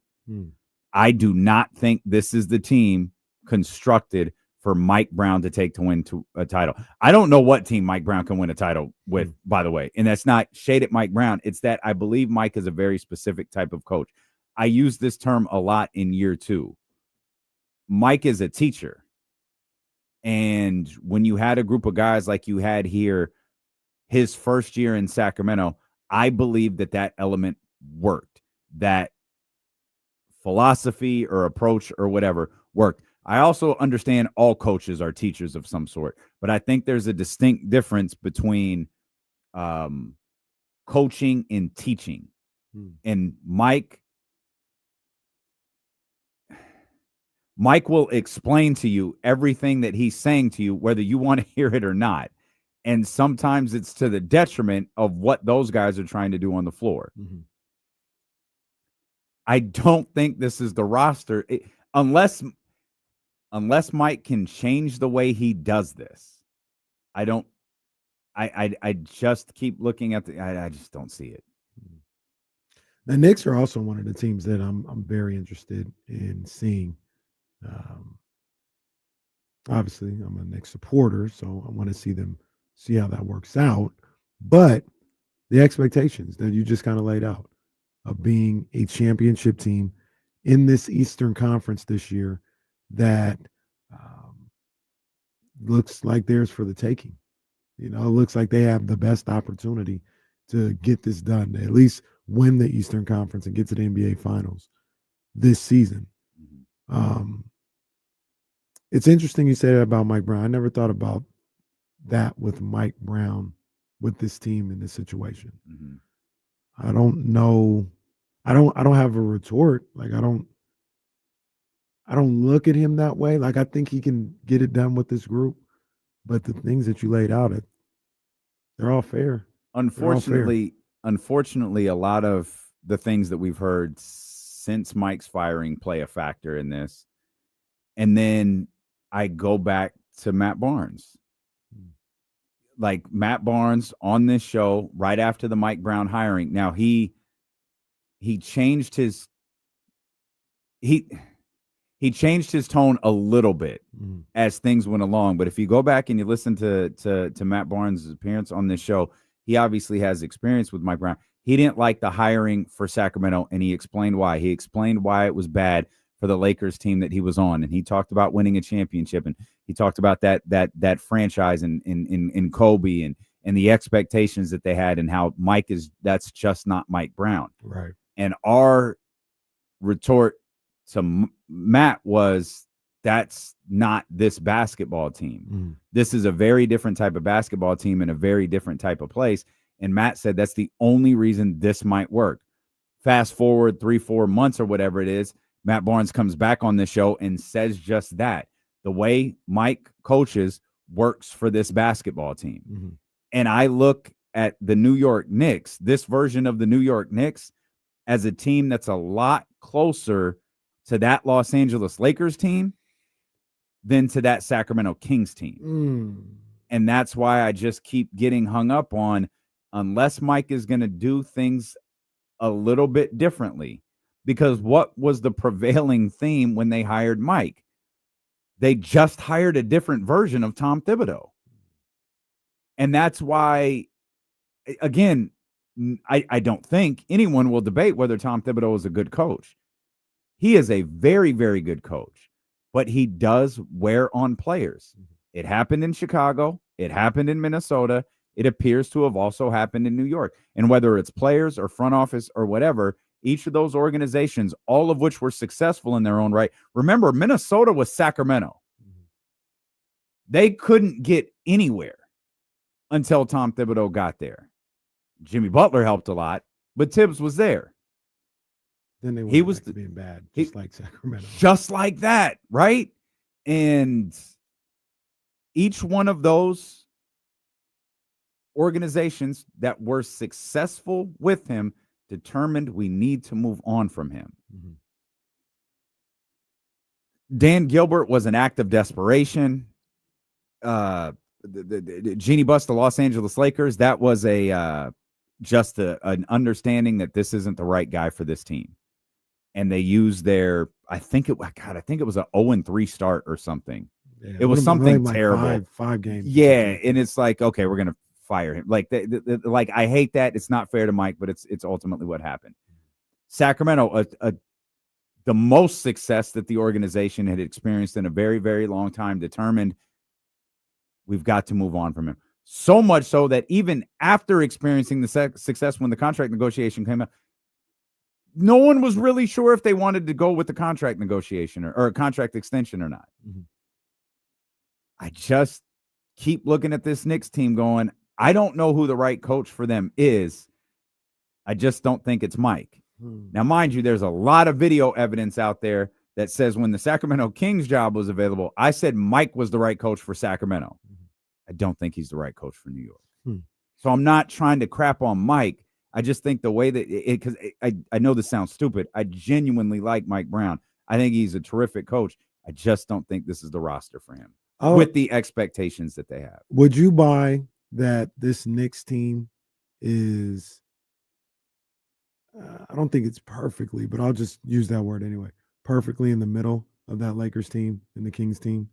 The Kings team had done nothing up until that point, and they needed somebody to kind of show them the way a little bit. And that's where the Kings were.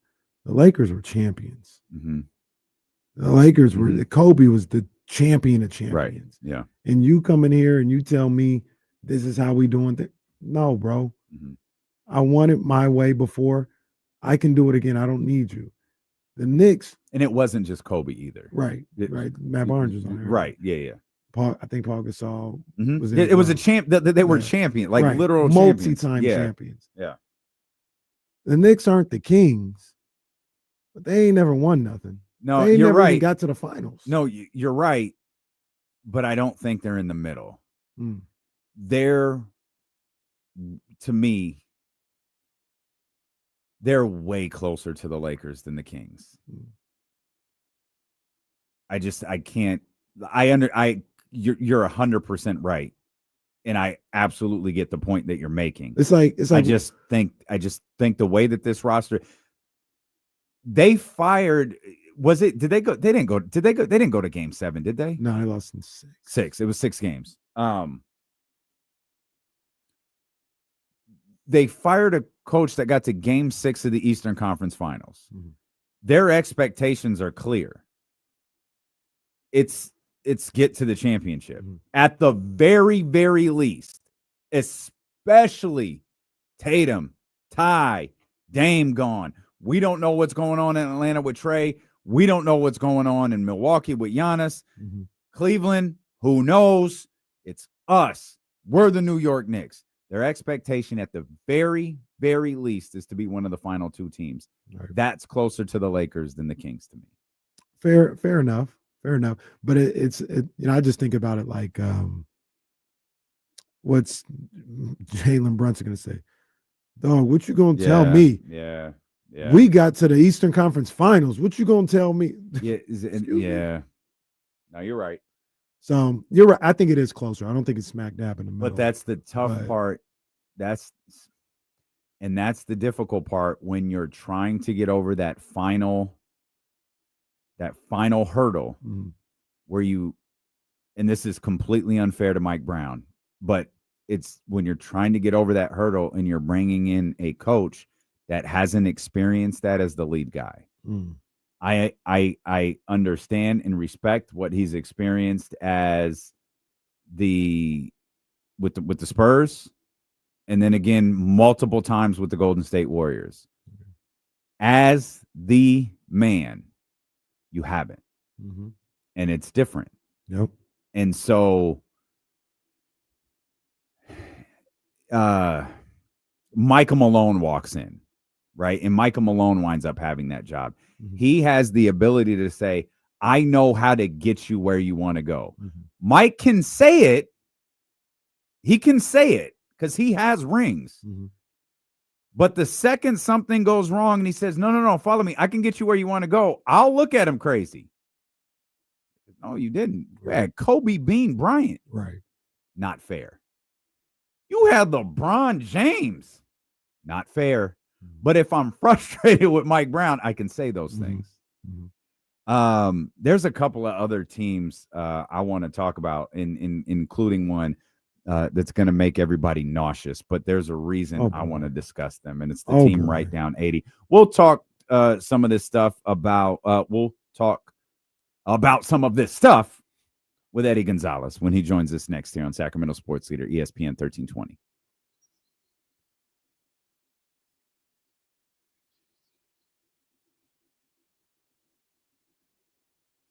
They have a feature in the car that allows your car to be that Tron thing.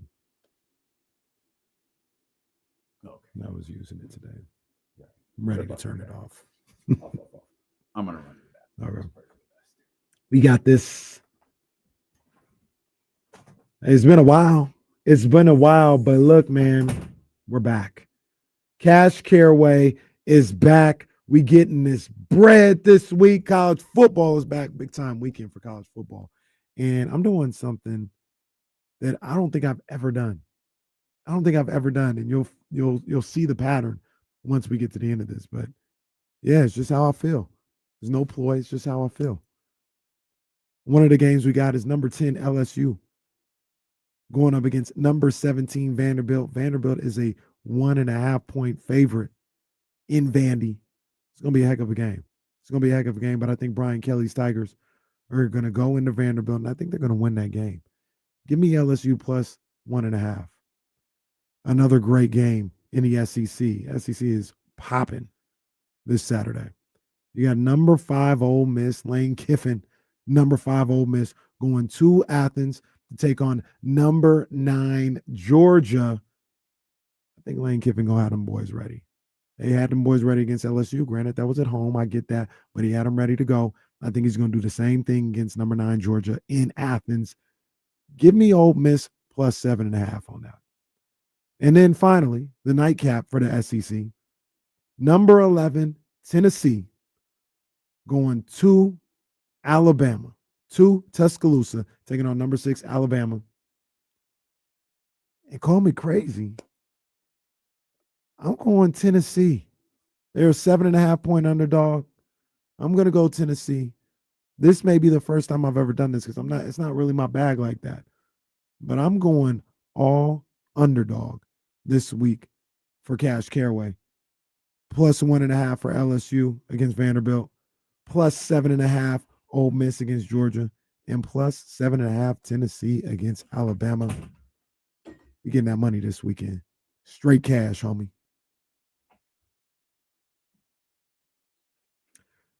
On my in-house monitor, we'll bring Eddie in too real quick. On my, what's up, Eddie? How you doing, man? What's going on, man? Oh, I can't do it. Oh, we're not in the a different thing here. Oh, I think I know. Try that. Eddie. What's up? What's up? What's Here up? we go. On my in-house monitor on Prime TV, I'm on the HBO boxing channel. Wow. All right, I think your boy got this. You got it. We got it. I We know got you it. do. Yeah. Our man Eddie Gonzalez here. What's up, Eddie? What's going on, fellas? Your boy producer, your boy running the board over here, man. I'm It's like you're a DJ. I'm Dr. You Dre just- and Snoop Dogg, man. I'm trying to. You know what I you mean? at work. You at know what I work mean? today. Man, you Damn. excited for the season? It's only a couple of days away. We've been talking a lot of basketball today. I'm super excited, man. I'm super excited. I just, I'm making the trip to Houston. It's gonna be a lot of family out there for that. And I'm just ready to see it. I got real faith in this team too. So I'm not talking crazy just yet. I want to see it, but I got real faith in this team. I might be talking crazy about Thanksgiving. You posted a picture that cracked me up. That KD. Do you see that picture, Eddie? I didn't see it. Let me see it. Go to his I'm gonna IG. check it out right Go now. to his IG story. Go to his story. He posted this picture with KD with a fade, and it was like, all right, man, just start the season already. Yo, we running out of content, man. We getting out of hand, bro. Hey, that fake clean though. Yeah, hella clean. It took. I was like, hey. I was like, oh, that ain't nah. That look like me back in my day, man. That look like what my bodyguard used to look like. Oh, man. But look, I agree with you. I think Houston is a true contender, even losing Fred VanVleet. That hurts. But I still have them as a contender. And I saw something last night. Look, man, it's preseason. You know how you get fooled by the preseason. I get it. But I saw something last night where I was like, man, if they just let this dude do what he do, it could be a problem. Y'all see Reed Shepard last night? Hey, man, let that man cook. Let that man cook. I see the tweet that said, yo, this man got to play with light skin stuff and then light skin stuff in his career. That's not fair. I started crying. light skin.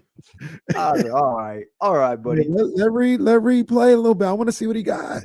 I want to see what he got. They're not going to start him, though, are they? I don't think they're going to start him. No, I mean, they're going to have to play him throughout the year, and he's going to have to make it worth it. And I think, look, he's only in his second year.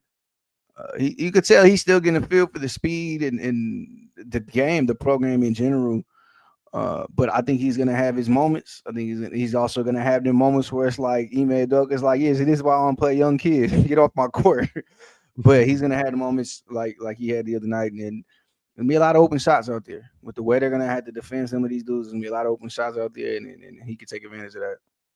We were talking about like interesting teams to watch. Like we were talking about the Knicks, and I mean, obviously Houston is up there outside of the Rockets. What's a team that you kind of got your eye on this season? You're interested to see how this plays out for them. Besides Russell Westbrook and the Sacramento Kings? Oh man, hey, I was gonna wait. Oh, don't let me step on the run sheet. My fault. No. Oh, sweetie, that Oh, thing let me does not, step on the producer over here. His word. that thing does not exist on this show. What did you think? Obviously, you knew, as we knew, Russell Westbrook was going to be a Sacramento King. What did you think about that? I see the criticisms and I understand them. I think the most real criticism to me is you drafted a point guard last year, and you've since replaced him twice over. What does that mean? And I think the answer is obvious. What it means, he's not better than these two guys. That's what they're dealing with right here. I love Russell Westbrook. You guys know this. I'm a fan. I love what he brings to your team. I know he takes things away in some spots, and I understand that. But I love Russell Westbrook. I love the fact that he's going to be in Sacramento. I think he can help the team in a lot of ways. Like, look, there's still value to somebody who can push the ball the way he does and somebody who will distribute the ball the way he does. If you're hoping for West to have this 3-point renaissance and be this whole new player, then you're just looking at it wrong. But with a team where the Kings are, and they're just like that middling team, load up with as many veterans as you can, and you can win games with that alone, with veteran savvy and guys who just kind of know what to do and know how to win basketball games and know how to play at the pro level. Now we're gonna have nights in Sac where Russ had this foolish turnover at the end of the game, or Russ airballed a 3 and it looks crazy, of course. But we're gonna have other nights where he's got 9 assists and 9 rebounds, and he's energized the team and he's energized the arena, and you won a game because of him. And that's what it is. He's talked about that. He's been outspoken about, like, hey, this is what I do. And like, sometimes does it go wrong? Yeah. And sometimes it goes great. And this is what it is. So I'm excited to see him out there. Like, I ain't bought a Kings jersey in I don't know how long. I might have to get a number 18, yo. I might have to get a number 18. It might be time. Them things gonna sell like crazy tomorrow. I need it. Them things gonna sell like crazy. They somebody on the site now. Oh, they on the site now? They're on the site now. Yeah, you can buy them in person. I like how y'all acting like y'all be buying your Kings gear like regular folk. Like, absolutely, I pack off at the crib. Come on, man. One of us does. What you mean? One of us? Me, I went and got my Malik Monk jersey. What you talking about, man? From the person who gave it to you at the store, who told you we had an ad. I was at the store. There was a report. Malik handed it to you. I don't know. I don't know. When you talk about Russell Westbrook, man, like you mentioned it perfectly. We're not getting MVP Russell Westbrook. That guy, like Damien said, he doesn't exist anymore. It's okay. Like, people get older. It doesn't happen. But he still can get you some wins or help you get some wins. It's not like this is nostalgic, kind of like when Vince Carter was here at the end of his career, where he was just purely a mentor type guy. Russ, for better or worse, was in the midst of it all with the Nuggets last year. Yeah. Like, he was in the round 1 of the playoffs. Like, we need Russ to win this game against the Clippers, or even the next series against OKC. We need him to be good if we're trying to win. Like, that's still the level of player that he is in this league. And I think people lose sight of that. Yeah. And I think, you don't hear Russ's teammates talk bad about him. If anything, you just hear glowing, like, yo, this guy is great. To the point where when there was a report last year about him being this and this, dude spoke out immediately and said, no, that's BS. Like, this is our guy. We love having Russ. Like, Jokic spoke highly of him. Like, guys, it's only one dude who kind of seemed like didn't quite love having Russ as his teammate. But that's another situation. Who does he love as his teammate at this point? But anyway, the Nuggets loved him, and from what I understand, they wanted to keep him. He opted out. Like, he was looking for other options and trying to see what was going on. So again, we're not talking about an all-star player. I think Dennis Schroeder probably should and will start above him.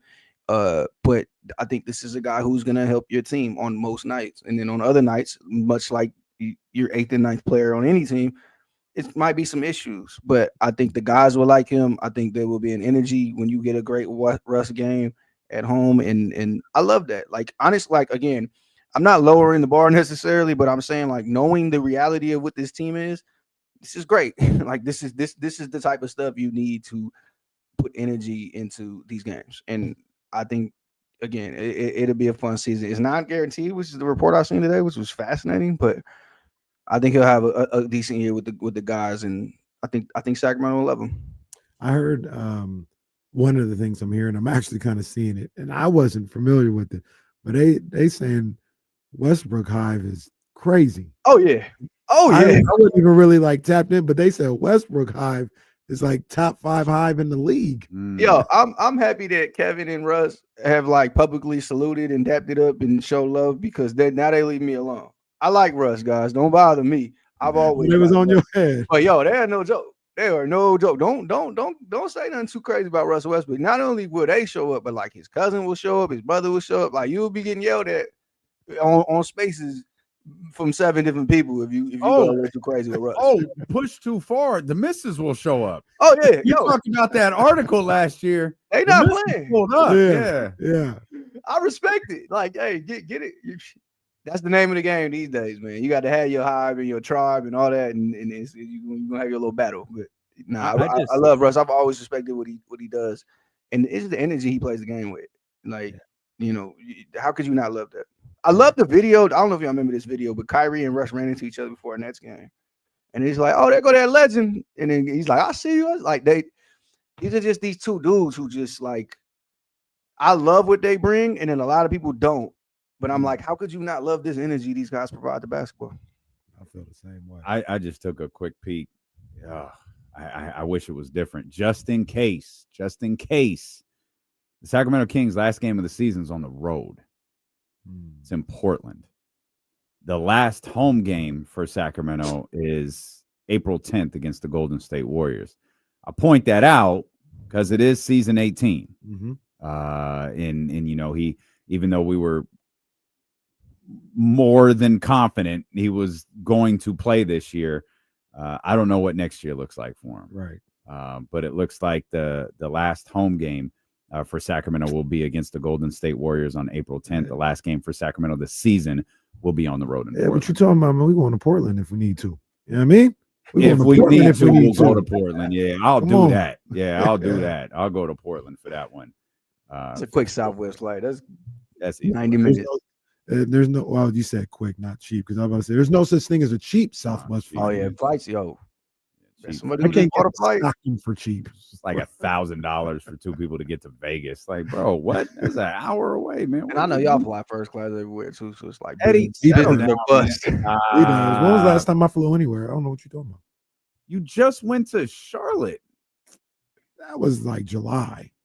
He don't remember because it was the private. He just walked on and took that Ambien, went to sleep, woke up and was in Charlotte. Walking around talking about, I'm gonna shop when I get here. He wanted them. We don't need bags. Charlotte a cool city too. I like Charlotte. I gotta go back. Before we started talking about Russell Westbrook, you were going to tell us a team that you were interested in outside, of course, of the Houston Rockets. Yeah, I'm buying all the Magic stock. I don't love this conversation where they're trying to make Franz Wagner better than Paolo Banchero, but like I'm buying all the Magic stock. Leave that conversation. It's an insane, but like there's like on-off numbers and all this stuff, and it's like that's fine. I've talked to dudes in the league, and I've talked to coaches, and when we make the scout, it starts with P. It starts with Paolo, and then we go from there. But I like them adding Desmond Bane. I think he fills so many holes of what they needed. He's kind of like what they thought they were getting with KCP, but then times 3. I would love for them to have a better ball handler, but I think the idea is for one of those 2 guys to be the ball handler and distributor. So I feel like they got really great reps last year playing the Celtics. I feel like had they not had injuries that they had, they would have been either further along. I'm all in on that team. Strong defensive guys, length all over the place, and them 2 dudes, like again, Paolo to me is clearly better, but those 2 dudes can go, and they're not scared of nobody. Franz looked great in FIBA this summer. Paolo hopefully is coming in healthy. He's not dealing with the oblique anymore, and he's only going to keep getting better. They compare him to all these dudes. I see a little bit of Melo. I see a bunch of dudes in him, but I just love what he brings. That's a team I'm watching as much as I can all year long. And they got like this kind of like mean streak to them too, and which makes it like some tension to their games. Yeah, Jamal Mosley, wow boy, and then Mo fighting everybody and getting beat up and fighting back. Like there's a lot going on with that team. But he's probably in a fight right now with somebody. He's just one of them guys. I don't know. Like even the game, like he got punched, he got sucker punched. I got knocked out. It was like he started it still. Like he was the problem at time too. So it's like Go that blue. dude Go just blue. brings it out of people. He's one of them guys. Go blue. You know what I mean? That's what happens. One of the things that we talked about a little earlier, one of the teams I was looking forward to and want to see who they really are is Cleveland. I thought last year Cleveland got dismissed a little bit because they were the Cleveland Cavs, and people were like, yeah, it's cool. It's just a regular season thing, and they ain't going to make it in the playoffs. And then they got to the playoffs. They didn't make it, but I wish they tell the whole story. The team was hurt. Yeah. And I think they were I thought they could get to the finals last year. I thought they were a real legit contender. And they just got to go through this whole season again and have the same questions and see if they're really a contender. I think they really are. But what you think about Cleveland? Nah, I mean, I think a lot of it leans on Evan Mobley, who impressed me last year. I was not on the Evan Mobley bus last year. He's shooting better from three. He's not shooting 10 of them a game, but you'd imagine there's an uptick this year. He just showed a little bit of offensive energy that I didn't see before, a little bit of more versatility the way he can score rather than just get as close as he can and jump high. So I think a lot of it hinges on him, obviously on Donovan, but I like that team a lot. And I think they're going to win a lot more regular season games again this year, just remaining healthy. Maybe they pace themselves a little different. Maybe they try to keep that in mind as they go in. Again, they maxed out last year. They wanted that 1 seed. They were out there to prove a point.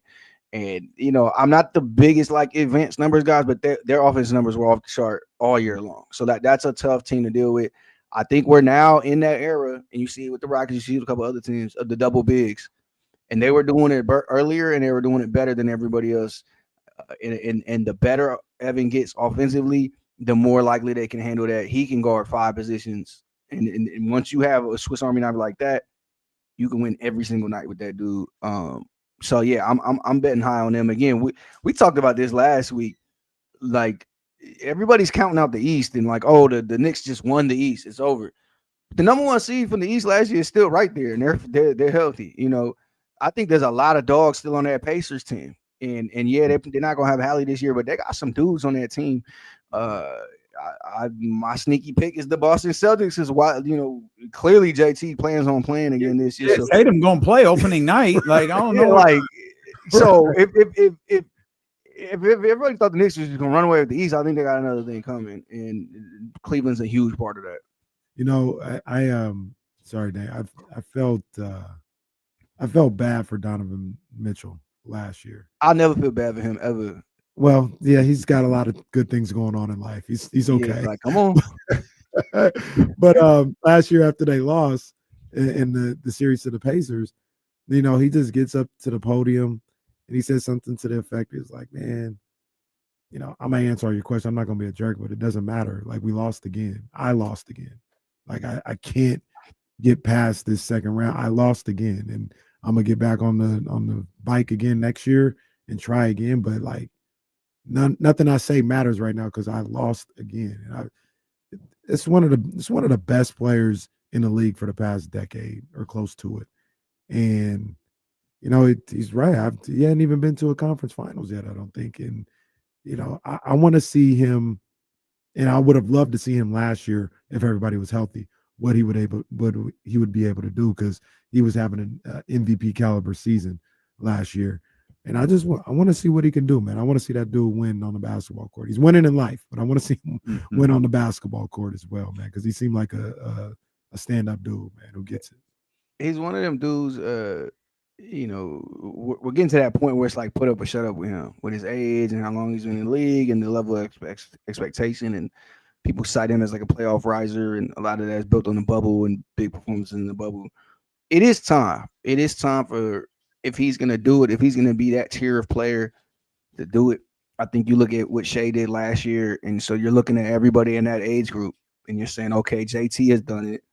Okay, Jaylen Brown has done it. Okay, has Devin Booker done it? Not to this level. Obviously, he didn't win the finals when he went. And then Donovan's right there in that group, and I think Trae Young is also in that group. But that tier of guys who came in around the same time, you're starting to go, okay, it's time. This is your league. Jokic is 30, Giannis is 32. Then you obviously got the graybeards who are all approaching 40 and doing all that. So it's like, all right, it's y'all time to take over the league. Donovan's right there. But again, like he's getting married to Hillary Banks. Like he's fine. I went to the Usher show and seen him and was just like, oh, y'all just at it. Okay. So I got nothing. Salute that man. Like it'd be all right. Be clear. We talking like not the original Hillary Right, Banks. right. Yeah, it's for the kids Hillary Banks, but still, we talking like I don't know. I don't want to put a ranking on it, but it's high. It's up there. Like MVP caliber. Yeah, we talking like in your prime, like it's Jokic, Giannis, Joel. Like it's up there. It's up there. Yeah, man. Again, I don't want to be doing too much, but Yeah.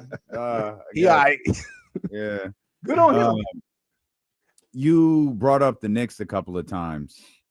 We had a pretty extended conversation a few minutes ago about obviously the Knicks being a team that we're interested in watching. But one thing that I'm struggling with, and I feel like I have to preface this every time I say it, like I like Mike Brown. I think Mike Brown is a great coach. I do not think Mike Brown was the right coach to coach that team for where they're trying to go. And you said it just a second ago. We're so quick to christen New York. We're so quick to give them the East. Man, I'm with you, Eddie. I'd hit the stop button on that right now and wait to see how this plays out with Mike leading this very veteran group of players. I'm with you, and I'm a huge Jalen Brunson fan. I like what he brings. I'm not gonna go full Becky Hammond with it, but like I really feel like he stepped up last year in the playoffs. He was flopping around the first couple of games, but after he hit that big shot at Detroit, we saw a different dude. I'm a big Cat fan. Like I like what Cat does. I like what he creates in terms of matchups. But like I'm a little worried we maximized that team already, and they didn't add anything this offseason. They needed to really badly. I think they needed a little bit more offensive punch. I think they needed somebody to help Jalen create offense, and they just didn't do that. Now they have two really great defensive wings. And that's kind of their bread and butter on that end of the court, but I think they could have shored that up a little bit as well. Y'all know as well as anybody, Mike is a great defensive coach, but there's only so much you can do with a 5'10" point guard and a center who just doesn't move as well as he should on defense like Cat. So I think they'll always have those deficiencies.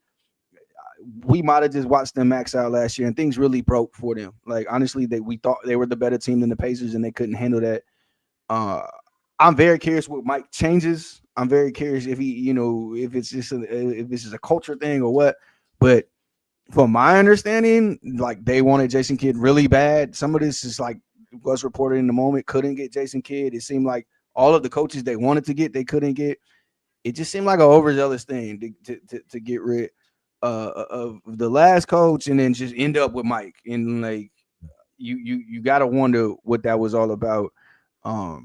We'll see it. We'll see it, and the pressure will be on them early and fast, and it'll be on them all year because it's New York, and there's New York bias. But one thing they're not lying about is how much pressure there is on the Knicks every single year, especially when they're good. So we'll see it. We'll see what happens with that. And then you got the looming trade stuff. Are they going to be active for Giannis? Giannis going to come back up again? Are they going to be active for other dudes who may become available? And I think that's going to be looming over them all year. Cat is saying all the right stuff. I watched him talk a bunch. I saw him on the Joe and Jady show, saw him on a bunch of podcasts. They understand what's at stake, but again, I'm not handing them the East like that. And if we get to Christmas and they're, 20-16, what are we looking at then? And some of those other Eastern teams are better. Detroit is going to be better. Orlando is going to be better, as we mentioned. I think Atlanta will be much better. It's not a cakewalk, like we said. So it's going to be a lot of pressure on them to live up to that. Oh my God. After all of that? Shout out my boy Cat. I'm a Cat fan too. I'm a Cat fan, man. Well, we all learned that yesterday. Well, the player. No question about how you feel about Cats after yesterday's show. The player, Carl Anthony Towns. Okay. Video evidence suggests you're talking about something else.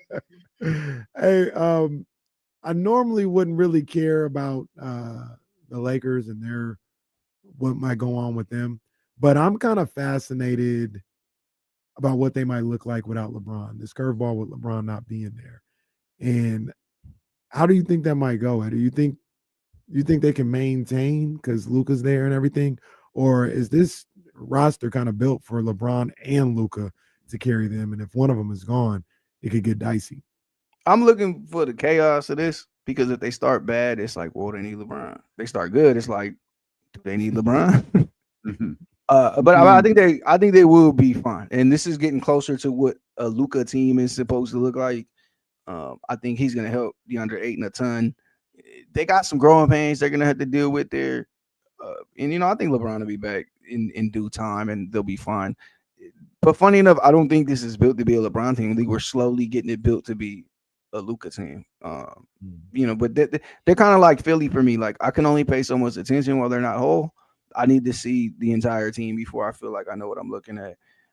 Now, can you question if I know people who have sciatica? It's no joke, but can you question if LeBron golfing all summer and jumping around with Kai Cenat and now he can't play basketball? You can kind of ask some questions a little bit, but he's also 49 or whatever it is, and it's just what you kind of got to deal with at the same time.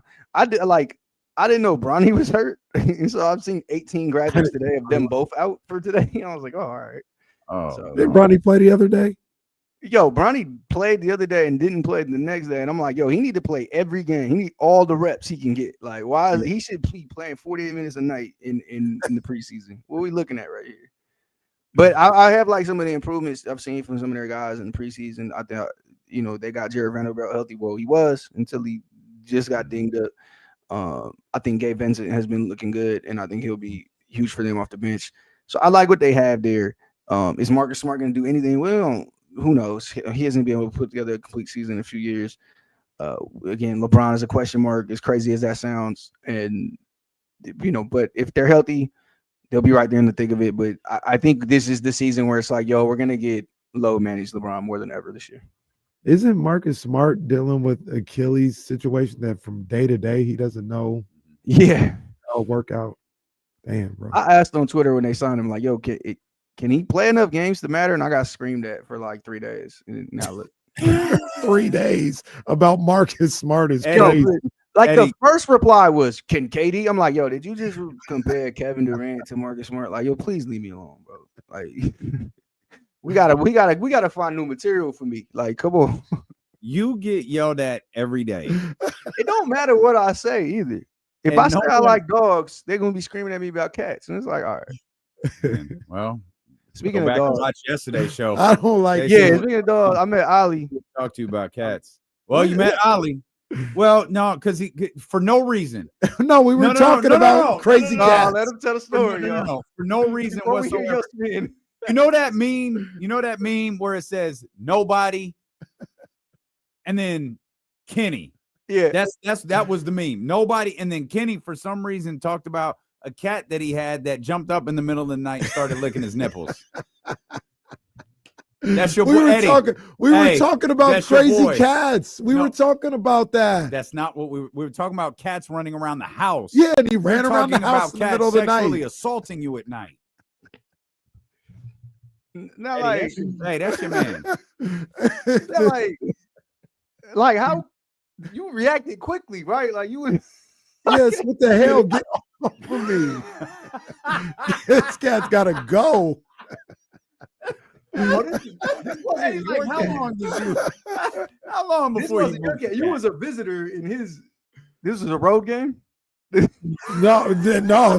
Look, it was a one and done. This was NCAA tournament. He was out. He was out of there after when the sun came up. Yo, who is this cat? Literally arriving at somebody's home. Oh man, and finding an animal unexpectedly. It's pretty crazy. It's pretty crazy. I wouldn't know, but it sounds ridiculous. It is. Eddie, we appreciate you, bro. Have a great weekend. Yeah, man. Lead them cats alone. Yep. I'm done with them. Hey, I'm done. I'm done. That was the last one, man. I'm done. All right, fellas. Most of us don't have one, but at least you had that one experience. Thanks, bro.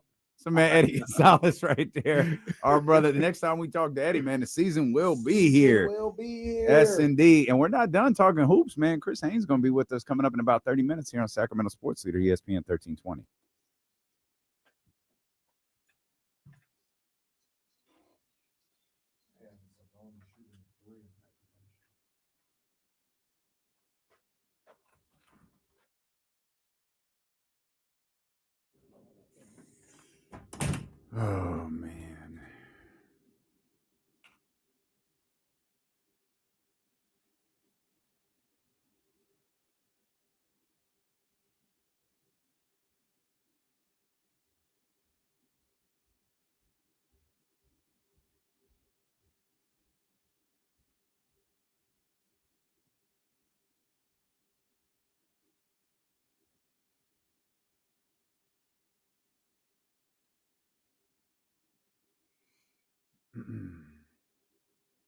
Yeah, good work with that. Leezy, did you get my message about Sunday?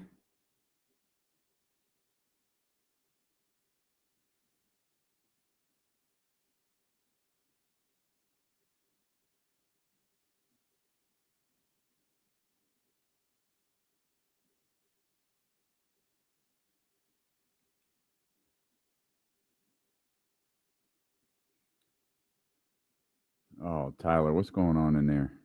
Oh, okay, right on, Leezy. Just making sure. Just making sure.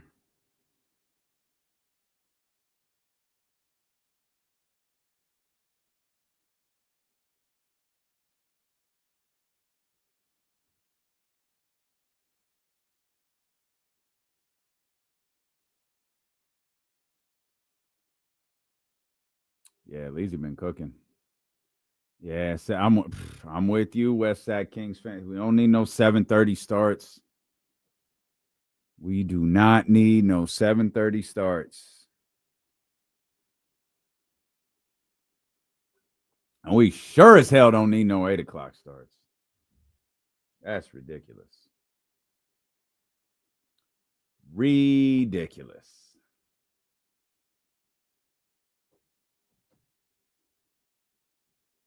I saw that, Alan, man. Good looking out. I think you're going to love this stuff. I think you guys are going to love this stuff. I know, again, it's a little bit more expensive than our other stuff, but it's worth it.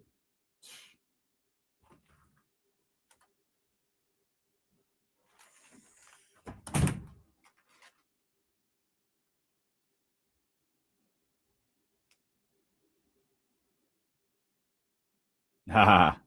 Yeah. Coming back. You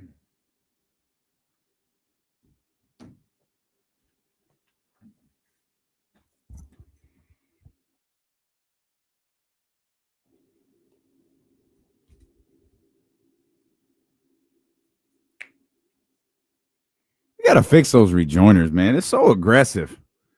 The commercial ends and it just goes. D-Lo, you got to let the beat hit a little bit. A little bit. Yeah, a little bit. Little I gotta get vibes some here. new beats in here too, by the way. Hey, oh yeah, we got to do that. Yeah, we got to do that. Let's go to the let's see if we can let's see if we can go what's up, Don, here on the phone. 916-909-1320. Jesse's off on his honeymoon. Kyle said go to hell. So if I hit this button, hey Don, what's good? Hey man, hey, what's up with my two brothers? Hey, what's up, TC? Boy, they got the boy D-Lo on the board. Boy, it's live today. I'm fired up. Yeah, man. Yes, sir. We cooking. What's good? Hey, listen, bro. Hey, so when y'all was talking about, hey, we gonna make it quick and we gonna go to Kings. Bro, if you gonna retire LB, then do it, bro. Quit with the shenanigans. I know he a legend. Everybody look at LeBron, but quit with shenanigans, bro. If you gonna retire, dog, do it, please. I was confused. Yeah, me too. I've never heard LeBron is referred to as LB. Also, what are you talking about? What did I miss? Just in general, just all this, the funk with the Lakers and him wanting everything, like just everything he's doing right now, bro. This is outside of his character, right?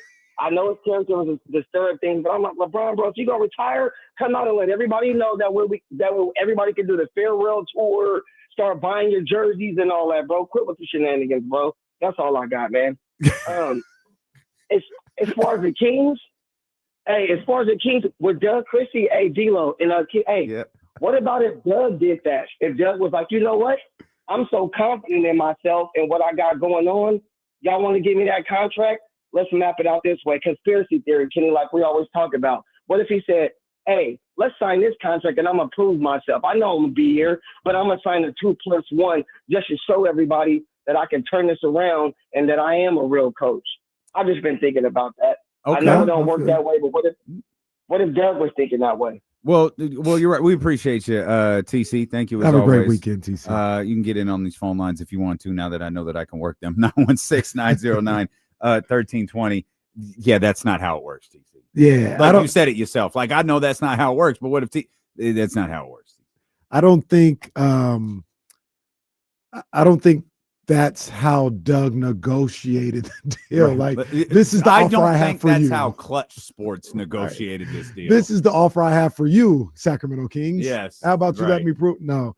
But I do think we talked about it during the handoff. There was an element of Doug looking at this as his opportunity to coach and be a head coach in the NBA. And not saying he would never, ever get that opportunity anywhere else. But the road to get there may not present itself. I mean, he looks at guys like Bobby Jackson. He looks at guys like Sam Cassell, who, have been assistants for I don't know how long, and not gotten an opportunity. And here you are with something that you wanted to do in a place that you want to do it, and you have an opportunity to do it. I'm not saying he'd take any deal, but it wouldn't have to be the perfect deal potentially for him to accept it. We tried to look up some coaches' salaries. I do hate that Doug's is out there because it has sparked I don't want to say an unnecessary conversation. Right. I see why it's relevant. Yeah, I understand. But it just doesn't feel like it needs to be out there. But I'm not an investigative journalist either. So coaches, the way I look at things sometimes. Coaching agents are usually different than player agents. Like Doug is with Clutch, but I don't imagine it was Rich Paul, right? There's someone else I'm sure who handles. And I don't know that for sure. Maybe it was Rich. Coach Marion also with Clutch, but didn't know that. Yeah. Again, probably wasn't Rich negotiating his contract, right? You ask him. I wouldn't think so. Yeah. But man, it sure seems like leaks come from agencies more than anywhere else. And I'll also say this too, with everything that we just said about Doug and his reasonings for taking the Kings job, with the circumstances of the offer that was there. Kind of feels like the Kings took advantage of him a little bit too. They knew everything that we just laid out. Yeah. And Doug coined unfinished business. That was his line. Like someone didn't make that up for him. It's not something Mark Jones says because he thinks it's cute. Right. Doug has been saying that since he came back to this city. Right. And not like, oh, they got over on him and he was just clueless and didn't know what was going on. It was just they used that as leverage to maybe offer him the contract that they did. And that's messed up. Like, especially to a guy like Doug who is 10 toes down on this city and this franchise and has been for a long time. Kind of felt like they took advantage of the situation. Yeah, maybe they did.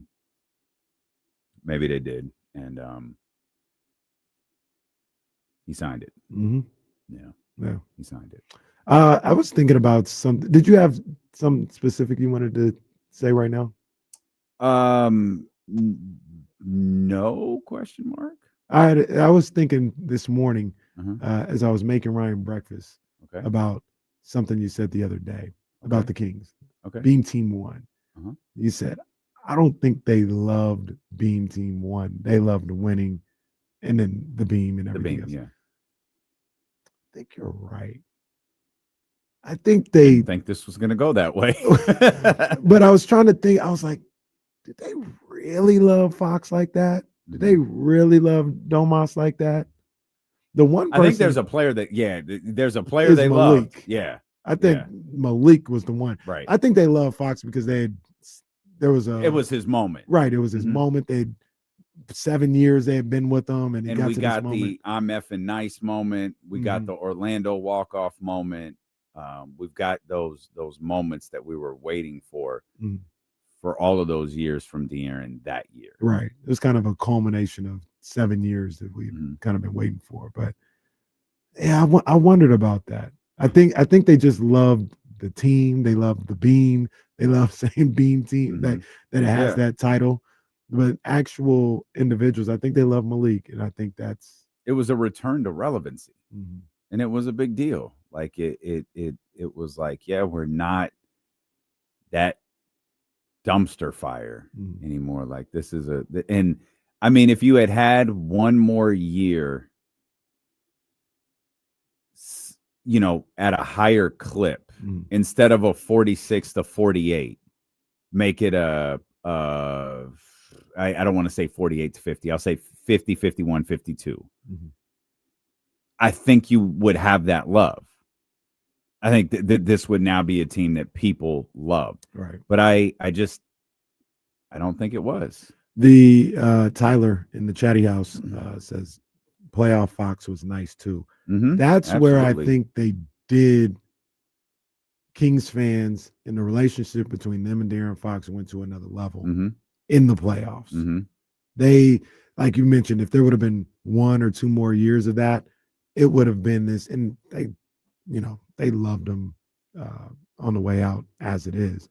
But if they would have made the playoffs 2 more, it would have been, I don't even know what's like Mike Bibby status of how they love De'Aaron Fox. Because during that playoffs, that one was like, oh, what do we have here? And he's ours. This is crazy. And I remember we were at Game 5, and I told you he had just broken his finger in Game 4, decided to play, or whatever he did to his finger, decided to play. And that intro for De'Aaron Fox, that was the loudest I had ever heard. Oh my God, yeah. For De'Aaron Fox in 7 years. It was like they fell in love with De'Aaron Fox during that playoff series.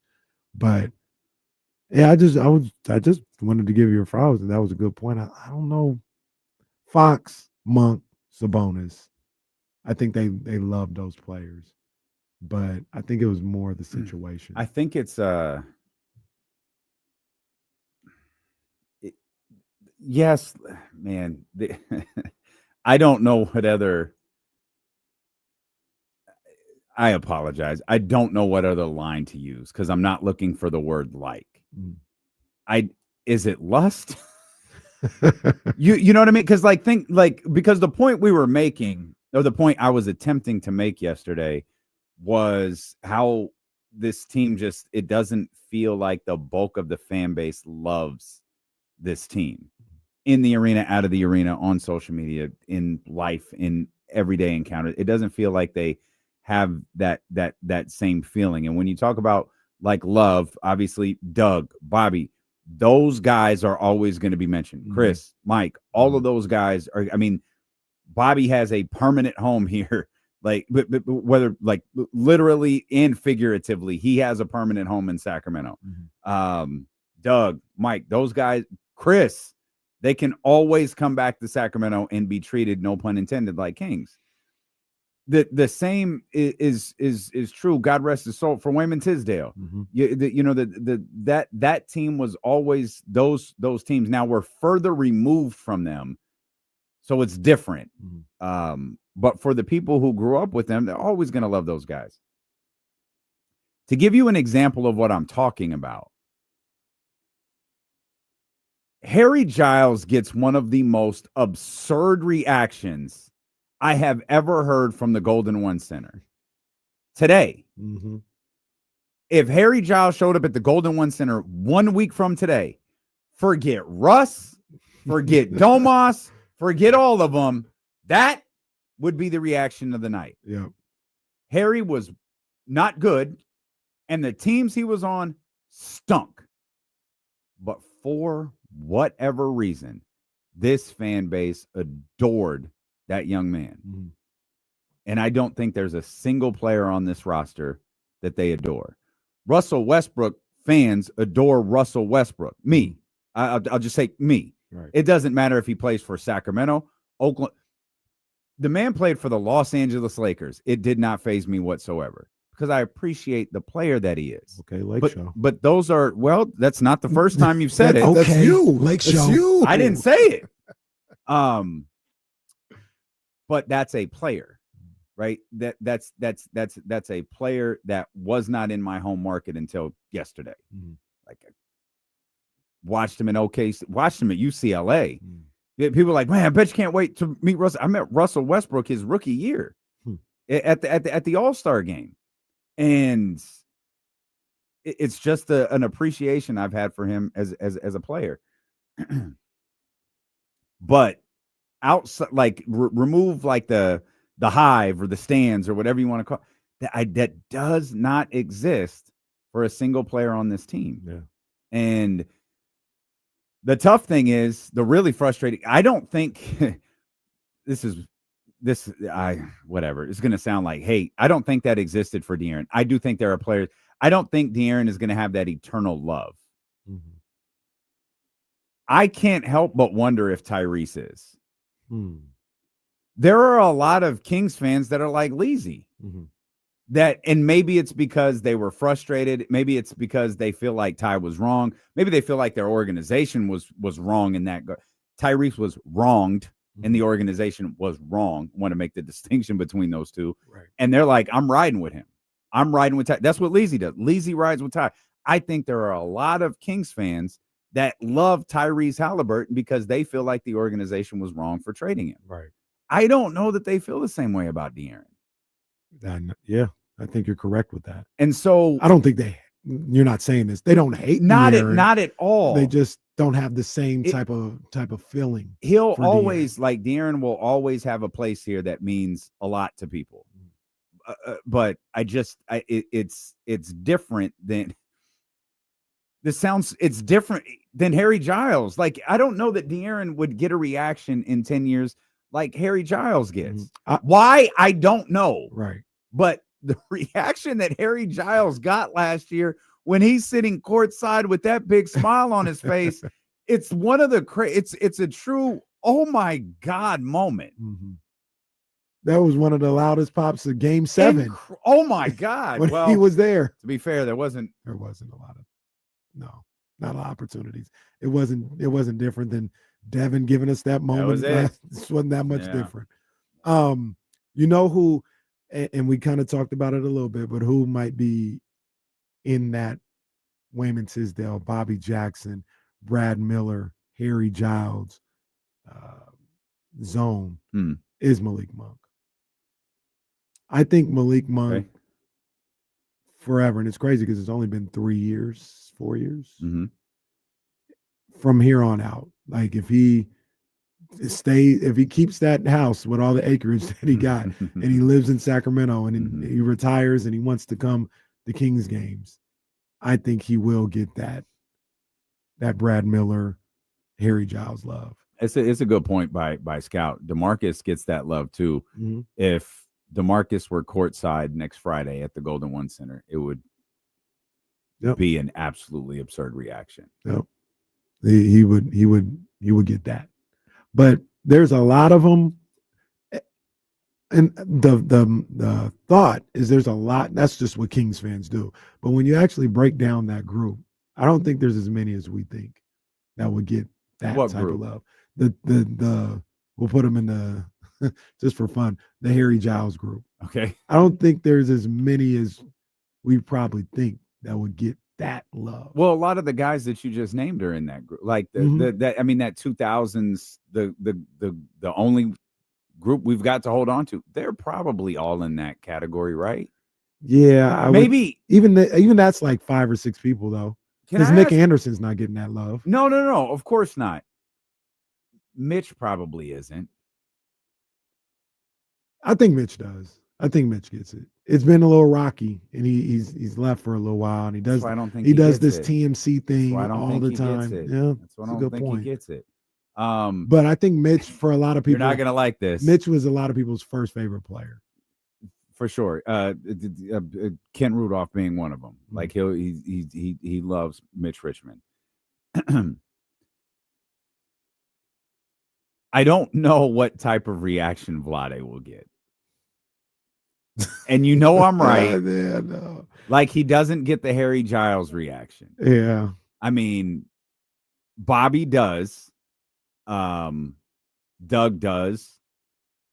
I think Mike does. Mike does. Mike Chris absolutely does. Brad does, but I think it's because like Brad is like your next door neighbor. Like they just love Brad Miller. And I'll throw DeMarcus in that category. Jay Will's in that category. Oh my God. Jay Will's in Jay Will might be in a different category. There might be another category that's like 2 or 3 people. Yeah. Jay Will's on there. Yeah. So Vlade, I think And this isn't unconditional, right? Like, because I'm putting this caveat on this. If the Kings are good, I think Vlade gets the respect he does. It's like PTSD almost. If they're bad, it triggers back to for sure what he didn't do. For sure. So, and also don't show him sitting next to Vivek. Oh no, just sit with the guys. Vivek is instant heat. Like, he is Dom Mysterio. Yeah, the second Vivek is excuse me. That's who Vivek is. Vicky Vivek.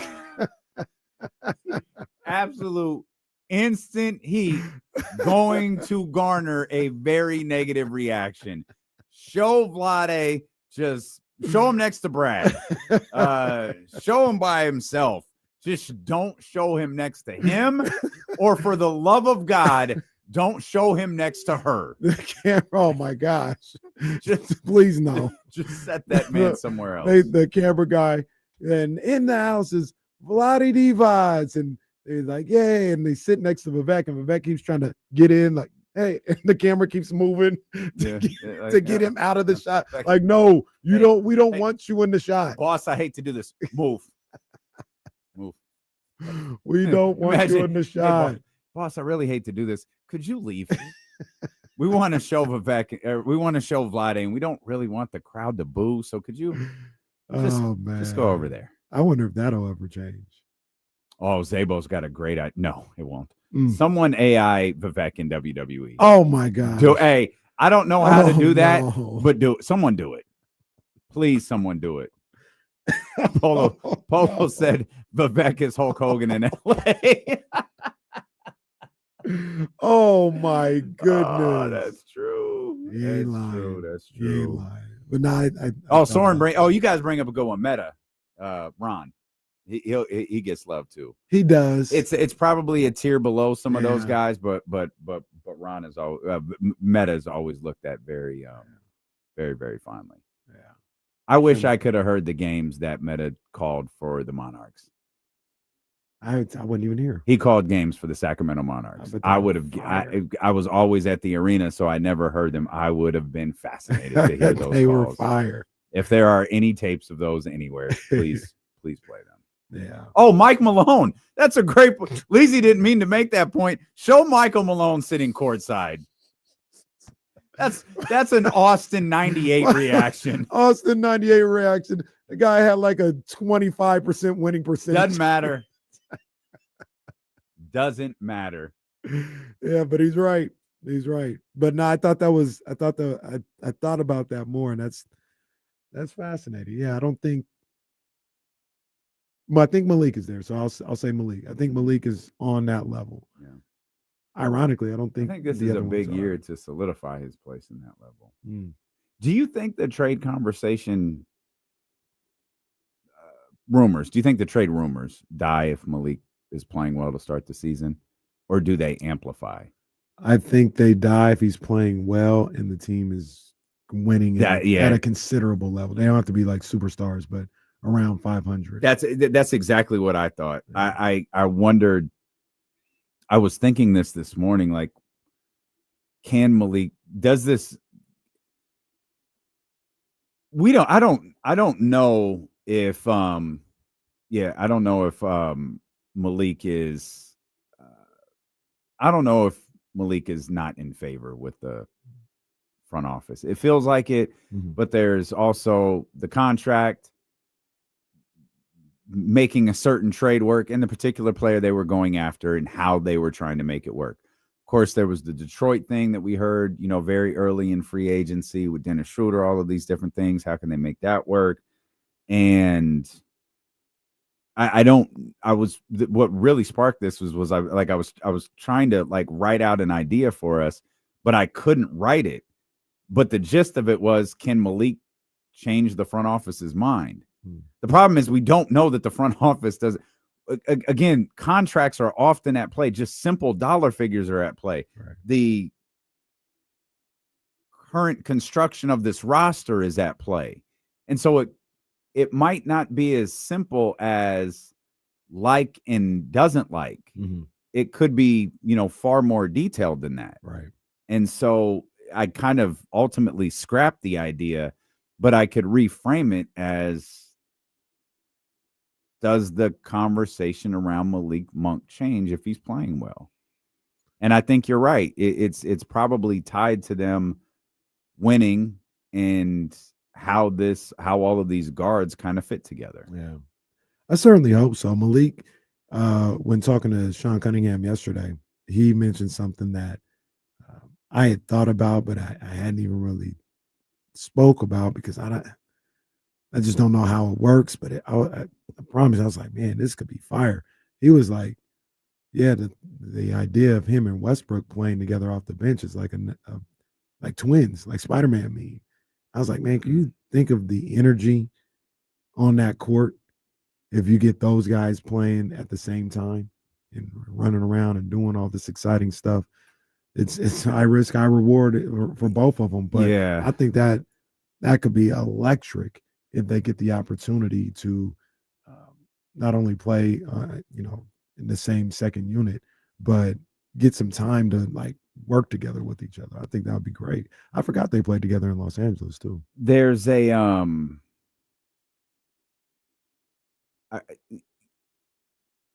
is there a like everything you love about Malik?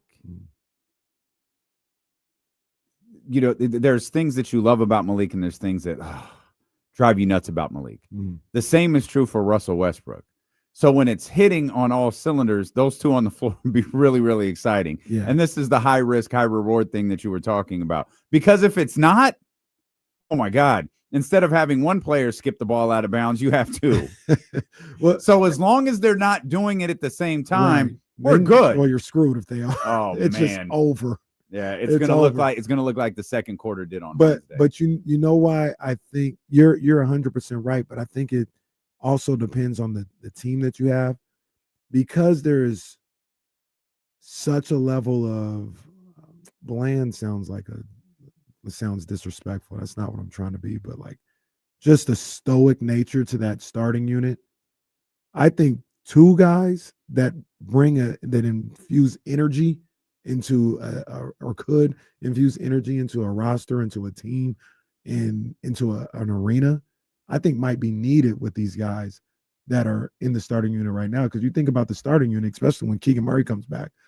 Oh, what kind of energy do they have outside of just being good at basketball? Mm-hmm. There's no energy. And if you have that starting unit that maybe is down 8, get these two in here to really inject some life into this team, if you're at home, into the arena. I think what you said is dangerous. You're right. But with the group that they have starting, it might be necessary. Dangerous? No, we'll come back. No. Please, no. Please. I want to see him play well. Please. Chris Haynes joins us next here on Sacramento Sports Leader, ESPN 1320.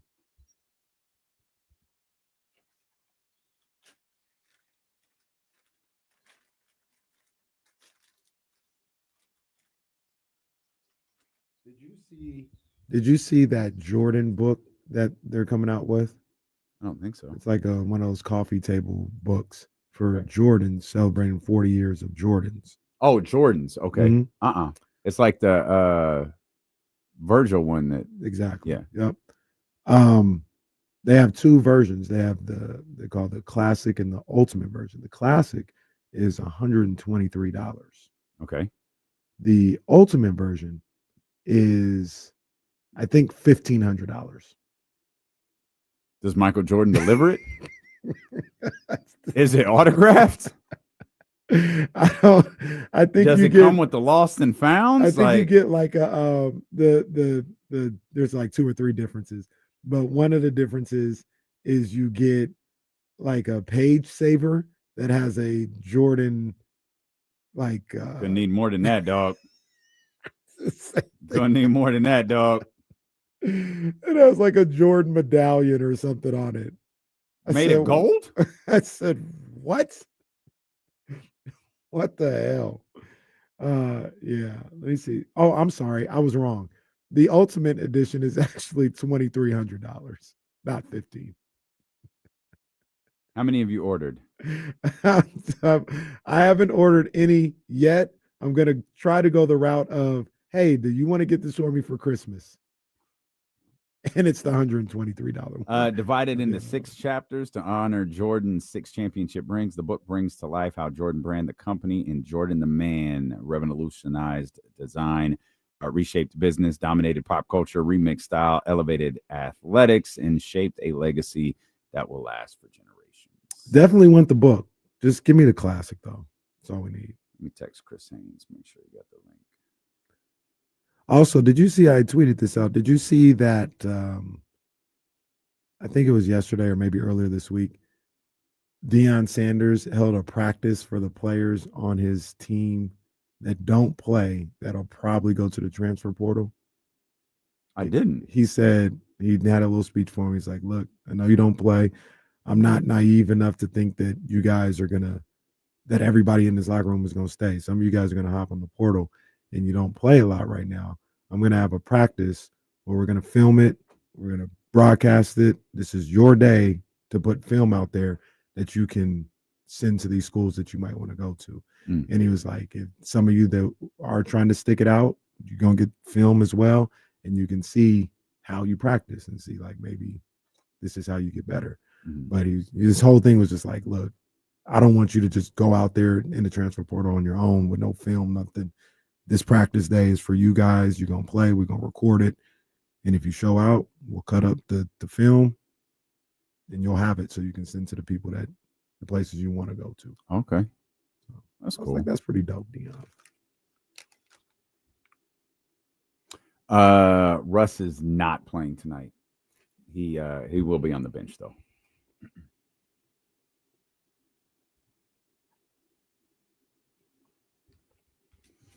All right, man. We are with you commercial free till the top of the hour. Hopefully Chris Haynes is going to be with us. Never know. I think he will be. I think he will. Yeah. I text him. Hey, link is in your email whenever you're ready to join us. So hopefully that very busy man will be able to join us here. And we talk basketball, talk Kings basketball, talk NBA basketball, talk a variety of different things with our brother Chris Haynes. We were talking about someone just asked, by the way, do we know if Russ is playing tonight? Russ is in LA. He's with the Kings. And we have been told he won't play, but he will be on the bench tonight. So you will see Russell Westbrook with the Sacramento Kings. You will see Russell Westbrook with his teammates. I just don't think you're going to see Russell Westbrook on the floor. You're also not going to see Domantas Sabonis. You're not going to see Malik Monk. You're not going to see Keegan Murray. And I have doubts as to whether you're going to see DeMar DeRozan, but he's listed as probable at this point with a growing injury. What'd you say? Growing? That sounds crazy. No, that sounds crazy. That is not how I said it. How do you say it? See, most people don't have to think about it. No, I'm just not thinking about it. You say growing. Groin. That's what I said. Growing. You're okay. You're back. You're slipping back into darkness. Slipping back. It's the same thing. It's not. This is ridiculous. No, I'm not. I know. It's our fault. You're right. We are all hearing it wrong. I wonder if Russ is going to speak at all. Well, here's a question from P-Dub. Will Russ be at FanFest tomorrow? I have to imagine he will be. He's on the team. All Sacramento Kings are at FanFest tomorrow, from what I understand. That's normally the case. I know on Sunday, myself and Katie from the Wake Up Call are going to be hosting the Sacramento Kings tip-off celebration at the Westfield Galleria at Roseville beginning at 2:00. Come hang out with us, man. It is going to be a time. Keon Ellis is going to be there. Nice. He'll be signing autographs, taking pictures, doing all of that stuff. You could come see him, Slamson, the dancers, the whole thing. We've got a whole show planned for you. So come to, again, 2:00.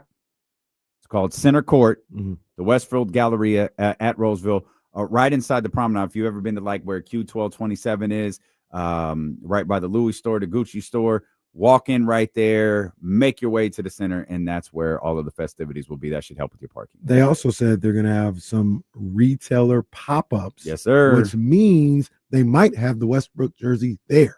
Oh, that's a good call that I have never once considered. That's a great call right there. gonna be a good time out, man. I'm 2 to 4:30. Either on way, Sunday. I think I'm gonna be rocking an 18. Let's go. I'll rock it on Sunday. Ooh, let's go. That boy, that Westbrook finally in the Kings jersey. Let's go. Then at the end of the year, I don't know how I'll do it, but at some point I'm going to get the number signed, and then that's going to go up, and because we're not supposed to. I'll find a way. I'll have someone do it for me. See, typically, you could just sing Gunner. Just Gunner and say, "Hey, Gunner, stand right here." Except Gunner is an AI baby that doesn't actually exist. Gunner might actually be about 2 years older than when I first seen him. Gunner is an AI baby that doesn't exist, that somehow Kenny actually named, and it stuck. That baby is referred to as Gunner. It's the most incredible thing. Like that picture is referenced as Gunner. Amazing. So yeah, we got to find a way though. We got to get that signed so it could get framed and put up in the. I don't have a Gunner, but I do have a Reese. Right. So Reese too cool for school. We might have to send that's Ryan true. now. I was gonna say, yeah, he's too cool for it. Or perhaps we'll just ask one of the many wonderful people at the Sacramento Kings, like, That's hey, right. your boy's actually a fan. Could we get this done? Yeah. We were talking about teams that we were interested in this season. Interested in following, interesting to see how their seasons to develop. We talked Atlanta. We talked about Atlanta. We talked about the Clippers. We talked really extensively about the New York Knicks and the Orlando Magic with our man Eddie Gonzalez. I am sorry to say I'm really interested in the Golden State Warriors. There's a specific reason, though. I understand. I know I've said this all off season, but we're here. You know, they're gonna start things for us next week. What was the end of last season? Is that what the Golden State Warriors look like with Jimmy Butler, or is that the customary? Is that the Jimmy Butler high? Is that the adrenaline of the trade, the boost that the Warriors desperately needed? Like the breakdown of the Warriors last year, their season should be like a class. The incredible start, the disastrous centerpiece, the trade, and everything post-trade. Then the Steph injury. And how, like, you know, you could do so much. This team is very much the epitome of they were, up until last night, they were the Joe Burrow-less Bengals. Like, Joe Burrow goes out, that team is cooked. Now, Joe Flacco came in and saved them last night, and I'm not going to diminish that whatsoever. We'll see what the Bengals look like moving forward with a 41-year-old quarterback for the next 10 weeks. But you lose Steph, that entire team, Jimmy Butler or not, changes. And so, like, you've got this and not really talked about very much. Maybe it's no big deal. Maybe it is the Steve Kerr thing. There's a Steve Kerr lame duck year that everybody just seems to have accepted, that Steve Kerr is going to coach out the final year of his contract. And maybe it's his decision. Maybe it's Mike Dunleavy's decision. Maybe it's Steph Curry's decision. Maybe it's Joel. No one is really clear as to what's going to happen moving forward. But all of a sudden, The Athletic is pumping out articles about, you know, could Steph Curry play for another coach? Would Steph Curry play for another coach? Who would that coach be? Who would coach Steph Curry moving forward? Would this, the hypotheticals that are put out there, would this, push Steph Curry to leave? The answer is emphatically no, because if Steph says, I want to play for Steve Kerr, you're signing Steve Kerr to a contract extension. Easy work. That's not, you're not putting your franchise, your statue, like, in a position to where he has to leave or wants to leave or is even unhappy with you. It's yes, Mr. Curry, no, Mr. Curry. Like, in fact, it's not. It's yes, Mr. Curry, and yes, Mr. Curry. Yeah, simple as that. They are interesting. They are interesting to see kind of how things play out with them. I don't think they're a championship contender. Not saying that's what you said, but I don't think they are. But they also do have talent. on there. And one of the things that, and we'll see how they played out, because I was going to say one of the things that I think really could help this team is having Jonathan Kuminga back on that team. But I look at it more as a way to help the team, like him playing. They may look at him as just a trade chip so they can get somebody else. But with a team that is one of the older teams in the league, having a guy like Kuminga with young legs, or to be able to step in when guys get injured, I think is extremely valuable. We'll see how they look at him, though. They may just look at him only as a trade piece, but they've got talent on that squad. I understand why Warrior fans feel like they got a shot at anything, because you won that series in the first round against Houston last year, and then in the game one, or you won game one against Minnesota and looked like you were doing some great stuff in game two, and then you lose Steph Curry. And you could always point to, well, if Steph doesn't get hurt, we probably win that series, and then we go into Western Conference Finals. Anything could happen. So I get it. I understand it, as far as people who look at them as a team that could potentially make a run. But like you said, we'll have to see. We'll see if those guys can hold up. We'll see what happens now that you have Jimmy Butler there for a regular time, not just a quick sprint to the playoffs. So I get it.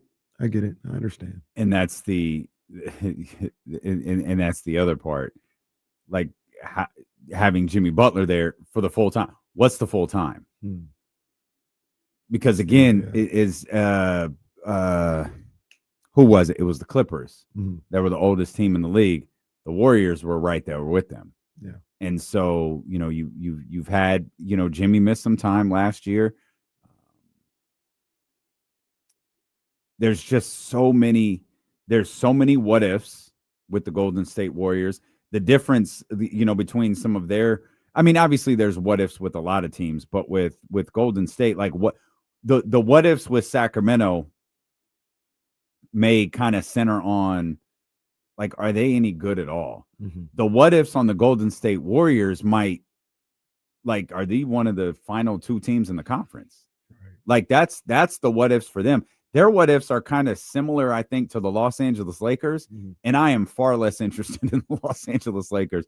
And I love LeBron James. I respect Luka Doncic. All right. Like I'll watch. Right. I just don't, I'm not like super engaged for some reason with them. No, because especially without LeBron, we all know whatever's going on with the Lakers, it may change drastically when LeBron gets back. So you just kind of watch the watch right now, but you can't really evaluate who they are, who they might be because of that. Warriors, like you mentioned, this looks like the squad, unless they make that trade with the Kuminga's contract. But this looks like the squad. And are they able to pick up right where they left off last year? Our luck says they probably will, because they always figure it out. But I'll be watching. Well, we talk about how they always figured it out. They got exactly what they wanted from the Kuminga thing. It just took them 4 months to get it, or however many months, 70 something days. Here, if Kyle Madsen was here. Kuminga watch. There it is. They got everything they wanted. They got the dollar figure, they got the waive no trade clause, and they've got the player that they can attempt to move at the deadline. And there it is.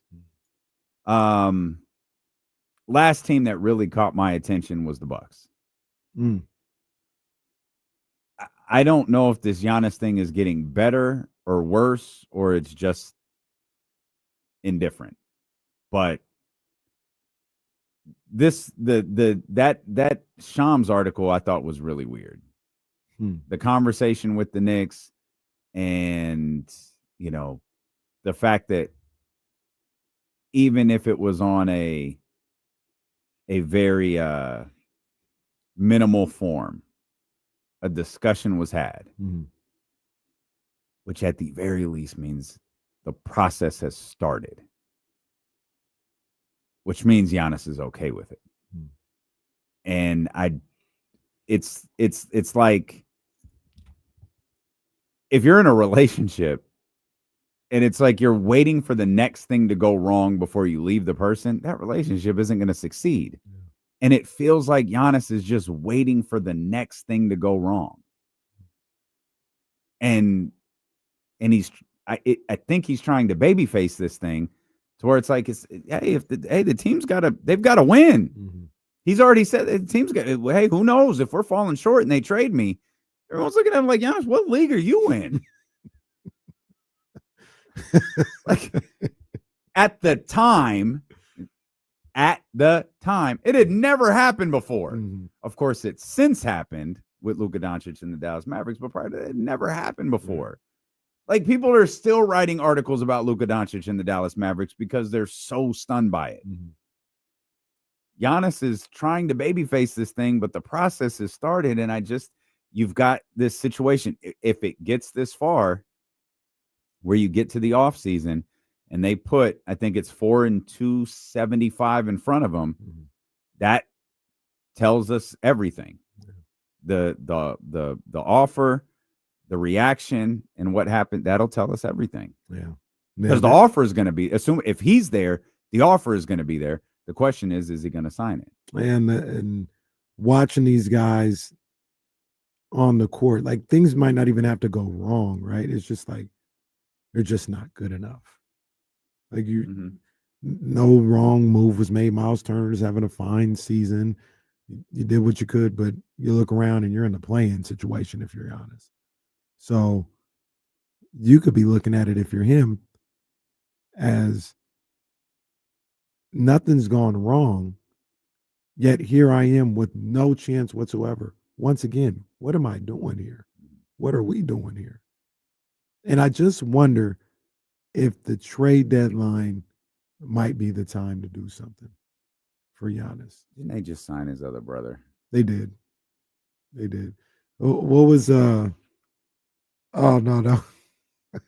I think I saw something. This was foul. It's not relevant anymore. But they said Russell Westbrook needs to change his name to Antetokounmpo so he can get signed. That's not funny. Come on, man. That's my point guard. That's not funny. That's my power forward, man. That's not funny. That's my power forward. Stop playing. That's your 4. That's your 4. That's my 4 right there. Yeah, man. They did, but once again, I didn't tell you to do that. I didn't tell you to sign my brother. Giannis also said something that it's not necessarily something that you would maybe worry about right now. But he said something in some article where he said, yeah, I want to end my career in Greece.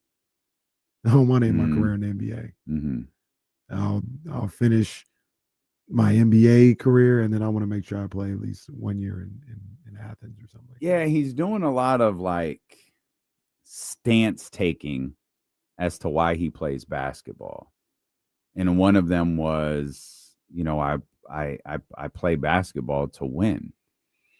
That's it. I think he's trying to, and like I don't know the man, but it feels like he's trying to like eliminate the word loyalty. Like this isn't about Milwaukee. Mm-hmm. This isn't about loyalty. This isn't about. He even said a couple of days ago, I think it was after I don't think it was definitely after the Shams New York report, that he was like, yeah, I've been here such and such years. I brought this team a championship. We helped bring this team a championship for the first time in 50 years. Yeah. It's not far off. Like, my job is, I did it. Mm-hmm. I did it. And if this organization isn't in a position for me to do it again, then I'm going to go find an organization that is. Yeah. And I think again, you talk about posturing and positioning, and I don't think he's dumb with the way that he's approaching this. Is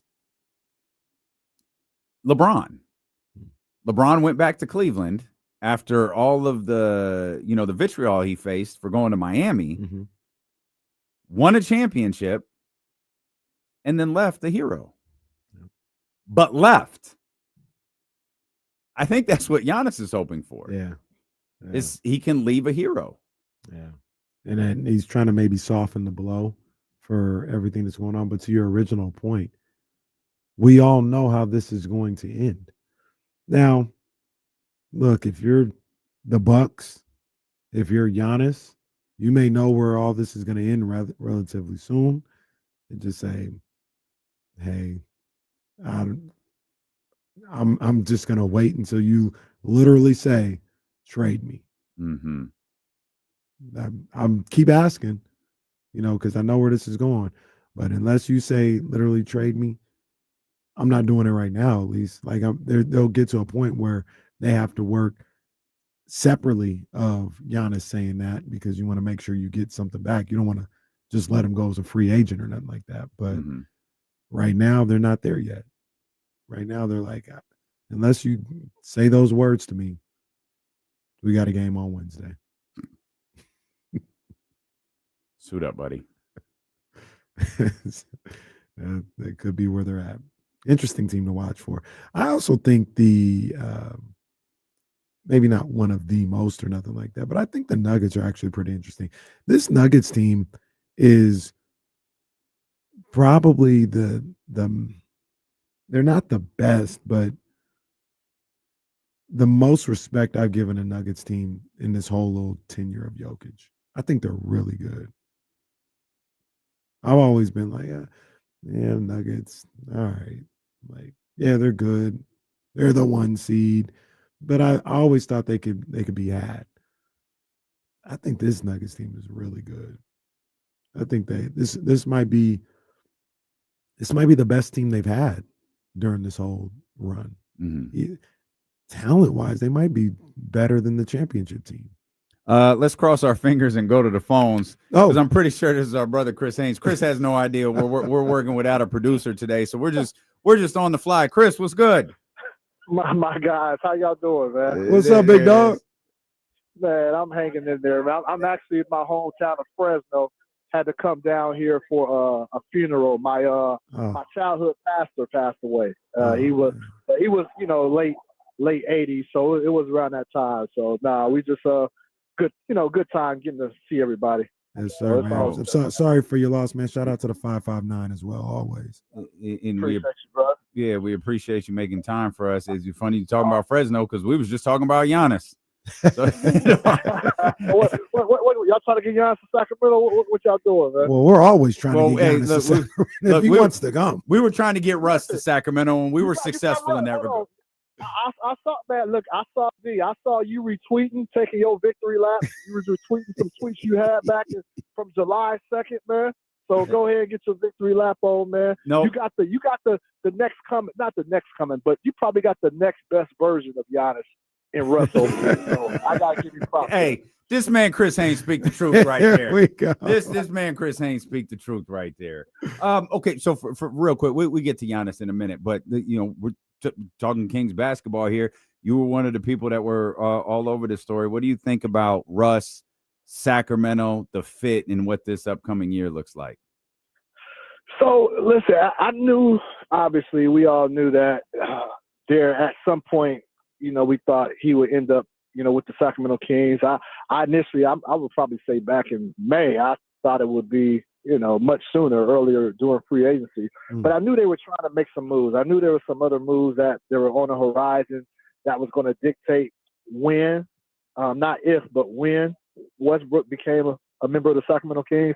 But from the way it was explained to me is that Scott Perry in the front office wanted to evaluate the roster that they had at hand right now and kind of give them training camp and give them a couple preseason games to see, just to be able to evaluate it. And I think what they came away with was that they didn't feel like they had a legitimate backup point guard. And I know Malik Monk has played that role in the past for this team.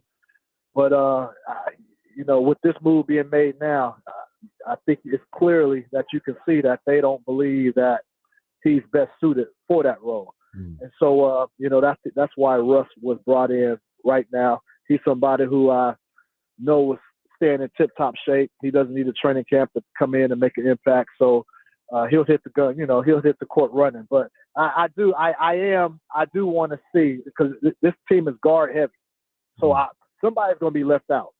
So it'd be interesting to see how all that unfolds. Chris, I want to ask you this. You gave us the Kings' perspective of why Russell Westbrook was signed. By the way, real quick, DeMar DeRozan is in fact not playing tonight. There you go. DeMar Okay. DeRozan No isn't DeRozan playing, tonight. and confirmation that Russell Westbrook is not playing. Got you. You gave us the Kings' POV of why maybe it took a little longer, since a lot of people knew they had been talking for a little while, why it took longer for him to be signed to the Sacramento Kings. What's the Russell Westbrook perspective? Is it literally just he wants to close out his career potentially in California, close to his family, and the Kings provide that opportunity? Yeah, well, listen, I think at the end of the day, I don't think Russ had many offers, in the States. It was the Kings, or he had to pretty much sit it out and wait till the season got underway, see what injuries occurred. So I don't, he just didn't have the options. Now, with that being said, when you talk about, close his career in California, people I've talked to that's close to him, and I got a pretty good relationship with him. I don't see him trying to close the chapter of basketball anytime soon. He believes he still has a lot left in the tank. Mm-hmm. So I don't know that he's looking at this Kings tenure and thinking that he's going to end his career as a member of the Kings. Like he feels like he has a lot left in the tank. So I don't see it that way at all. Okay. Do you like the expectations for this team are all over the place? Do you think this is a team that can compete? This Sacramento Kings team, do you think they could compete? And I'm not talking about a championship, Chris. I'm talking about. You talking about getting the play in? Sure. Compete for that? Yeah, that. Yeah, I mean, yeah, I think they're a play-in bubble team. They are tremendously guard heavy. Mm-hmm. They need more front court help, and I think they need more front court help even when Keegan Murray is back and healthy. So with that being said, I'm not high on them right now. And again, you have to understand, like, this is still going to be an evaluation period for these players. Scott Perry, like, he's lighting the fire. Like, he's letting it be known, like, hey, guys, like, we're not going to tolerate, what you were used to, the culture of what you were used to prior from, being a member of the Kings. Like, he's trying to light a fire. He's trying to add some pressure. And so that's why, that's what I'm interested in seeing, who's going to rise to the top, because he's adding pressure to veterans. And when you're a veteran, like most of the time, veterans don't like to be pushed out of their element. They don't like to be confronted. They don't like to be challenged, to a certain extent. But that's exactly what Scott Perry is doing. He talks about it. It was funny because I make fun of him, even to this day with it. You remember his opening press conference talking about he was going to buy everyone a beer on the team so they could look within themselves and stop pointing the finger. And I always ask him, I said, "You bought those mirrors yet? Like, where you get those mirrors?" But this is what it's about. And so I think obviously this is a veteran team. The expectation is for them to compete for a playoff berth. I just see a lot of redundancy on the roster right now, and I think that's one thing that Scott Perry eventually will address after he has commenced his evaluation period.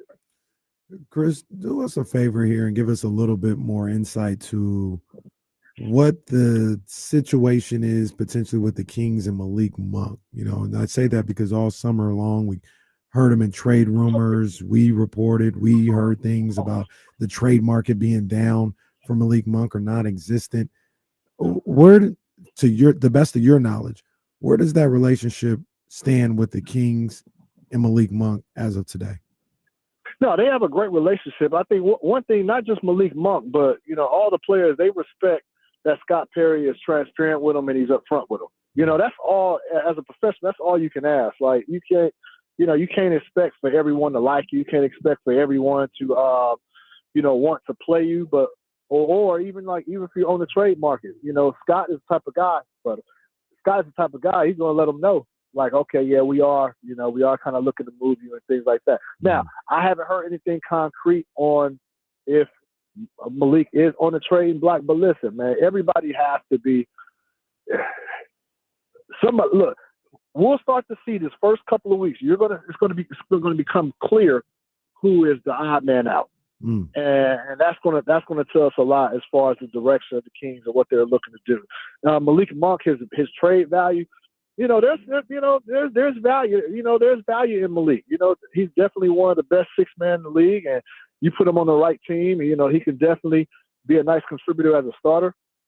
But it's not robust right now. Teams are not knocking down the door to get to him. So, but I would just say on the relationship front that from what I've heard, what I was told, everything is on the cool front when it pertains to Malik and the Kings. Okay, well that's good to know. We mentioned this because you're in Fresno. What this Giannis Bucks situation? It feels like it's nearing an end. Is that a premature thought, or is this thing coming to a conclusion with those two?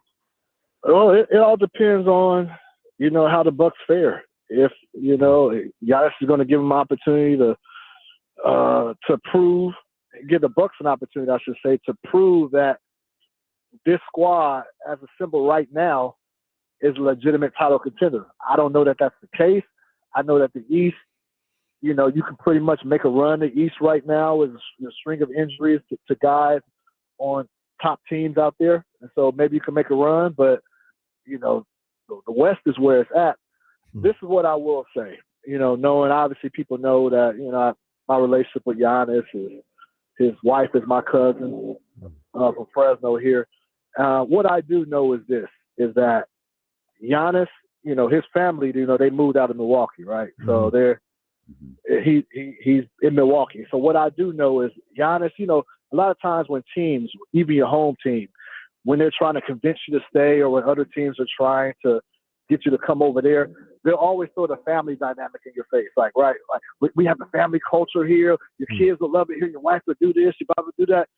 So that's not going to be the case for Giannis. The Bucks nor any other team will be able to. It will be strictly a basketball decision from Giannis. So that takes all of that out the equation, right? Because that's what most players who have families, right? Yeah. That's something they always have to consider. So for Giannis, he doesn't have to consider that at all. So it's going to be strictly about basketball. No tugging at heartstrings, no tugging at, family, and we can do this, and we've established so much here. Your kids love it here. Well, you can't use that because they're not there. You know what I'm saying? So it's going to be, and that's why, in Giannis's, what we report, and then he'll come out and he'll say some things. It's up to you if you want to really believe it or not. But he's clearly putting stuff out there that's letting you know, hey, on the clock. You're on the clock. So, again, we have to wait and see. Ultimately, it'll be how they fare this season, in which would dictate his next role, his next decision, I should say. Chris, man, we appreciate you, giving us a little bit of your time. Just want to ask, how's everything going over at Prime, man? Salute to you for that, man. Over at Prime, they got a nice little team over there, man. I saw they took the group picture the other day. I was like, they got some legends over there. Yeah, they doing it big, man. I think if you look at Prime, you look at NBC, man, and I think you see the shift in just when you're talking about former players. Like, this is the new shift of bringing a new generation on board into the media landscape. It's sad to say, and I was talking to my brother about this a couple of days ago. It's Carmelo now, it's Tracy McGrady, Vince Carter, and you got Rudy Gay, John Wall. These are the newcomers, right? And, we love Shaq and Chuck and them, but you clearly see that these two media companies went in a different direction. They're they want to build their own names. They want to bring in new, fresh faces and voices. And so it's going to be cool. I start with Amazon next week. We got the opening night game on October 24th. But also, guys, it's been announced. I didn't mention it at all, but NBA TV has launched a new show called The Association. That's a daily show based in LA. NBA TV headquarters used to be in Atlanta when Turner had it. Turner no longer has it, so it's in LA. So I signed on to be on that show. I'm going to be there pretty much daily, on a daily basis. So I'll be flying back and forth to LA all season long. me, John Wall, MJ Acosta, Rudy Gay. That's great. Yeah, that's so I'm excited about that. And then also Amazon Prime. So it's going to be a cool season. There was a little preview of that. That's where you broke the Joel Embiid news today, right? Yes, sir. Yeah. This was our first. These last couple of days, it was our first days on air, and so it's cool, man. John Wall, I think he's going to be a star in this industry, man. He's really cool, and I'm looking forward to it, man. I'm looking forward to it. That's great, Chris. Congratulations. Real quick, how many black people can play in this Filipino league that you play in? Hey, God, you know what? I think I messed up the league, man, because the Filipino league is now probably about 85% black. Oh, this league got gentrified. We read about that. The average height used to be like 5'5". Now with the average height probably about 6'2". Hey, man, look, I said they're gonna treat it like overseas, where they can only have like 1 or 2 Americans on the team. They're gonna do that with the black people in this league. You only get one of those. You only get one of those. Yeah, man. So I have to partly, because once people started hearing I'm out there, man, we started, the brothers started coming out there. I invited them, and then others started leaving. You know what I mean? So I feel kind of bad about that, right? But you know what? Basketball has to go on. It has. Look, hey man, got to be played. Come back out the West Sac, big dog, man. Come on, man. Let's do it one more time. Let's get this chip, man. Let's go. I want to, but listen, I've been in trouble at the house for a minute. And those Sundays are now reserved for church. Well, and that is an order. I understand. I ain't gonna mess with the Lord. Yeah, that is an order. I ain't gonna mess with your wife. That too. Of those two entities, I'm not gonna mess with your wife. There you go. Chris, we appreciate you, man. Congratulations. We'll be talking to you again soon. All right, anytime, guys. I'll take care. Take care, big dog. That's our brother Chris Haynes right there, man. Great stuff from him as always, and I appreciate him making time for us. He didn't share any of that with me, man. So I'm glad we were able to steal him for a few minutes. Real quick, yeah. What you think about his Malik assessment of him and the Kings? Yeah, I like that too. Yeah, great. I like that too. Yeah, in a vacuum, great. But what was the other part he said? We'll understand in the first. Yeah, we've got to figure out how all of this thing is going to work, how this thing is going to work with all these guards. And so there it is. Yeah. I mean, there's 2 different stories in that remark. You know what oh man, and I hope this ain't the case. I really don't, because I don't want it to be the case. But you know what I thought about when he said it'll be clear early who's out of favor or who's out of the rotation? I thought about Keon. I don't want that to be the case. That's going to make for some really interesting shows if that's the case. Yeah. I can't imagine it being Keon, but I can't. He only played, 7 minutes the other night? Yeah, it's going to make. That was without Malik Monk and Russell Westbrook. That's going to make for some interesting shows if that's the case. I hope it's not. Leezy says Devin Carter. We've already ruled Devin Carter out. Yeah, we've already taken Devin Carter's name off the roster. Took his nameplate off. Yeah, it's like he has to dress under just a blank space. That's not. I said I was the nice one to Devin. I can't be saying that, man. So Russell Westbrook obviously not playing tonight. DeMar DeRozan is out, groin soreness. Domantas Sabonis is out with a hamstring injury. Malik Monk is out, still recovering from his illness, though he did practice yesterday, and I think he spoke yesterday. Can't play that. Of course, Keegan Murray is out. Well, I was about to too. Thankfully, I didn't. Thankfully, I didn't. Couple of things real quick. Sunday, we're going to be at the Westfield Galleria at Roseville. Myself and Katie from the Wake Up Call, we're going to be hosting the tip-off celebration for the Sacramento Kings. Keon Ellis is going to be there taking pictures, signing autographs. There's going to be pop-up stores. Great point from KC. You might be able to grab your number 18 jersey while you're out there. You might be able to grab any jersey while you're out there. But it's always a really, really fun event. We did it last year kind of as spectators, but it was a lot of fun. This is going to be no exception. I want to get your prize picks lineup here in just a heartbeat. I did some further research on this $2,300 book you're purchasing. I didn't say I was getting the $2,300 one. It should be noted that the $2,300 book is an homage to Jordan's number. Yeah. Each just edition, like $123. Each edition, those are not the same. No, just for the record, those Absolutely are not. not the same. I know which one I'm hey, getting. Though. Bitch, make the book $23. You want to homage his number? Like, what are we doing? Each edition also includes an oversized Italian silk scarf centered on the Jumpman logo and framed with ornamental motifs and the Wings emblem. Housed beneath the book within its custom box, the scarf reveals 6 golden rings, once lifted in homage to Jordan's 6 championship rings. That sounds fire. It also comes with the white gloves that you turn the pages with. All right, man. I'm not gonna be sitting in my bed reading the book with white gloves. Well, it's a coffee table book, so you sit at your marble coffee table in your $2,300 book. Ryan can scribble all over. Oh my God. Oh my goodness.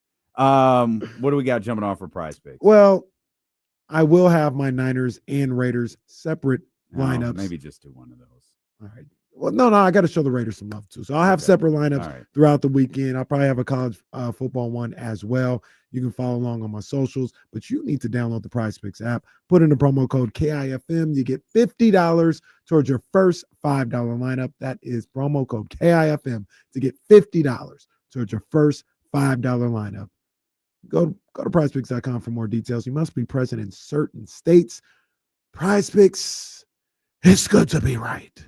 All-Star Sunday was great. We had the legends come out as well. Well, Russ Dog should be suspended because he messaged that 5 hours ago. Shout out Russ Dog. I don't know this for sure. I think the show is over. So we love y'all. We'll see you back here on Monday, beginning at 10 a.m. Jesse returns. Yeah. On Monday as well. So that all begins at 10 a.m. with the Insiders here on Sacramento Sports Leader, ESPN 1320. Vamos Kings light the beam. Rookie. All right, y'all. I'm going to shut everything down just so I don't break something. Appreciate it. Have a great weekend, everybody. Hope to see some of you guys tomorrow, Sac State, Sunday at the Galleria. If not, we'll see y'all on Monday.